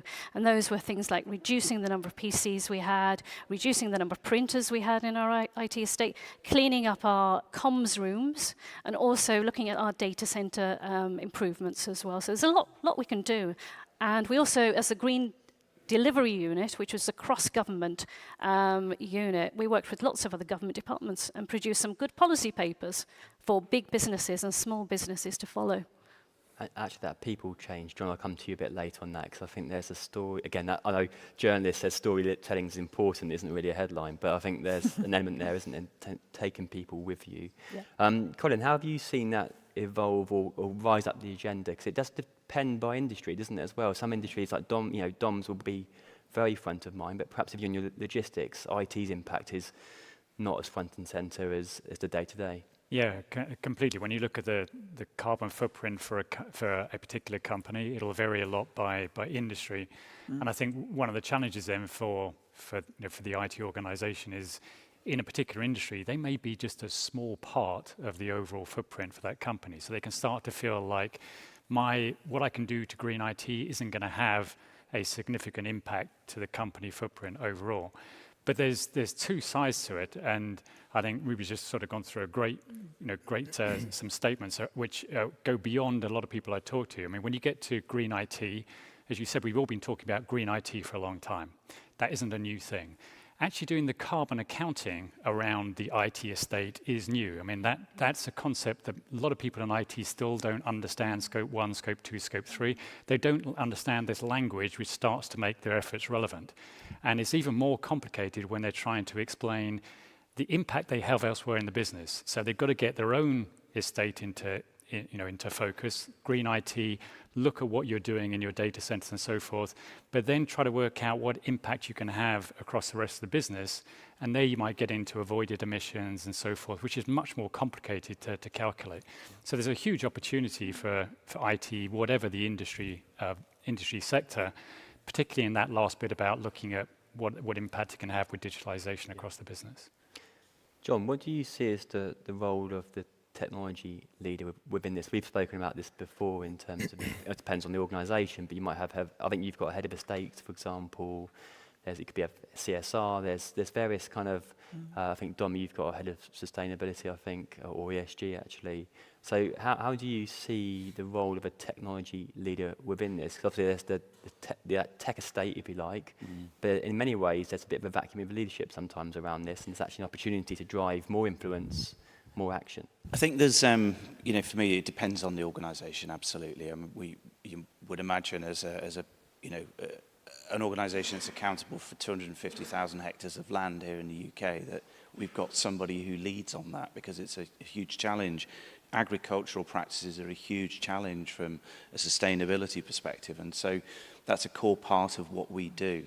As technology leaders, though, we have access to information that perhaps, and the ability to understand that information and present it in a manner that others can interpret and use to tell the story of what organisations are doing that perhaps others don't. And that understanding of, the curation of the data from a sustainability perspective, how that can then be utilised, how it can be shared with others, that's something that technology leaders can bring, I think, to any organisation. And particularly when we work together, because, you know, as technology leaders, we're also consumers of technology. You know, I don't think there are many organisations that provide all of their own technology completely in-house, and they consume it all. So we're all dependent on each other. So that sort of, you know, community where we can get together and share best practice and be a bit more transparent about the challenges that we all face, I think we've got a hugely powerful role to play. I think I would add more to that. As a technology leader, you're not just running the tech function, you're actually helping run the whole organisation. So when I look at the estates function, how can we make them, give them information and data and tools to enable them to understand where they are from a sustainability point of view. So, and I think as an organisation, we need to think about IT leaders in a different way, about how we're transforming the whole company and what kind of skills and expertise do you need in order to enable them to make the right decisions to transform from a sustainability perspective. I think the other thing that I think from an education point of view is about mixing different ideas and different thinking. So you might have an IT tech, you might have someone from estates. I mean, in RCA, we bring all sorts of diverse thinking. So you have fashion textiles working with robotics, working with all sorts of things to come up with solutions. In business, sometimes we don't do that. We don't bring the different thinking. And although a lot of us now have sustainability managers trying to lead things, we're still not coming together enough as a team. And I think we could do a lot more in that space. Yeah. I think the theme that I've heard being repeated alludes to the data strategy of the organisation. If you can get your sustainability strategy aligned with your data strategy, then you've got the opportunity to measure, of course, you know, what are you currently consuming and how are you reducing it, and have visibility and dashboards, but also the ability to draw the thread across the organisation. So, for example, if we think about our estates, our smart campus, smart buildings, recording temperature and utilisation of spaces and how many people are using spaces. If you build that into your data strategy rather than a shopping list for a load of sensors or a building control management system, then it starts to join up, and then you can look at how efficient the space that you're using, and you can ingrain that in, I suppose, data-driven decision-making across the organisation. But it can be a really powerful tool. I think that another point that we should touch on is the employee engagement is so powerful within all of this. I came to learn that there are two groups of people in any company when it comes to sustainability. There are those people that are green throughout. It's in their DNA. You don't even have to tell them to recycle this or do that. They just do it automatically. And then you've got the other group of people that don't do this. It's not inbred into them. So we don't need to educate the first group, we do the second. And what we found, when we talk about dashboards and we talk about transparency and we talk about data strategies, giving those people numbers, real numbers, so they can actually see things on dashboards really does drive behavior changes, because they see carbon going down, they see carbon going up, they go, now it means money. I will actually start to do something about it. I want to come on to just a moment in terms of some of the frictions. Dom, I'm going to come on to some of your stories actually, which are quite interesting around AI as well. But any questions in the room? Yes, if we can get a mic here, that would be great. Thank you.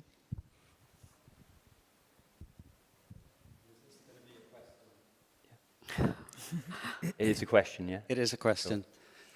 To put things into context, do you know that IT globally represent close to 4% of total carbon emissions? Yes, we do. Cool. We do. Then but it was a question. Thank you. And that's why and that's why we no longer watch Netflix in 4K. We watch it in standard resolution. Write shorter emails. So you're right. Global emissions run about 60 billion tons of CO2e. IT, or digital, 2 to 4%. But it's the estimates of how much impact digital can have to reduce emissions in other verticals is around about 15%. That's a number which is quite often quoted. You see estimates anywhere from like 3 to 20%, but 15%, I mean, that's a big difference we can make if we engage with the business, get passionate around trying to do our part from the IT. Friction, just going to move on to friction in a minute, and we've spoken a lot about environmental actually, haven't we? We haven't really looked at the social and governance aspect, but Dom, give me a kind of past history of some of the initiatives you worked on. So I think to summarise, AI-trained cameras to optimize plastic recycling, monitoring the recycling process, AI to identify hazardous waste in waste streams, and then your RPA as well to automate tasks and improve reporting. Just give us a bit of a kind of background to some of those. Yeah, so in the energy business, I had a discussion with a lady on the table about what you put in your black bin. You'd be astonished at the stuff that people put in their black bin.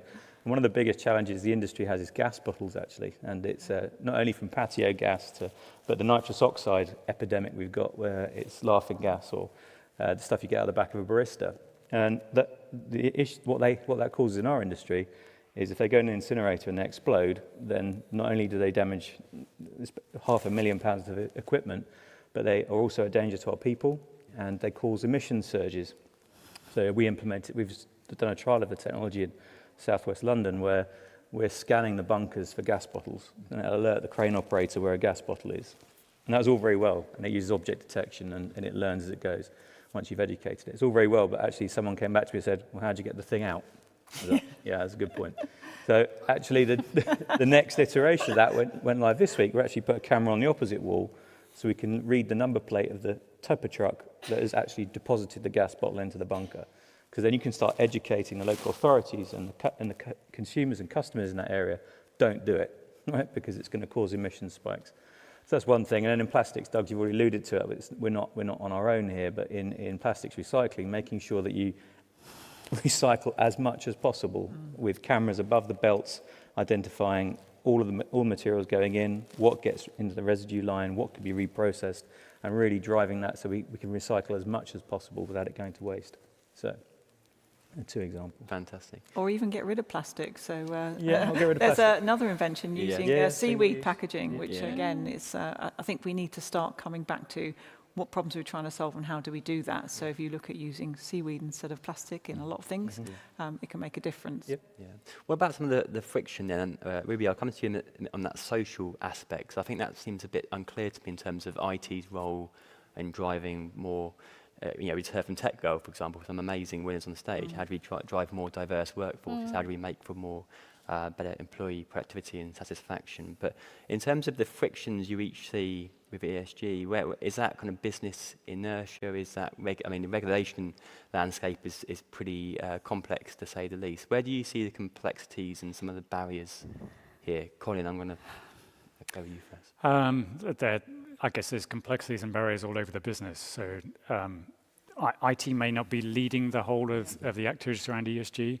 So I think one of the important things for the IT leaders to do is to work out where they can play their part, and it may be trying to work out where some of those resistances are and how can it help with that.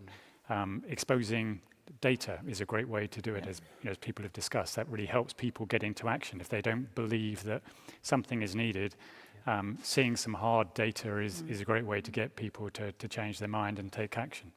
So whether it's in the HR function or in supply chain or in manufacturing, the sales organization, there's a lot of places where I think IT can play a role, and IT can help to show are the changes you're making, are the things you're doing, are they actually making a difference? Yeah. Any other, Dom, I guess one obvious one is the ESG reporting. I think we spoke before about this becoming a danger of being a cottage industry in a way with, and actually a lot of these platforms aren't even what they're saying they are. No, we've struggled. You always, in IT also don't want ESG to be a swear word or a swear acronym. Is that if it does become a cottage industry of reporting, and Danny's right about data strategy and whether you need a widget or a detector to collect every bit of information. But it's also, depending on who owns you, shareholders have absolutely desperate for ESG information, but they want different ESG information. So you're in every business, you're in danger of becoming having an ESG reporting function. In fact, we have a person dedicated to ESG reporting, which is nuts, and we need to get away from that. But yeah, out there in just my experience, I might be wrong, but it's not really, because the subject's so huge and the volume of data and the different things you're supposed to measure for ESG is so varied. Vendors don't quite get it yet, and there aren't necessarily platforms or people will say they do ESG reporting, but it's not true. You can't cover everything. And then you end up paying. My cottage industry point on Monday was about you end up paying to verify this data. So we're just about to submit our report, for our ESG this year, and we had to pay money for 120 metrics to be verified. So that is just, you've got to stop it becoming, as I said, a swear word in IT language. But what's driving that? And I can tell you what's driving that is bad behaviour from companies who are not being transparent about their ESG reporting. And so actually there is a need for change and there is a need for investment, because without transparent, accurate data, then no one's going to make the change. And without that, it being an obligation upon an organisation to actually publish that data, nobody's going to make the change, because they're not motivated by the need to do it. They're motivated by the fact that actually we need stronger, legislation actually to force organisations. Transparency over things like Scope 3 emissions. Yeah, I mean, it's a bit of a bugbear for me, because, actually it's really, really hard to get these from a lot of organisations that you want to work with. So actually, when we talk about ethical organisations that we want to work with, actually a bit more transparency on that would be really helpful. Another thing to think about is we talk a lot about, the downstream emissions, but nobody really thinks much about the upstream implications of what they do. I'll give you a thing to think about here. If we might have the greenest, most sustainable data company on the planet who is doing a great piece of work with a completely carbon net neutral cloud hosting provider. And they are using that to, let's come up with some sort of hypothetical thing about data on a potential new oil and gas field. Whose ESG report does that go into? Yeah? And the answer is none of the first two, probably in the oil and gas companies. But they have had a direct implication on that from the downstream, the upstream implications of the work that they're doing. Discuss. Sorry, Ruby. I was going to say, to that point, it's all about looking across your entire life cycle, from cradle to grave, all the different scope emissions, and also greening your supply chain as well. We're all part of it, this whole ecosystem, the circular economy, whatever we call it, we're all part of it, and we have to know we are responsible as well as the upstream are responsible as well. It's all one part to play in this. And broadening back to ESG, as you go to your supply chain, it's not just about the sustainability part, it is about the workers and the way they're treated in that process. It's about the way they get their minerals and so forth. So there's a lot of things in that supply chain which you can influence. I do want to come on to that bit in just a second, but Danny, I think you want to very briefly, financial reporting is pretty robust now in organisations, but it's been going for over 100 years. ESG reporting is maybe 10 years. So it's going to take time to get a level of maturity, and we need that whistleblowing on greenwashing, ultimately, so that people aren't trying to get ahead of the curve. The only other thing is, what's the point? Well, hopefully we understand the real point, but if you think, but what's the commercial imperative? And the commercial imperative, which we heard a little bit about earlier, is from the circular economy, is that in the future, I don't know when that future is, you won't be able to find staff to work for you, you won't be able to find customers to buy from you, and you won't be able to find investors to put money into your business if you don't get on top of this problem. So that's the commercial imperative. Hopefully that's got enough organisations' attention. So it's carrot or stick in a way, isn't it? You're going to get caught one way, you either take it as an opportunity, or you're going to get hit another way. Ruby and Jackie, I want to get your thoughts on that social impact. I think that's what I don't think is quite as clear. The environmental piece, yes, okay, we understand. But how do you see IT's role in delivering social impacts? I think it's a bit of a double-edged sword in a way, isn't it? We just heard from Tech Girl, we know that, 20% of leaders are women in the IT industry. Actually, depending where you go across the planet, there's some pretty dire working conditions across some of the biggest technology companies on the planet. So how do you see IT's role within the people aspect? I'll start with you, Ruby, and then come back. It's more about a social contract, isn't it? Every company, every business has that social imperative to do good for society. Well, they should do. Going back to companies that have purpose-led ambitions, and they trickle down to the employees. For example, Lloyds Banking Group has a value which is all about sustainability. and being ethical. And that all trickles down all to my objectives, my team's objectives, everybody's objectives. When it comes to using IT for social good, there are many, many projects out there. For example, Vodafone, where I used to work, mobile phones given to third world users, third world people in, I shouldn't say that, in developing countries. So they're able to use those for micro payments for little things that happen in their villages. And that's empowering women, especially women. Women use tech in a different way, we found in villages across the world. That is a very good example of how tech can actually help in a social contract way. And also ethical practices as well are very important when we think about tech as well. You said 20% are females, only 5% are CIOs, which is quite damning. So I'm really optimistic about the future. If you look at the tech girls we had today, absolutely phenomenal. It really made me feel inadequate, to be honest. Oh my gosh. So I do think that if you look at the generations, this is in their DNA, in most of their DNA. We need to bring that thinking in earlier into our organisations because there are great ideas out there. I think also we need to look at that social side of things with governance, because again, when you look at governance and how that works, we have quite old-fashioned governance processes and rules and regulations that don't allow us to have that thinking coming in to change society.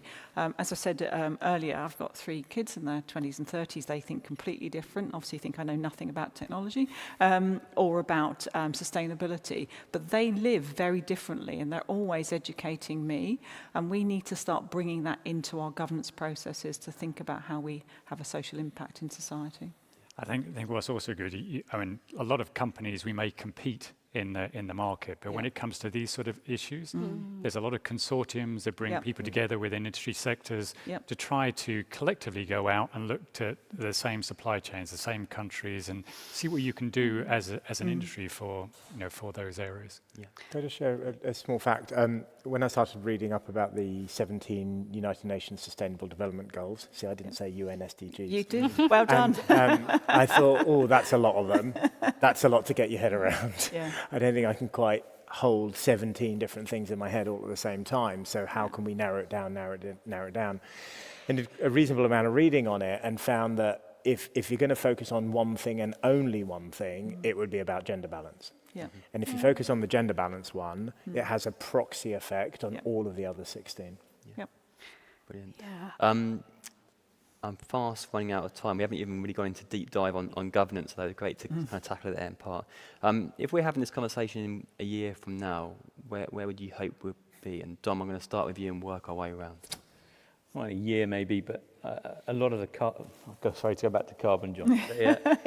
The emissions piece is all very much theory and models driven, actually. And the task that we're focusing on is actual carbon emission recording. And with ETS coming in 2028, the government is asking us to actually monitor your fossil emissions consistently. And what I'd love to see tech get to the point of is actually it's allowing companies to properly report on their carbon emissions. That tech's not there yet, but that's where I'd love it to be. I don't think it'll be a year's time, but carbon detection, consistent, continuous carbon detection would be a great piece of tech advancement. Jackie?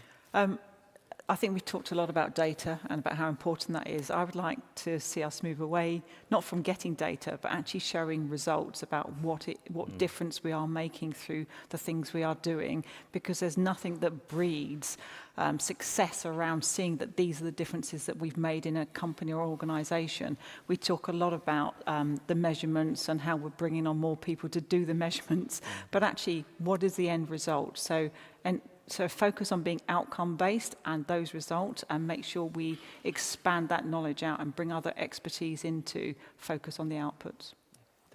But the irony of the question is that I sat at Hot Topics exactly a year ago having a conversation about the same topic with Freddie and with Jackie. I don't feel that much has changed, but I think it probably has. It just doesn't feel like it's changing fast enough, most certainly.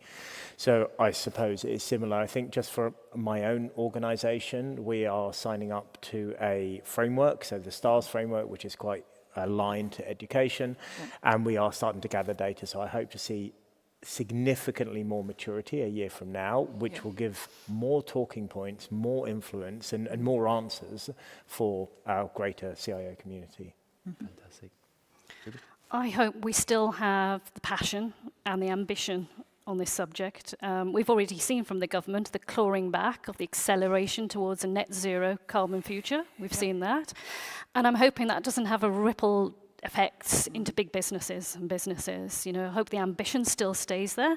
I hope that people get to talk more about carbon accounting, because I do really believe that's the new kid on the block, that we can really measure things and do things. In my own company, at Lloyds Banking Group, I hope we do start to use those financial instruments to start to measure the carbon on the accounting.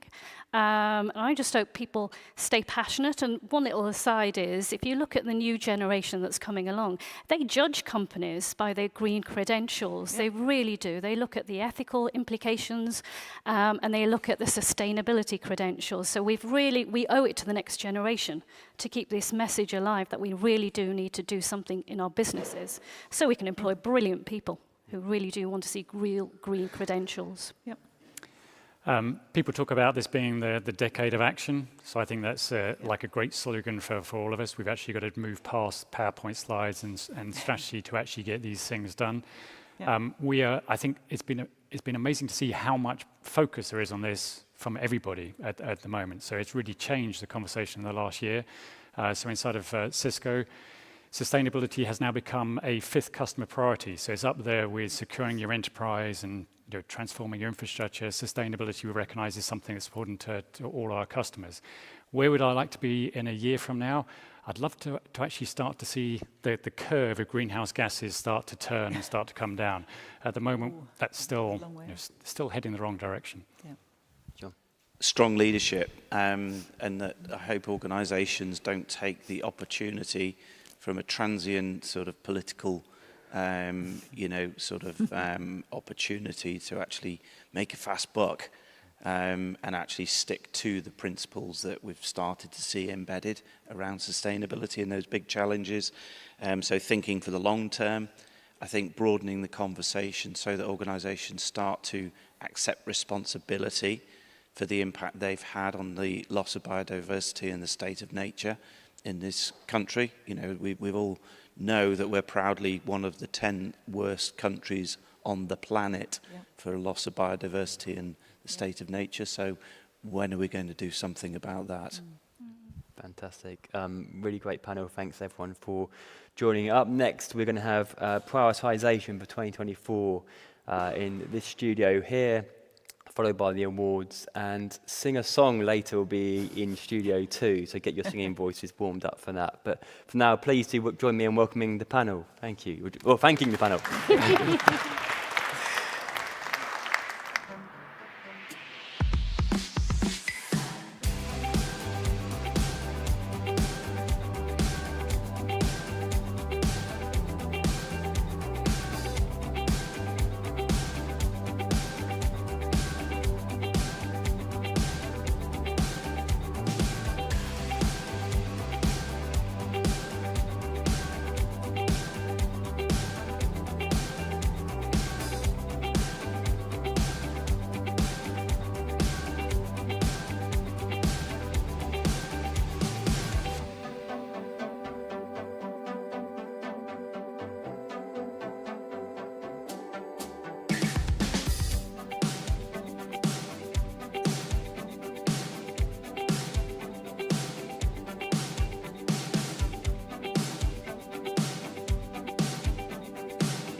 I know it's, we'll do a little tinkle first. I'll let everyone sit down.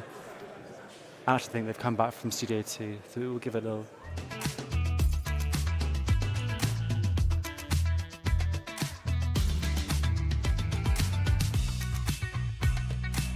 Thank you all. This is our final panel for Studio 1, which I can't believe I'm saying. It's gone by really, really fast, and thank you all for joining us still. We've heard some fantastic discussions across a wide range of topics, all pertinent, all priorities, I should say, which is why we're closing on this prioritization. I'm joined alongside myself by some great tech leaders, Mark, Paul, and Mandy. Mark's joining us virtually, of course. There was an intention, as there always is for these speakers. Paul, as a CIO of Amnesty International, I really wanted to get an understanding of what a CIO is prioritizing. Mark is the CISO for Freshfields Brookhouse Deringer. And actually, Mark and I was at an event. Actually, I was at Mark's event a couple of weeks ago, so we're doing a tit for tat. I was at Mark's event a couple of weeks ago looking at what CISOs should be prioritizing. I really want to get that comparison between a CIO and a CISO, especially for you in the audience, where your responsibilities fall within that and a little bit beyond. And then Mandy, I really wanted it on the panel because Mandy and I have spoken numerous times in the past on how to prioritize. And Mandy actually has a fascinating, not just story, but actual process and program to help leaders prioritize, which I know is the killer. I have copyrighted the term a poly-priority market. If you wanted to take it, it's a charge. But welcome all, and thank you very much for joining us. Paul, let's start with you. What are you prioritizing? CIO Amnesty International, we've had a lot this afternoon. What are you prioritizing for next year, though? I think the short answer is the things that tick most boxes. So whether that's delivery of the organisation strategy, whether it's reduction of risk, whether it's the enablement of our staff, or whether it's some pain to address what we've been maybe carrying for a while. So there's a systematic way that we've gone through that analysis, and we've tried to figure out what directly or intangibly addresses those needs. But certainly in terms of real things, we're still looking to maximise our investments of our current technology landscape. That means making sure we've got good adoption of what we're already paying for, making sure we don't have any waste in our expenditure as well. We're certainly still prioritising cost efficiencies, and we're certainly still prioritising the efficiency of our team. But what that looks like also is now we're looking to reduce the tech landscape a little bit. I think, as we all know, the larger the tech stack, the larger the tech landscape, the more nodes you have to worry about, the more complexity you have, the more cost you carry. So in the organisation I'm in, and I'm sure many of yours, simplicity and simplification of that landscape is still right at the top of the list for us. So it's pretty BAU, really. I mean, despite the markets of the last few months, really it's focusing on what CIOs always focus on. The market's volatile for sure still, and so is the economy. But I think maybe there's a sharper lens because we are getting pressured to manage costs a little bit more, and we're more risk averse. So I think making sure you've got that strong, resilient core, that there is no waste, and that you've looked at what you've got and how you're using it. I think maybe there's a sharper focus for us next year. Okay. And I should add, it's a global role, right? Amnesty International has a global footprint. Also the charity sector, so two of those adds a different dimension again. Absolutely. What has that meant for 2024's priorities? It's interesting, right? I mean, we're in a point in time now where the world's probably needed amnesty more. Never needed amnesty more, I should say. and so that creates an interesting dichotomy for me, where I've got to be cost efficient, cost effective, whilst the organisation has a stronger demand for effect. And so those two things, they don't go together well. So, but it's a really acute challenge for me. So yeah, it's. I don't think the effect of COVID ever stopped for us in terms of the things we needed to focus on, for sure. But we do operate in a particularly resource-constrained environment. I mean, I don't think that's ever going to change in the not-for-profit space. Okay. We'll touch upon those later on in the conversation. Mark, I'm going to come to you next. CISO perspective. Obviously, as I've just said, you and I have discussed at length what a CISO ought to be doing next year. Why don't you share those thoughts with the audience? The CISO role, first of all, a great answer before me. The CISO role is primarily to do two things. One is to support IT achieve their ambitions and not to hold them back. And the second one is to advise the business on how to drive forward in a secure way, but balance risk out. And if you're asking me where we are or I'm investing our bucks next year, the first point, and I hate this because you probably heard it throughout the whole day, but the whole concept of generative AI and what that actually means and how businesses can adopt it securely and how we in security can actually use it to enhance our capabilities and particularly our offensive capabilities to identify and respond to threats as they're increasing, because we know hackers are using those capabilities increasingly more effectively. So one is around just understanding Gen AI and how we can use it and how we can use it safely in the business and making sure that we can herd the cats a little bit around that space. The second one, and this probably goes to a CIO role as well, is we spent 10 years trying to centralize all of our data in one location, and all of the regulations over the last 2 years have done their very best to reverse those decisions. And you're starting to see, depending where your businesses are based, decentralization of data. So if you've got US operations, we are seeing an increased demand for data to be there. Same for China. And there's lots of regulations around that. And we're trying to understand how we unpick all of that strategy in a secure way that we can run a fragmented network in the same way that we're currently doing. And it's very, very difficult. We've all gone to the cloud, and now we're trying to work out what multi-cloud and multi-jurisdiction feels like. And then the third one, which is not specifically a security one, and again, it goes to a CIO role as well, and you can see that mine probably is a slightly hybrid role here. But we are looking at where people can work in the world, how they can do that safely, but also be agnostic to technology and devices.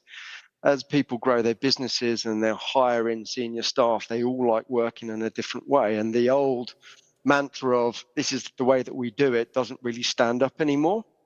And there is large demand for, I don't want to use Apple, I want to use Android, I don't want to use Microsoft, I want to use Google. And that proliferates across the board into other spaces. And we're trying to work out how we can introduce that flexibility to make the business more efficient and profitable, if I'm being honest, but do it in a safe way. So those are the three top priorities for me as a CISO. And I think they are shared among a lot of the CIOs and CISOs. There's some common objectives, whereas if you'd asked that question 2 years ago, you would have had someone like myself saying, oh, I need to invest in ransomware protection and antivirus and something else. Now the objectives are more closely aligned, in my opinion. Yeah, and it's a good point around how those priorities transcend roles and responsibilities. Now, we will hear from Amanda, I promise, but Paul, what are you not prioritizing? We have less luxury next year, I think. So we're, as I said, probably the opposite of what I said earlier on is the stuff that we don't know is a sure bet. The stuff that we have to experiment with a little bit more because things are so constrained. But I think to the answer, we've got our people that need to work in different ways these days. So we're not prioritizing things that necessarily force them to work the same way. So we want to allow inclusion and diversity to come through in the way people work and the devices that they use. So we're not prioritizing things around the edge. We're trying to focus on the core, and we're not looking. I guess weirdly, because we're such large consumers of ecosystems, we're prioritizing helping our users adopt what's on those development roadmaps, which means we're not looking too far afield at alternatives at the moment. Okay. So there's a lot of focus centrally, if that makes sense. Yeah, no, interesting. Mark, do you have the luxury of not prioritizing anything as a CISO? I only pet projects. So that is, Okay. that's the bottom line for us, is a bit the same answer as before, is we look at projects and deliverables that go across the board. So if it supports our fee earners and our business services staff and our client service to be more efficient and effective and more profitable, then that goes up the priority list. A pet project from an individual wanting an individual thing for themselves is immediately dismissed, although in a very polite way. Okay. Now, Mandy, you've probably heard all of this before. I have. Everything's a priority. Everything. Pet projects are not a priority. Absolutely. Why do you explain to the audience where your prioritization strategy came about and a little bit about what that looks like? So many moons ago, I attended a class on managing for value, and that's based on an economic profit model. And I decided to take that. It made absolute sense to me that if everything is based on value and you get the best return for whatever you invest, why could you not apply that to any kind of change or transformation or actually anything? You could apply it functionally, you could apply it to PE firms, you can apply it anywhere. And essentially, what I've come up with is something that says all the decision makers need to be aligned. So my question for you guys would actually be, have your peers actually agreed with you on that? And have you got the budget to make sure that all of those things can be done in service of the strategy of the organisation? If you have, great. But I haven't really come across too many organisations that actually have that. And so what I do is help to define what the criteria is. So we've got data to prove, or at least give some form of evidence and guidance to say, actually, this thing is going to give you the biggest value in service of that strategy, or growth, or simplification, or whatever it might be, or customer satisfaction, or employee satisfaction, whatever it might be. So you were talking about the things that your employees might want to use and embed that more. Well, that would be employee satisfaction. So I would then be heightening the scores on those particular initiatives that actually service that. So that's where that's come from. Okay. Yeah. And you've had transformation roles in the past. Transformation roles, yeah. You have Yeah. walked the walk, as it were. I have. What did you learn? Where were you, first of all, for the audience benefit, and what did you learn? Many organisations. What I would say is that somebody was talking about it earlier, actually, about making sure that North Star is very well communicated, understood, and everyone in each of the different departments understands where their piece is in that, which means then you get a alignment and a collaborative mindset. Without that, prioritisation, what is it? It's one thing for you, it's one thing for somebody else, and then all the teams underneath don't know which way they're supposed to go, and there's always resource constraints or budget constraints, and therefore you never get to deliver what you should, or in the fastest time possible, or whatever it might be. So, and that's in every single organisation I've actually worked in. Can I be cruel and pose Mandy's question to you both? Do you know that you're all aligned, your peers are aligned to your priorities? It's like herding cats. I don't think you're ever always going to be aligned on all things. But what we've done, which I've had some success with, is get agreement on the model that we use to prioritise. So the criteria, the things that we ask of the initiatives. I think it touches on your point. So what are the 5 or 6 questions you're going to ask of every initiative to understand if it directly, indirectly, or intangibly supports that criteria point? Digital employee experience, risk reduction, strategy, whatever it may be. If you get agreement on the model, the answer is what the answer is. Exactly. And I go a step further by giving some actual data behind it, Absolutely. which means that when there is a conversation about it, it's really based on evidence, and then it's a slightly different conversation. It makes it far more objective. With objective scoring, I will add, not my scoring. Objective scoring. And one of the trick of this is when you are actually looking at all the initiatives, you have someone that's neutral that is going through those scores with those people. Absolutely. Is it easier for Mark, and Mark, bear with me here, is it easier for Mark given he's got a more hybrid role, so he's almost marking his own homework, or actually is it more complex? No, actually, I would suggest it's more difficult because you've got to include all the business lead. Somebody was saying this earlier, I hate it when people divide up technology and business. It is the whole lot. So you've got marketing, you've got, finance, whoever else might be in the organisation that you've got to make sure agree with what your approach is. That said, who wants a cyber attack? I'd heighten that as a scoring. I would make that maybe twice the amount that it should be, for example. Okay. And where does the CEO sit with all of this? Because it really is their responsibility to prioritise. That's Good question. Man, do you want to take that? I know we had an event yesterday for CMOs and future CMOs, and one of the biggest bugbears they've got is that they don't think the CEO trusts the marketing department to add value. I don't think that's the same for this cohort of people, but I also know that the relationship one has with the CEO is super important, especially when it comes to making sure that they know you are aligned to their priorities, but you've got your own priorities. So based on what we discussed, how does that work? Well, it should. Everybody's objectives should flow from the CEO, and the priority should therefore fall out of that too. So it should be a pyramid of asks and therefore deliveries. Okay. Mark, any thoughts, on what we've discussed in terms of the art of how? I mean, you're laughing. I'm laughing because I love it. See, I work in a partnership and it's slightly different. So we don't have a traditional CEO type role. And partnerships are, for anyone who's worked in a partnership, I feel the same pain for you that I feel for myself. But ultimately, it is decision by several hundred people, and those priorities flex. They flex at the top level because of changing markets, but they also flex on geography and on clients.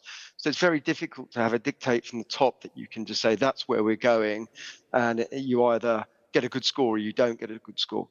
It ends up being much more complex than that, unfortunately, for me in my role at least.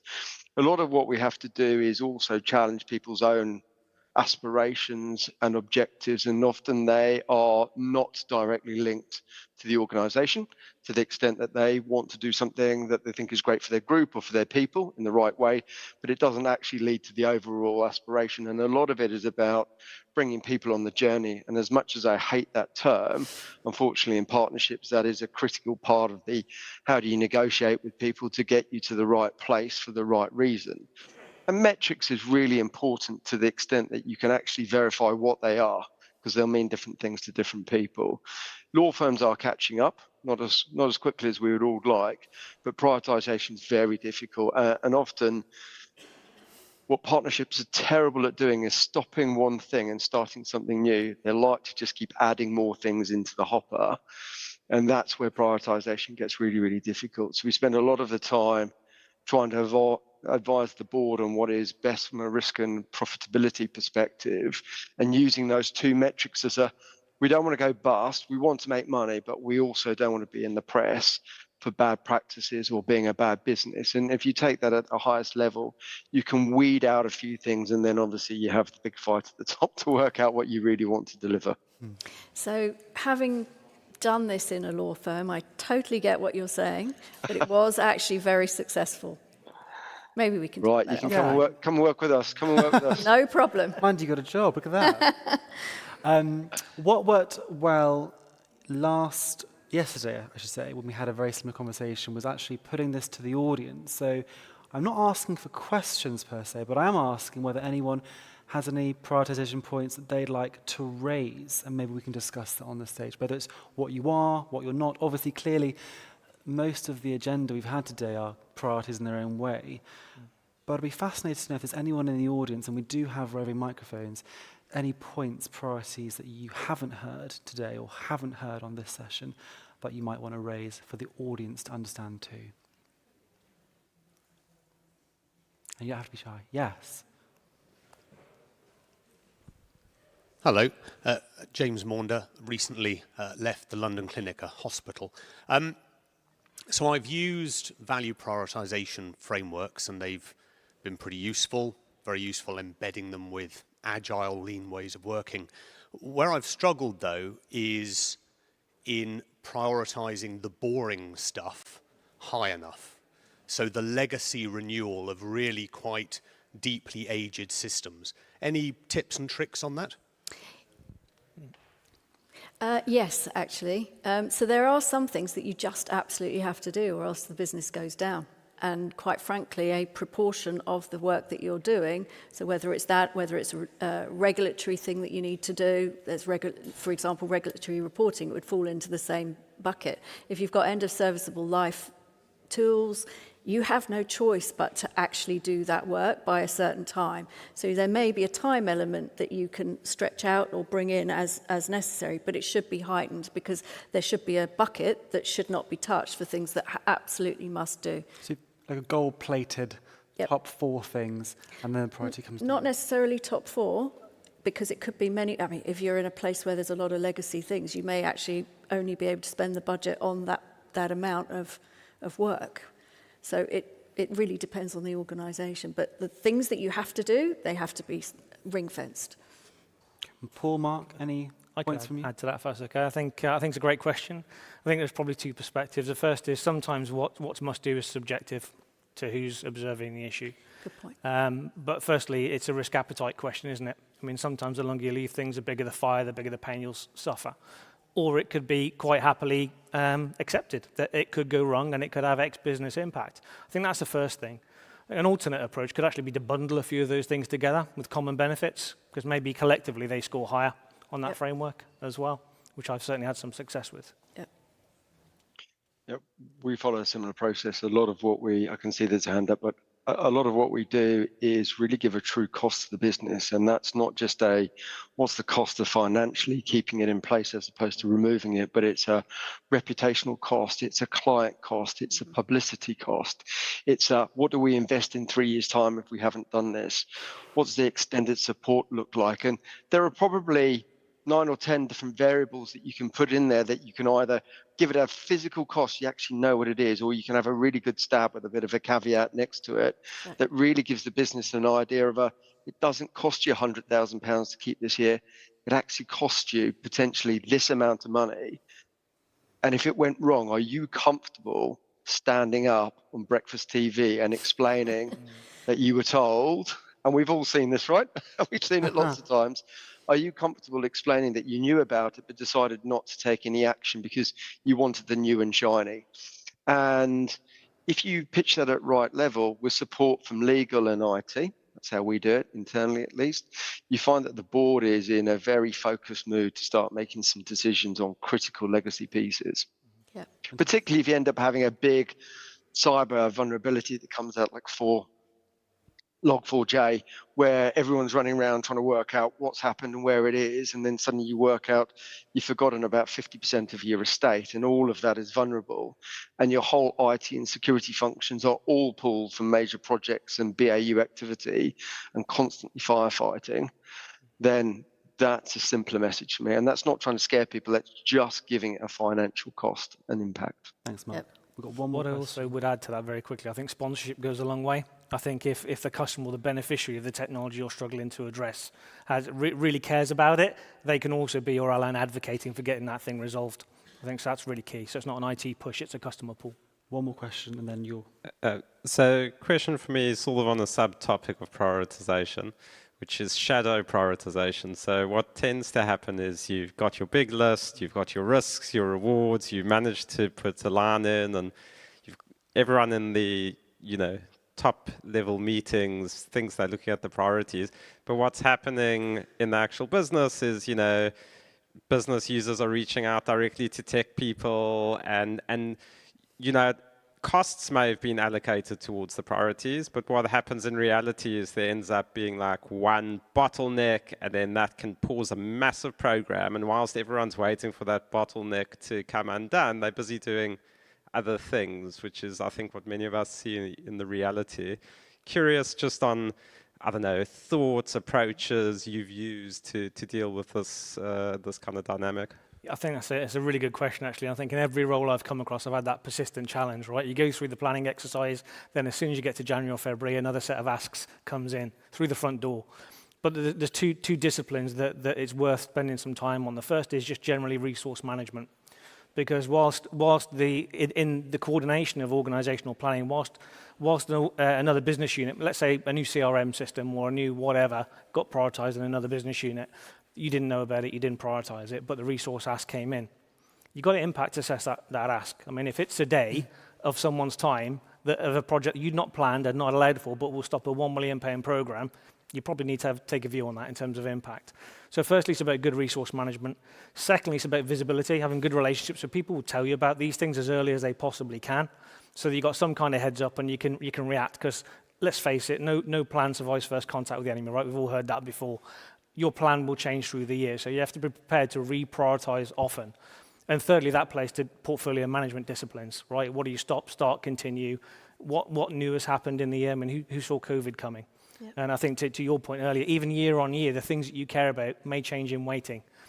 So I think there's not a single answer to it, but certainly stakeholder relationships go a long way, so at least there's a dialogue to start with. And we've got a question here, I believe. Thank you. Fairly quick one. It's more of a sort of, might sound a bit naive, but I like to be pragmatic.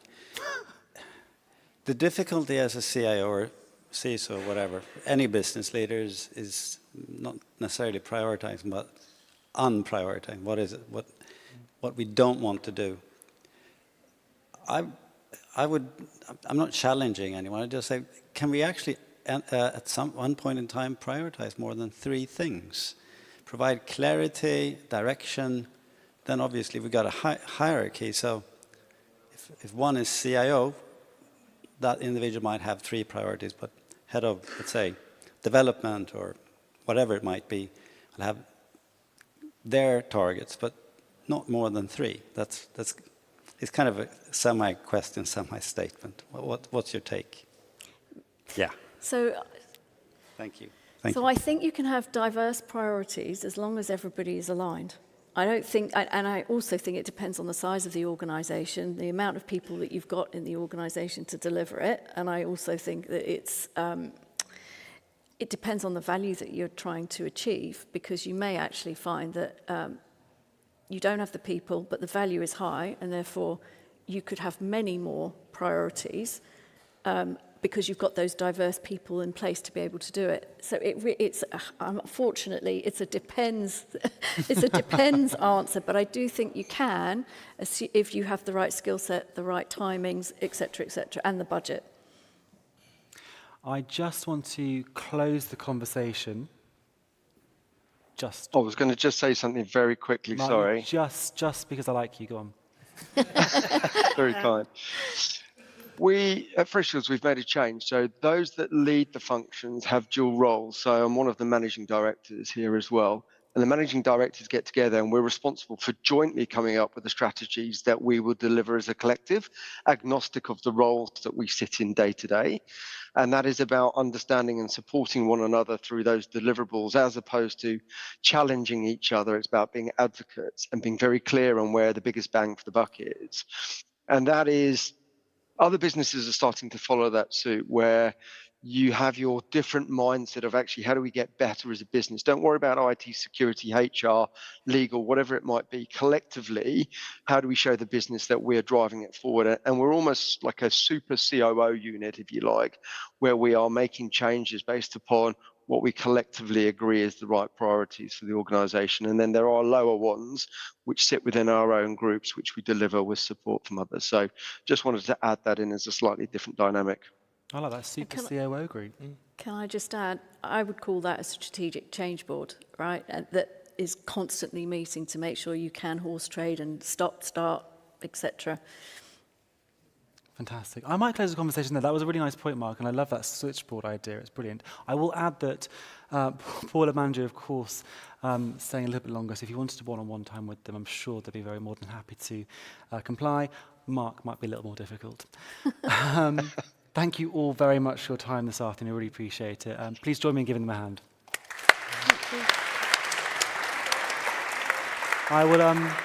I'll just add, because I don't think this happens often enough, but thank you also to any of the virtual attendees watching. I was told this morning that we had 35 different countries watching from, as far away as Australia, New Zealand, Vietnam. So thank you. Hope you enjoyed the sessions too, and obviously we will be sharing the content soon. But enjoy the next 5-10 minutes of break. We then have our award ceremonies hosted by my wonderful colleague, Doug. Okay. Thank you.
Good afternoon and welcome to the Studios Awards ceremony, coming to you live from Abbey Road Studios in London.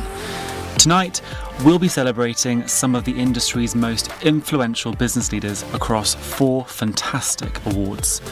These are the Chief Data Officer 100, the Chief Information Security Officer 100, the Future Chief Information Security Officer 100, and our inaugural ceremony for the Service Visionaries 100.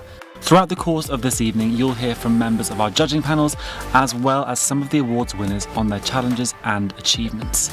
So sit back, relax, and get ready to give a hand to our judges, all our winners of course, and our host for this evening, Hot Topics is Doug Drinkwater.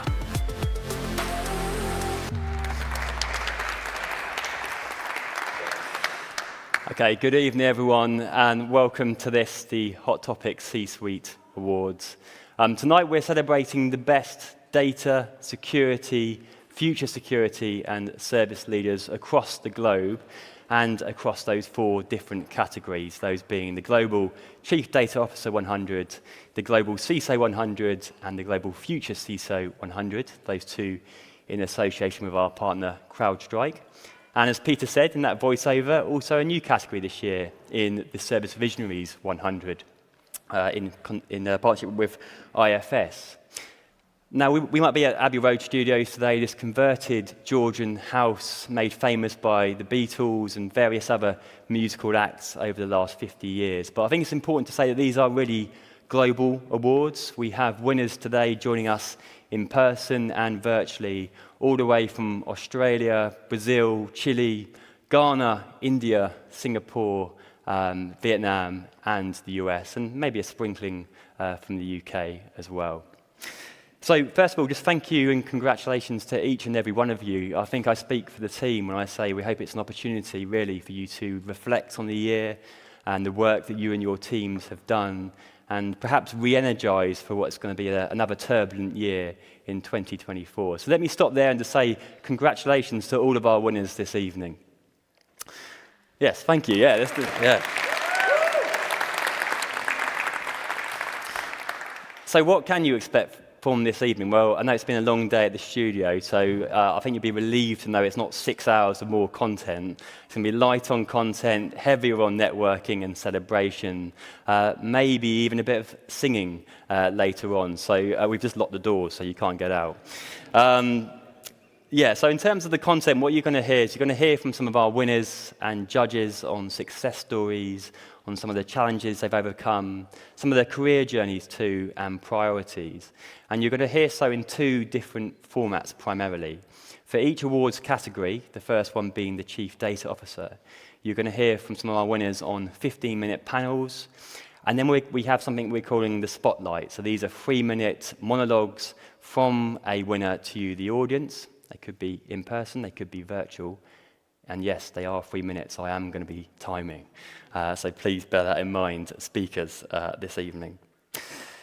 And then at the end of the evening, over here, about 5:45, we'll be doing some photos and handing out the awards to those of you that are in person. So please do come to the side of the stage, and Ellie will get some photos of you. And there are partners as well in CrowdStrike and IFS. We do invite you to join us for those photos and awards.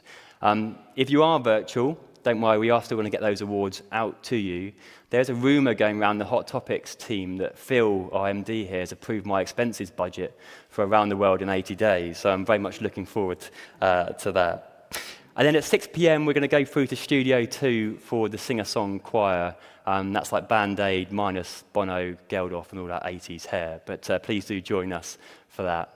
Anyway, that's enough from me for now. I'd like to invite the first panel onto the stage, and that is the Chief Data Officer winners. So please join me in welcoming the panel. Thank you.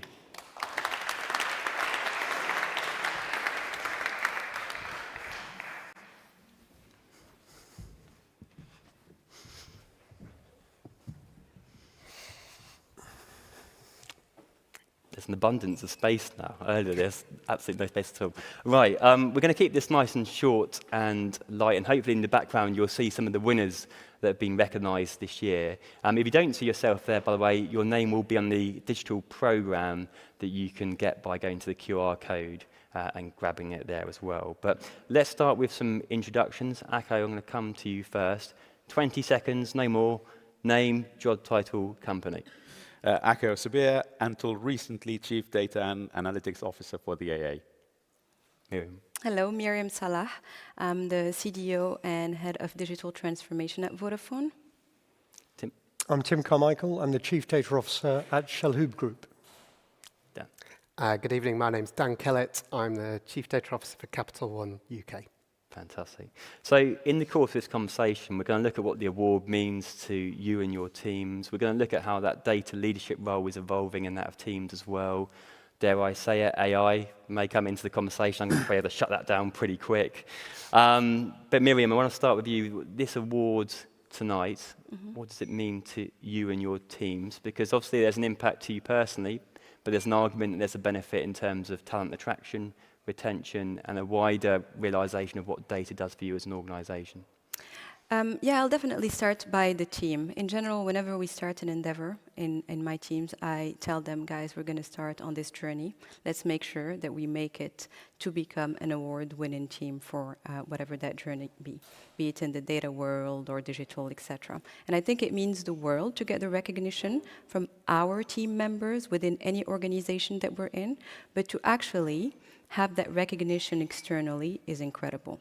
And it makes a huge difference in people's life. They feel like I have internally been recognized for my job, and at the same time, I am being recognized, so that helps me kind of network, get to know people, make a difference as well, which is such an important thing. You mentioned it, really, really important whenever we are having conversations in terms of bringing the right talent acquisition. Obviously, if you have been recognized, you know that people will be interested in joining a team that is innovative, a team that's super good. For me, and I can talk for a while, so I'm going to move on to the second point. For me, personally, again, if my team is happy, is recognized, it makes me really, really happy, and it feels like it solidifies all of the long hours, the hard work, working on strategy, and making a difference as well. So, and I love myself a new jacket, so. Brilliant, thanks Miriam. Dan, what about yourself? What does it mean to you? A new jumper perhaps? What does it mean to you? I mean, the team aspect is so important because I think within a data organization, quite often you might look a bit overlooked. You're right at the forefront of understanding data, making sure that data is high quality, it's being used, and really a service for other parts of the organization to just do their thing. So actually to have that recognition and that focus on what the team does and how we organize to deliver really great value is just, yeah, really important. Yeah. One key achievement from last year, try and keep it nice and concise as we can. Akko, what would you call out when you look back over the last 12 months? I think clearly changing the focus from the more operational aspects, which are important, but to really monetizing data and analytics and turning that into something of a highest order business priority in the business, and actually changing the culture and the mindset to enable that. And by monetization, I don't mean just sell your data. Mm-hmm. There are a lot of other ways that you can do that. I think that is the key for me. Yeah. Miriam? Getting a thank you from our frontline colleagues, because in bringing data literacy and going through it and getting that recognition that the data has helped them in their day-to-day job has been a huge achievement, and we're hearing it a lot more. Tim, what's your thought? It's a cultural change one, and that word's just been used, but we all know as change agents that landing cultural change is the hardest change to land, because you're challenging entrenched positions and you're challenging people to think a different way. And typically those people haven't got to where they are at that stage by thinking differently. And so inviting them to consider different opportunities and different approaches, driven and informed by data. And even at the most modest sense, just to start taking decisions based on data and not just on judgment or experience. And I think we have finally moved the needle so that now is a dangerous word to use for anyone, irreversible. And I sense that we have made an irreversible change in the way that most parts of our business, most of the time, consult their data before they make big strategic decisions. Not all, and not all the time, but that's inevitable. And actually, I think for those of you at the studio today, I think data was that recurring theme or thread throughout AI, ESG, and pretty much every initiative the organisation is working on. Dan, what's your kind of key achievement? I think it's so we've just coming towards the end of a pretty large-scale data transformation, huge amount of migration of our data to the cloud, on time and on budget. I'll take that. I didn't know data transformations ever ended. Congratulations. Well done. There'll be another one coming in a minute. It's fine. Brilliant. We've touched upon the kind of accountability leadership already, actually, but Akko, how have you seen that evolve? Chief data officer as a job or discipline is relatively nascent compared to others that might be in the room in terms of CIO or CISO or CTO. So how have you seen it evolve over time and become more important? I think certainly the AI has helped, but probably it will hinder as well because there's a lot of hype around it, but there's a lot of potential as well. I think how it's going to change and how people who are in that space can help it change in the right direction is focus on really creating tangible business value, less conversation around the technicality that goes behind that. That is absolutely, the technical aspects is very important for you, for your teams, but actually the face of data shouldn't be about the technical conversation, should be about the business value at various levels. And I think that way you will get much more traction from all parts of the organization and actually seeing yourself and the rest of the team as a business function, not first, that happen to use technology, not the other way around. Is that AI conversation, as Akko says, a bit of a double-edged sword because there's opportunity there, but there's a great deal of risk and challenge that comes there too? A lot of opportunities, specifically if we're not trying to boil the ocean and looking at very simple AI use cases. We talk a lot about Gen AI use cases. Focus on things that's super simple. Like in our organization, we're looking at all of the data that we have in terms of text. And we can use the power of large language model to actually provide opportunities for our team members to search that text very easily. Doesn't have to be something incredible like an avatar or anything, but it's adding value to the people that are doing the job day to day. Yeah, we're already out of time. It doesn't give you much time at all, but I'm going to start with, or finish rather, biggest challenge in 2024. Dan, what's keeping you up at night? I think it's trying to balance everything, I think is the answer. The need for growth, the need to balance risk, hype, how do you balance against that? So lots of spinning plates. It's just keeping all those things going at the same time. Yeah. Tim? Relentless search for value. I'm not 100% convinced that we're the value agents, but we're there to help others unlock the value. And so that collaboration in unlocking value is the key.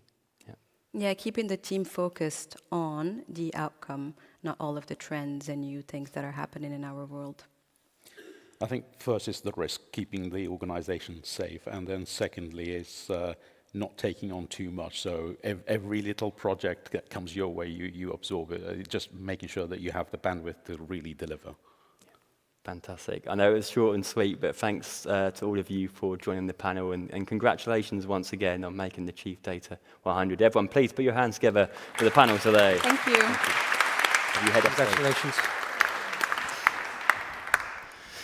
Right, so now as we move across to, in a few moments, to the next session, which will be the CISO 100 and Future CISO 100, I'm now introducing the first of those spotlights. And I'm joined by Niraj Kapalda, who is the Chief Data Officer for Home Credit India.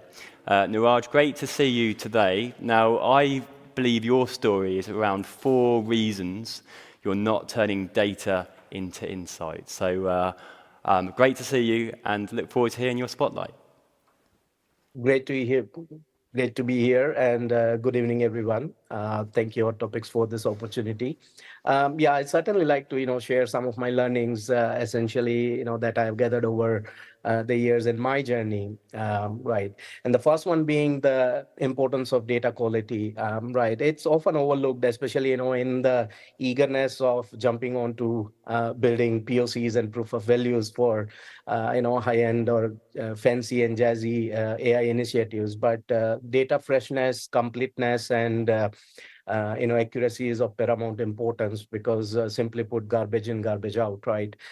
So it's really important that at the time of, evaluating the feasibility of any model, we are looking at and giving due importance to the data quality and whether there are any steps that we need to take before we embark on the AI initiative. The second one is, I think, and there was a point in the previous discussion as well, considering, AI initiatives as point solutions and siloed kind of initiatives, rather than actually looking at it from a more holistic perspective where, data and AI initiatives are actually looked at from inculcating the or institutionalizing the analytics within the organization as a virtuous cycle, right? Because looking at isolated projects and point solutions not only actually leaves out any opportunity for synergy between different business processes and teams to learn from each other's mistakes, but it also induces essentially inefficiencies and redundancies in the process. The third one is the importance of external data assets and in the current time, essentially, it is of utmost importance to look at all the available possible data assets that one can leverage when building, models, right? And I can quote an example here. While working for an asset management firm in US, right, we were tasked with predicting certain inflows and outflows in fund categories, and we were extensively able to leverage the data from, IMF, World Bank, data.gov, and other a lot of economic indicators which are simply publicly available, which kind of helped our model not only from an accuracy but also stability perspective. And finally, I think it's really key to agree with both business functions and finance in terms of what would be those criteria that would determine the success or failure of an analytics engagement, right? It is also important to discuss the methodology in terms of how we are going to arrive at the ROI from the AI initiative, because you really don't want to get stuck into that uphill battle after you have put in all the hard work, where finance actually questions or business questions the financial feasibility or viability of the AI initiative, right? So those were the 4 quick learnings that I wanted to share. And once again, congratulations to all the winners, and thank you, Hot Topics, and have a good evening.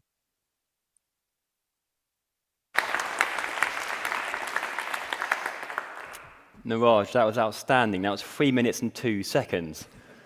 So you do get your award, just as a caution, actually. Anyone that goes over 4 minutes, we're not going to give you the award. So, Niraj, thanks once again for joining us. And yeah, everyone, please put your hands together for Niraj. Okay, so we're now moving to our next category, which is the Global Chief Information Security Officer 100 and the future CISO 100, both of those in partnership with CrowdStrike. So I'd like to invite onto stage the panelists from the CISO panel. Please join me. Thank you.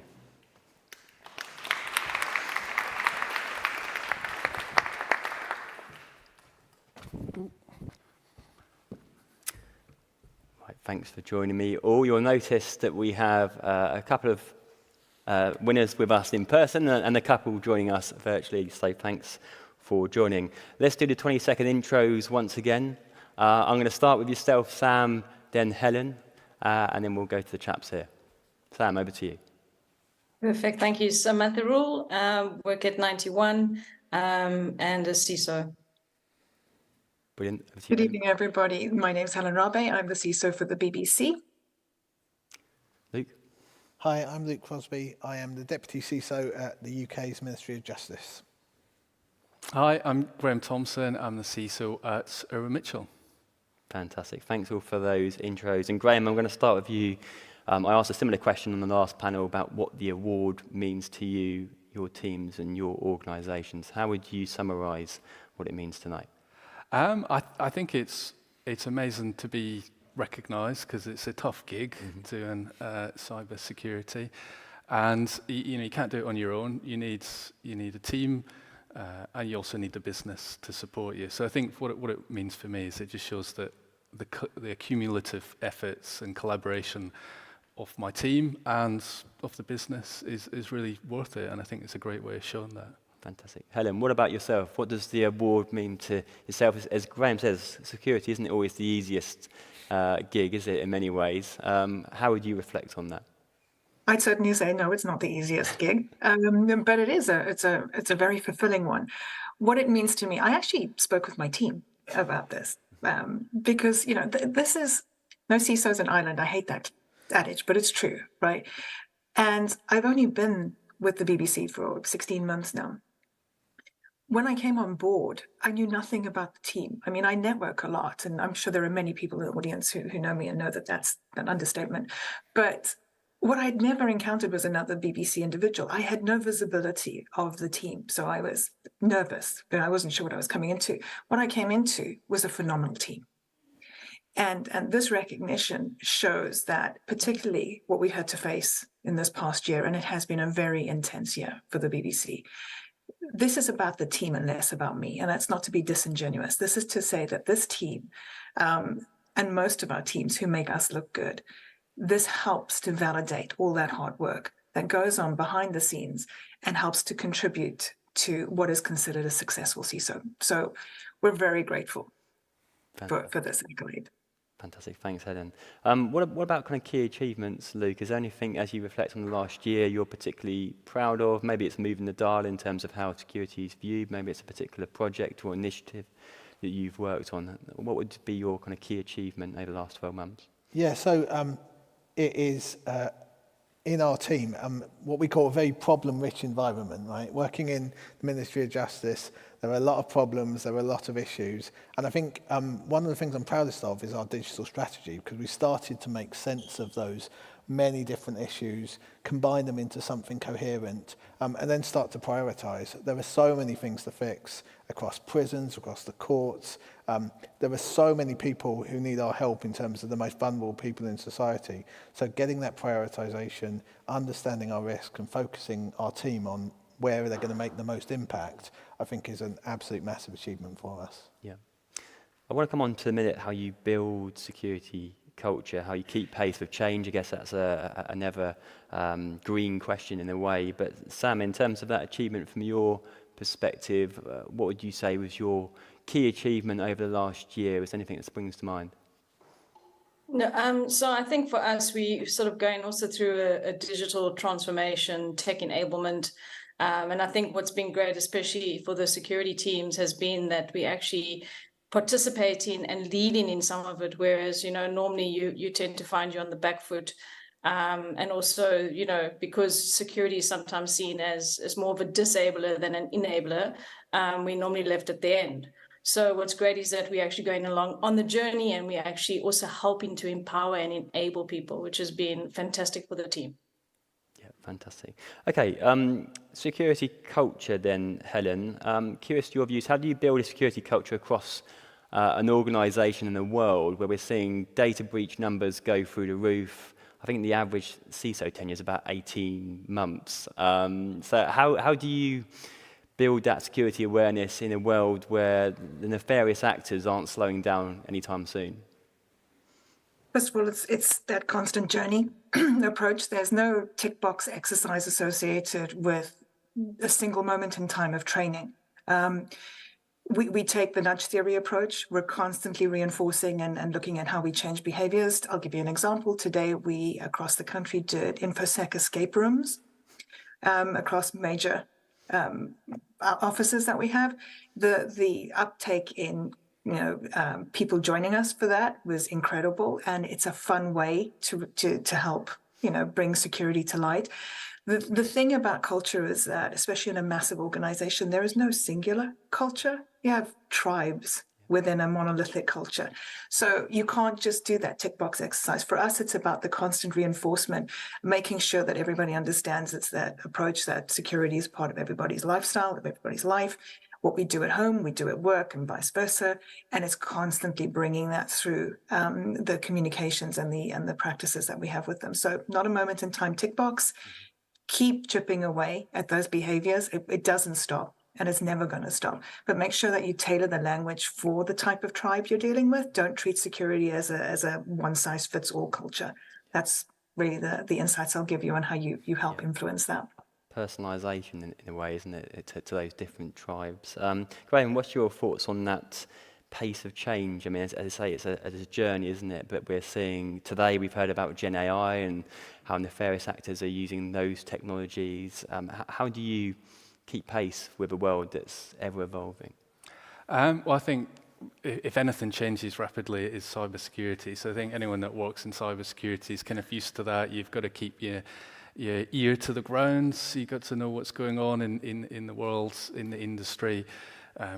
Reading the kind of threat reports. But I think the key thing is being able to separate practical reality with the sort of fear, uncertainty, and doom, and that kind of hype cycle. Because you can get yourself in all sorts of quandaries by worrying about the wrong things. And there are certain things that really, really matter, and you want to focus on those. So I think just having that general awareness by absorbing stuff that's in the industry media, by attending events every now and again, talking to peers, just really keeping up to speed with things. And I think the other thing is every business is different. You've got to talk to your colleagues, you've got to talk to your business, what are they worried about? And there'll be all sorts of different things, and some of them might be a bit of a surprise. Mm-hmm. Fantastic. As we come towards the end then, let's look at leadership and different skill sets, CISO, what the next generation of CISO looks like. Luke, I think you're deputy CISO, am I right, at MOJ? That's right, yeah. How do you think the CISO today looks, or tomorrow rather, looks different to today? So I think curiosity is going to be a really major factor in terms of what we're looking for in CISOs. So we want people who are asking why all the time. We want people who are trying to drive down to that so what and find that value. I think making sure that people absolutely understand the technology but really are tuned into the business context is absolutely vital. And I think, like for me, one of the main things that you want is this curiosity, making sure that, leaving no stone unturned, finding out why problems exist, going to the root of every problem and trying to understand like why people are doing things the right way. I really try and be an empathetic leader. So if someone is making a mistake or doing something the way that we don't want them to, we need to say, like, why are they doing it like that? There's got to be a good reason. And rather than blaming people, meeting them where they are, being empathetic and trying to improve behavior like across us, our users, and our digital and data teams. Yeah. Helen, how does that tally with your experience? How do you think, empathy, I hate the phrase actually, but soft skills, I guess, is what we're talking about there, not just necessarily just technical nous. How do you see that evolution of the role, talking the language of the business, I'm sure, as well? Most definitely. And I did a talk on this recently on emotional intelligence being one of the key skills that CISOs are now called upon to have. Whether it's intentional or not, we're asked to be all things to all people. And it's challenging, right? So the empathy is there, but then you also have to be able to prioritize the message to the business that those behaviors are unacceptable, and you have to do that in a diplomatic way. So the emotional intelligence is most certainly a key skill. Those are what people refer to as the soft skills. I will say that emotional resilience is a key skill as well. This job is becoming heavier from an overwhelming perspective. Noise levels are increased, your pressure levels are increasing. You will need to have a high degree of emotional intelligence and resilience to do this job. But to the earlier point, that initiative, that curiosity, questioning, challenging, why? Absolutely. We need we need the progressive technology skills coming through the pipeline, the AI skills, all those sorts of things as well, because I'm falling behind the curve on that personally.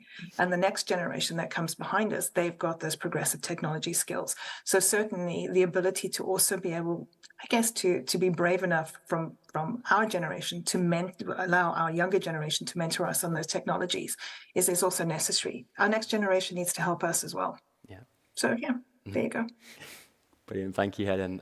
Graham, what about yourself? There's a nice angle there, isn't there, in a way from Helen on reverse mentoring. You know, almost you're helping the next generation, but the generation coming up needs to keep you relevant and up to speed with the job as well. Yeah, definitely agree with that. And I think further to that, building diverse teams is really important. But I think part of that, because in our industry, gender diversity is horrendous. 17% female, according to recent government figures.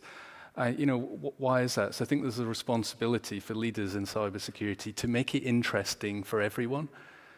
I don't know how you do that, and that's maybe part of the challenge. But you know, there's potentially some tools out there that can help you. Like you've got a job spec, prompt, reword this to make it interesting to a wider audience or whatever. But I think we need to do better at that, because it's not, you know, the skills are so broad. There's a place for everyone. You know, they really are so broad, but we've got to get that message out and really make it interesting and attractive to kids from all across the board. And that's a lovely comment, because Sam, in a few moments, will be given a short spotlight on her career journey, which touches on some of those key points. I want to come on to your biggest challenge or what's keeping you up at night in a few moments. But first of all, I do have 5 minutes. Are there any questions in the room for these CISO 100 and future CISO 100 winners? Everyone's knackered and wants to go sing a song. Okay. Biggest challenge then, Luke, going forward, what's kind of keeping you up at night? Yeah, so in the previous panel, they were talking about keeping all the plates spinning, and I think that is really important, but also knowing which plates are plastic and which ones are made of glass, and I think it's really important. So knowing the things that you absolutely can't drop and prioritising those. So I think prioritisation is a constant challenge, and that's probably the biggest one for me. Mm-hmm. Graham? I think the biggest challenge always goes back to the basics. You know, consistent metrics from Microsoft show that the 5 key areas of basic control areas mitigate 98% of your cyber risk.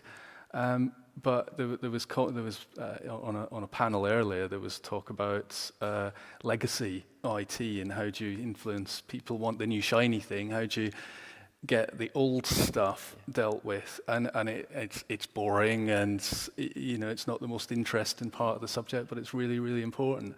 So I think just constantly battling away at the basics is always a challenge, because it's not necessarily the most interesting thing for IT teams. Yeah. Sam, what about yourself? I mean, it's interesting in terms of personalization and the basics, because also the risk here is quite substantial, isn't it, individually to CISOs? We've seen that with the Uber CISO court case recently. So there's not an insignificant personal risk to each of you. So what's your kind of challenge in the year ahead?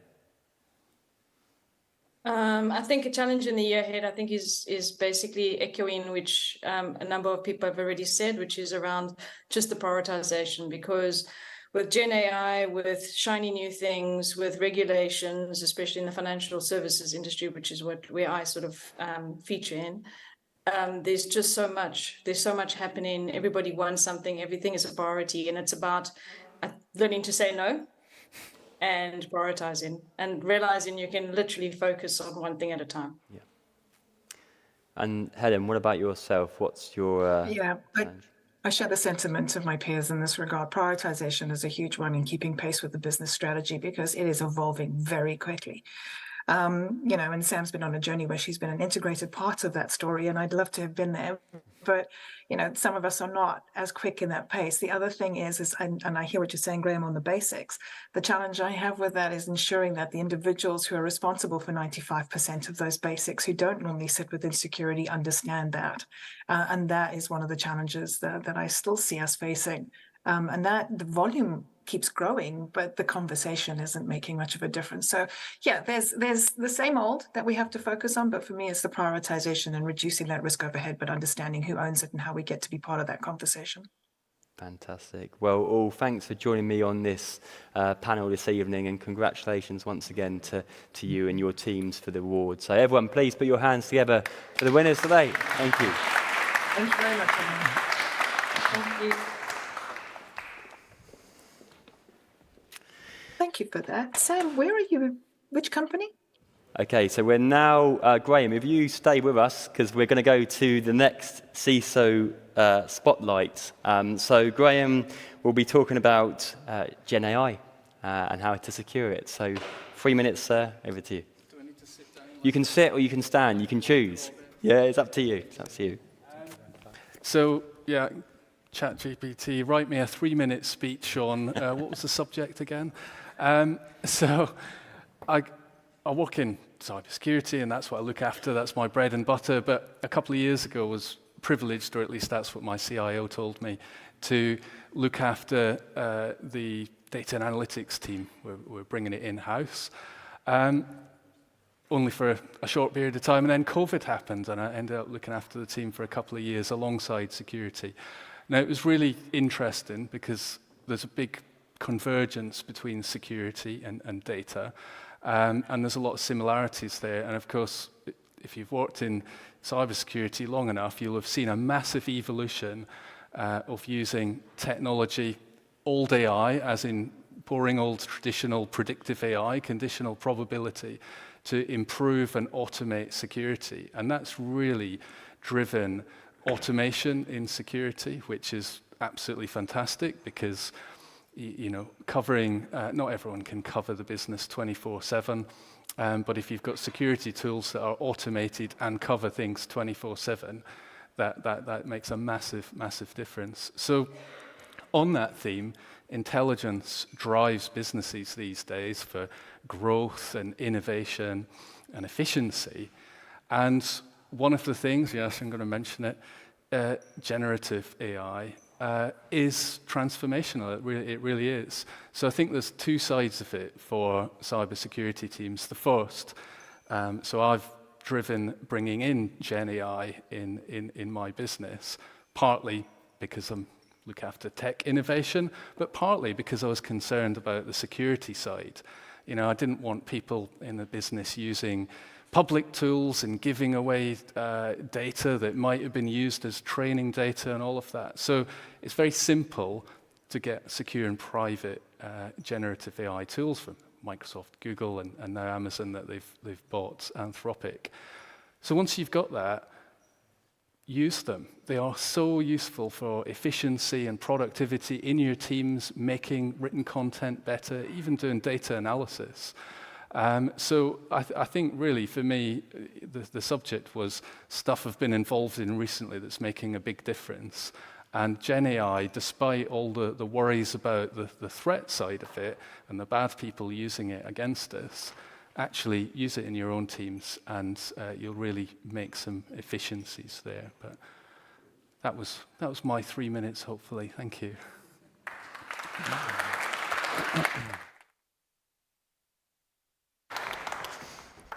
That was unbelievable as well. That was 2 minutes 42, Graham. So thank you for that. Right, we're going to go next to the future CISO spotlight, and you're going to see Samantha Rule back on stage, Head of Information and Cybersecurity at 91. As mentioned, Sam's going to talk about her perhaps unconventional route into industry and why it doesn't have to be a linear journey. So, Sam, over to you. Oh. I think for hot topics, just for this opportunity. So my tagline is basically that a career in cybersecurity, and I suppose you could apply it to technology, is just not a linear one. So whenever I get an opportunity to speak to people and try and get people inspired about cybersecurity, I'll always sort of tell my background. So I started my career actually in travel and tourism, and then I found myself in the States, traveling around, working in the US summer camps, where I sort of developed a love for travel, and I decided I need this international language, something that I could use to travel and see the world and work. And that's where I sort of started my career, just in technology with your sort of basic type courses. And then literally from there, obviously just finding various opportunities, and whenever opportunity arised, or I could get experience or put my hand up to do a project, I would do that and learn and figure out how to sort of move ahead with my career.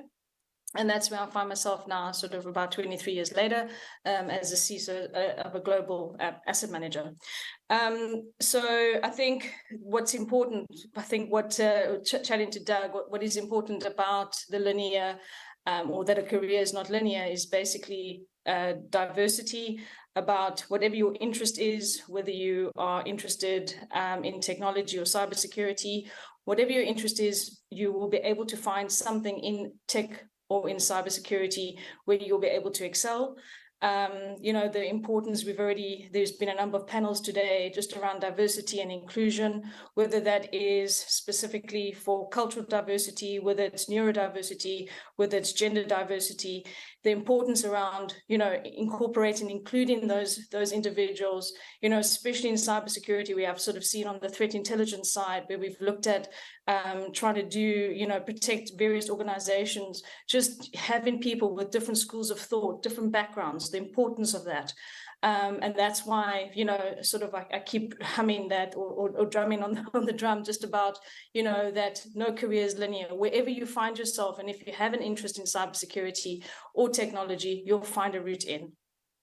I think, the other sort of, I think one of the other questions which Doug sort of asked me is, what would I say to my younger self? So if I was starting out in cybersecurity or technology, it would be authentic, be yourself, be curious, as we discussed, have a hunger for learning and knowledge. As most of you know, this is almost a 24/7, so you need to really love and be passionate about what you do. And I think most importantly, especially if you're a woman in technology or cybersecurity, is be your own hero. Thanks, Doug.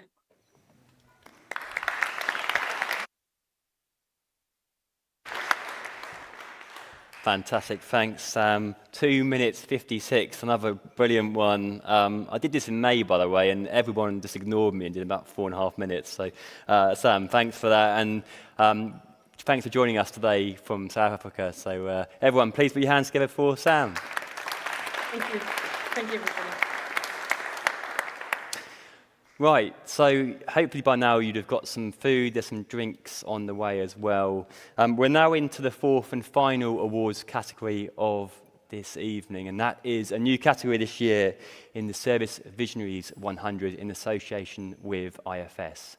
At this point, I'm going to pass the chairing baton on to my colleague, Peter Stojanovic, who's the Hot Topics editor and a Service Visionaries judge. So, Peter, over to you. Great, back on stage. Thanks all. I shouldn't say we've saved the best till last, but what I will say is we've saved something really, really special till last, absolutely. So we have some of the judges about to join me on stage to explain what exactly a service visionary is, before hearing from some of our wonderful winners. It is our inaugural Top 100 list, and it's particularly special because Hot Topics, as many of you already know, place Top 100 lists really central to our core mission. It's a really amazing way to celebrate great talent all over the world, but particularly new and emerging roles that are going to be really important in the future, which we believe service visionaries will be. So, without further ado, I'll sit down. Sarah, Jan, why don't you join me on stage, two of our judges. Please give them a hand, everybody.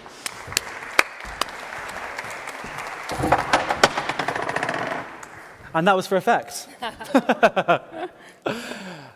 Brilliant. And you've done a wonderful job, Jan, of displaying how glorious those awards sturdy. are. Bit of attention Look for at the awards, yeah? Actually, that's the Service Visionary Award, everybody. It's great, isn't it?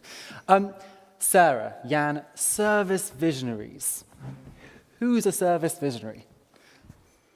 Yeah, a service visionary plays a really important role because they're the connection point between the teams that serve the customers who have really a lot of impact on what the brand experience is. They collect a lot of customer sentiment, they build a lot of customer loyalty, but that service visionary also is the connection point within the business and really is responsible for representing and evangelizing the impact that service has.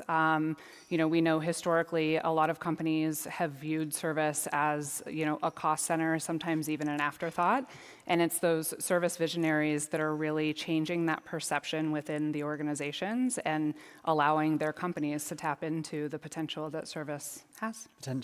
Brilliant. Could you just explain a little bit more about your role at IFS and why you're particularly placed to help judge this great growing cohort? Sure.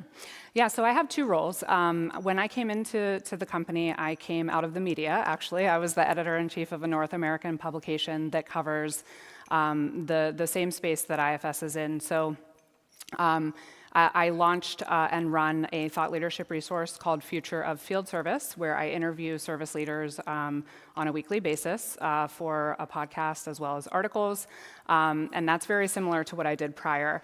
I also am the vice president of customer engagement, and I run 3 global customer community groups at IFS, where we are bringing together companies on common areas of innovation to talk about themes that are important to them, to allow them to learn from one another. So over the past 15 plus years, I've had the opportunity to talk to service leaders on almost a daily basis and have grown an immense respect for the work that they're doing and the impact they're having on their customers, their teams, and their businesses. Fantastic. Jan, let's hear from you. Do you mind just sort of describing your role and your organization to the audience, and then we'll drill down into the question? Yeah, so Jan van Veen, I'm a founder, managing director of More Momentum, which basically is a community for service leadership teams and service innovation teams in B2B manufacturing industries. Brilliant. And what was quite funny is before the session today, one of the questions I was posing to Sarah and Jan was, why is the service visionary stock rising? And Jan, in typical Central European tongue, was like, what do you mean stock rising? That's a financial term. It's a metaphor. But if I rephrase the question, Jan, why are we celebrating service visionaries? Why should the tech senior leadership know and recognize who these people are, whether inside their organizations or outside their organizations? I think what Sarah just mentioned is the importance of the service function. It's always been very important, but we do see some shifts going on at the moment. First of all, we see that more and more manufacturing companies are putting service as one of the strategic pillars of their overall strategy. And there are some reasons for it. For one, it's driving the customer loyalty and the perceived value of the company. It's generating new revenue streams. So in some industries, it's easily that's more than 50% of the total revenue comes from service and even more of the total profit. So it's an important revenue stream. But also that is changing now as we see that the competition is becoming bigger. We see an ongoing digitalization. And that's not just ChatGPT and what have you. It's also machine learning, data, algorithms, and what have you, and embedding that in your operations. But that's not just what happens in manufacturing companies or in the service function. It also happens in their customers' organizations. So their needs are changing, their business is changing, and that will have a big impact on the industry. And just keep in mind that as soon as data and digital becomes an important part of your offering as a manufacturing, that doesn't go without service. That is, in essence, it's a service offering. And so we see that part of the service becoming more and more important. And of course, what we also have been discussing earlier today, the sustainability or circular economies. that often also drives certain service-oriented value propositions that are necessary for manufacturing companies. So those are just, let's say, 3 important trends that is driving the importance of service. And those are these heroes over here that are working on it. 3 of many reasons, I'm sure. And before we hear from some of those winners, I just want to ask, what should these leaders, when they go back to work tomorrow or next week, and they want to understand who these people are in their own organisation, Sarah-Jan, what should they be asking them? What should they know about these people? In their own organizations? Yes. I think what they should keep top of mind is there is no better source of customer insight than the service function. And a lot of times, companies really only pay attention to that when they're resolving a problem or when they're fixing something, installing something, et cetera. But it's in a lot of ways an untapped resource to really provide a lot of direction into the organization on, not only the value proposition, but also, areas of innovation and what will have the biggest impact. So I would just want folks to keep in mind that there's sort of an outdated perception of what service is and what it means within the business, and folks who are willing to tap into that insight can really leverage it to their advantage. Fantastic. Hope you're taking notes, everyone. Jan, what are your thoughts? What do you add to that sentiment? Yeah, so indeed, service is actually fulfilling a need of customers. It's not just fixing problems with the equipment. It's a need. Customers have certain needs, and they're fulfilling that part. So it's an added value. And another thing I think is good to really keep in mind, they are also part of driving certain elements of the the business transformation in the whole digitalization or everything that's going on. They are part of that game.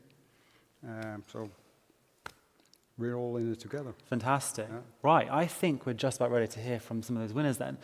We do have 2 wonderful winners to our right. Before we hear from you, we do have someone tuning in virtually to deliver their 3 minutes. I promise, Doug, wherever you are. Sarah. So if we can have Sarah join us virtually, that would be fantastic. Sarah, thank you for joining us. Welcome to Abbey Road Studios. Welcome to the studio. Congratulations on your award. First of all, name, role, company, and then your 3 minutes in the spotlight. Hi, everyone. It's so disconcerting looking at myself on a massive screen, and I'm sorry that I'm not there in person to share this with you. My name is Sarah McKay. I'm Vice President Service Delivery for Concentrix. My story is that I've worked within the customer experience world for 25 years, the last 17 of which have been with Concentrix. My won't even be 3 minutes, but my potted history is my job role as VP Service Delivery, which in our technology and BPO organization means that I have had the responsibility of looking after up to 5,000 teammates, making sure they're happy and successful, so that they in turn make sure our clients are hugely successful. So I think my role is slightly different in that I have the huge privilege to have had the insight and impact into the service journey of the customers of the most biggest brands in the world. And so it's been really interesting to see how the personality of a company influences that customer experience and how a customer expects to interact. Over the last 17 years, the industry, as you said, has changed beyond recognition. We've had to adapt and change, but the moments that have made me most proud as a service leader across that last 17 years have been twofold but connected.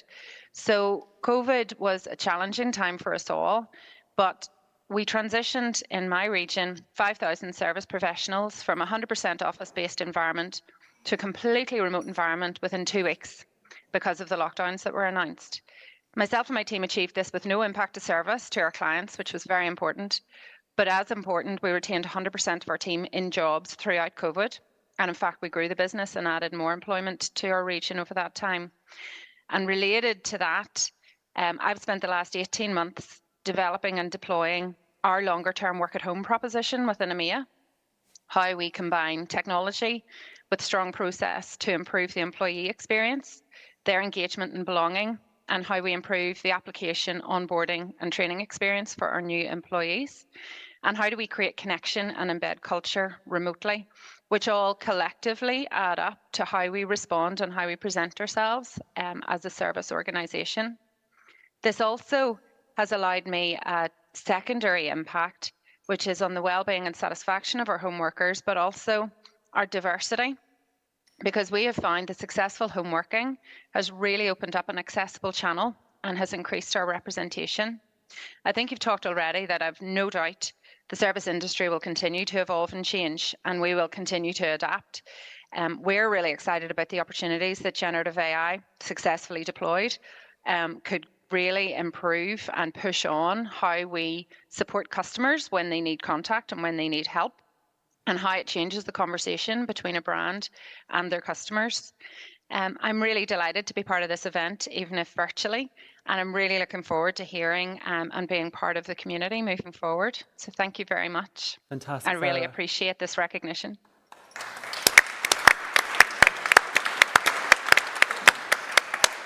Now, I'm not as fastidious as Doug, so I wasn't actually timing, but that was great. I loved it. The personality of a company defining the customer experience. Wow. Thank you very much, Sarah. And of course, we do have a Service Visuals Masterclass to look forward to in December as well, don't we? Let's hear from our next winner, Roy. Take to the stage and let's hear from you. And also, thank you for flying all the way from America. Thank you. Nice place to come visit. Like you said, my name is Roy Dockery. I'm the Vice President of Field Operations for Flock Safety. I'm based I live in North Carolina. Our headquarters is in Atlanta, Georgia, and I'm responsible for service in the U.S. When I think about my story, because Sarah knows I like to tell stories, there's 3 words that come to mind for me, which is alarms, a hurricane, and a pandemic. So I think that care and conflict are the things that drive, that can be a catalyst that allow us to break down barriers and other things. When I talk about alarms, when I was a technician in November of 2010, I was troubleshooting a problem at a hospital, and I had been there for 30 hours straight with no sleep, no food, no nothing, because every time the alarm went off while I was troubleshooting, I had to reset the alarm for the pharmacy to keep dispensing medication for its patients. So while I was troubleshooting, I would run to the other side and I would reset the alarm. And at the 30th hour, the first shift pharmacy technician that was at work the day before, when she came back to work and saw I was still there, they actually went and got me a cot, they made me sleep, and they brought me food. And that's when I learned that my customers actually cared more about me than my boss did. And it's something to laugh about, but when I became a manager, then I knew that some of the expectations that the company was putting on our technicians actually exceeded the expectations from our customers, because I had been with the customer who thought it was unreasonable for me to be on site for 12 hours or 14 hours or 16 hours, and that they would pivot to a manual process so that I could get some rest because there was no one else there. So that's the alarms. Then you had a hurricane. So Hurricane Sandy hit New York. It was all over. There are YouTube videos on how long it shut down NYU Hospital in New York City. I had a technician who was assigned to that hospital, and the pharmacy director demanded that my technician stay at the hospital during the hurricane. So that's conflict, right? I had customers who cared about me. Now I have conflict with another customer who's telling me that, and he used the words literally, I own your technician. So they can't leave. So there was some conflict. There was an argument. It got rather heated. I told them they did not own my employee. As an African-American descendant of chattel slavery, I think the terminology was poorly placed. You don't own people, first of all. But what I talked to my technician, who was single. All he was worried about was his Corvette. So as long as he could put it in the parking garage, he was willing to stay there. But I told him, I will charge you for every minute that he's on site. So when I calculated the cost of that, their tone changed. And then I learned that, customers can talk a really big game, but when you put a price tag on the value of what they're asking for, sometimes their expectations realign. And that's when I was a director. So by the time I became a vice president, I knew that customers could be reasonable and unreasonable. I knew that I could put a price tag on just about any service offering you wanted, but then the question would be is if you really wanted it. But then you have internal conflict, and we talked about this a little bit earlier, is in February of 2020, and you can't make stuff like this up, I'm at an executive meeting in Dallas, Texas, where we're arguing about remote work, and there's only 3 of 12 people on our executive team who felt like the company was capable of managing a remote work environment. We had already pivoted to flex work, where we allowed people to be at home for 2 days. They could work, they could work from the office for 3 days, at home for 2 days. My team was always remote. So as a service leader, I'm like, our field service managers have never worked out of an office. Our technicians have never worked out of an office. Our schedulers have never worked out of an office.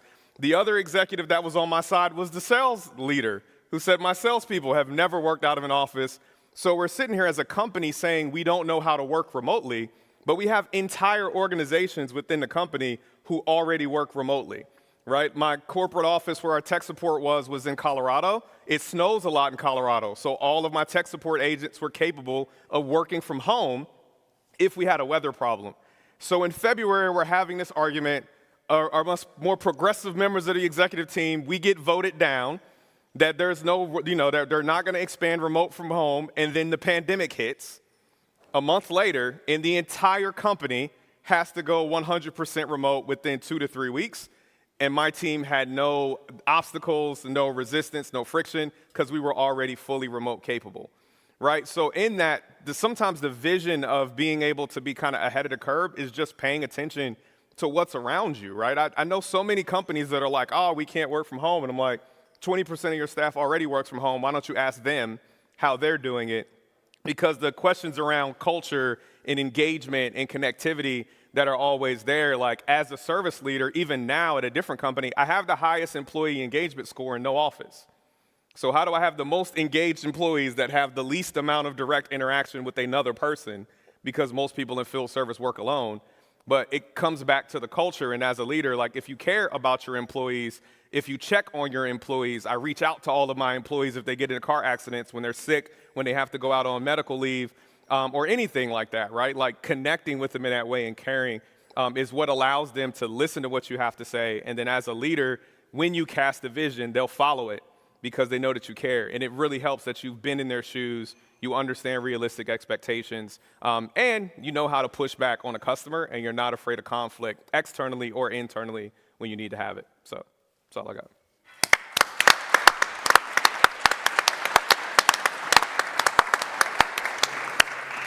That was definitely not 3 minutes, but it was so worth it. Andy, let's close this off. Hi, my name's Adi Katshaw. I'm General Manager for Healthcare Digital for Northern Europe. Why is service important to me? A couple of things. First of all, as a business, we spun out from the bigger, wider GE this year. So it's very important when you stand alone that you're identified, you're straight in the spotlight. And the first thing people look at, guess what, is service and experience.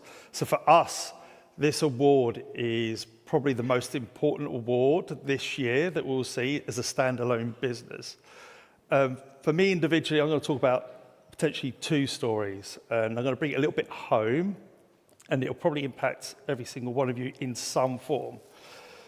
So when I think about healthcare, and specifically the NHS, as a user, you want that service to be instant. You don't want to have to wait 2 years for cancer diagnostics. You don't want to go into A&E and not know that the physician's got all the tools to do his job at the right time. I was one of those patients, and then I reflected to myself and think to myself, what pressure do our customers go through should things go wrong? And not just them, but the patient as such. As a patient, it took me longer to get diagnostics, just to be clear, not because of GE, but it might be clear, but be able to give us the tools to actually look at cutting edge technology, and this is going to be pertinent to a specific case. Being able to use technology in the most effective way, but having the right service wrap and making sure that it works is so important. So I'll give you a final example.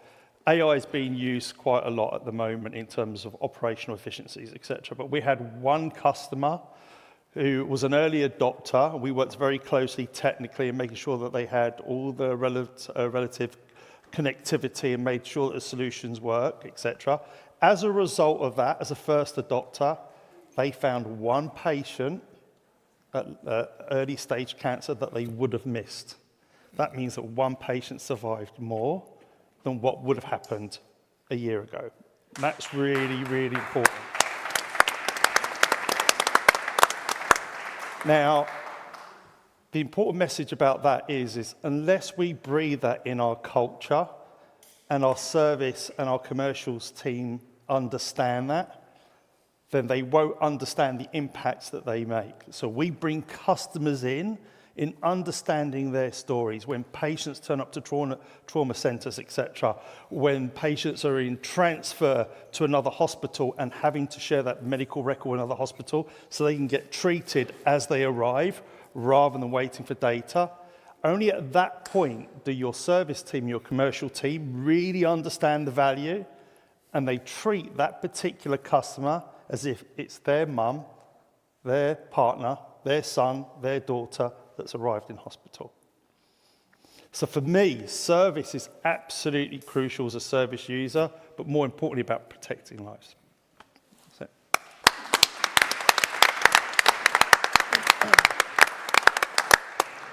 Well, there is a reason we called the awards Service Visionaries, right?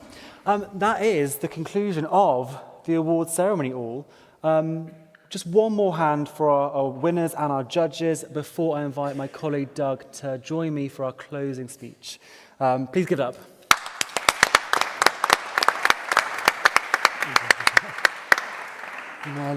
All, and don't forget to collect your awards soon after. Thank you so much, all.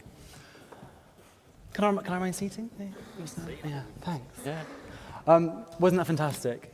I really want to thank each and every one of you for joining us all across today, this afternoon, and of course those joining us all over the world. It has been a fantastic year, and this very quick closing speech, my role in it is just to sort of explain and describe just how amazing this year has been. Obviously, Hot Topics itself has grown. Doug is actually a relatively new joiner, 7 months in, which is fantastic to have you. We've also hired Dan Warburton from CI Watercooler. You might have met him. He's our new head of partnerships. We've hired a new marketing team. We've got basically growth now over the last few months in our veins, and hopefully, as you'll see shortly, what that looks like moving forward. But this year, we're also proud to have Abbey Road Studios as our home for the studio, as I'm sure you can imagine. Yes, exactly. As I'm sure you can imagine, it's a fantastic place to call a home. We are very grateful for them for having us today, yesterday, and in May. We have relaunched our meetups. We have started up our C-suite exchanges. Doug sorted our contributor networks, which I would urge you to get more involved in, and many, many more. So it really has been a fantastic year, and it's not even over yet, which is great. To illustrate, hopefully, what next year looks like as an extrapolation of this good news, I believe there is a video to be played. He says.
Content's always really relevant. It's a fantastic agenda. There's always nuggets of information that I take away. A wonderful opportunity. How cool is that?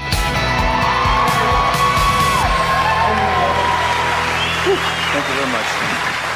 And yes, cowboy boots, hats, whisker tasting, all included, of course. Yeah. So yeah, so much stuff to look forward to in 2024. We hope to see many of you at the Country Music Hall of Fame in Nashville, Tennessee next October.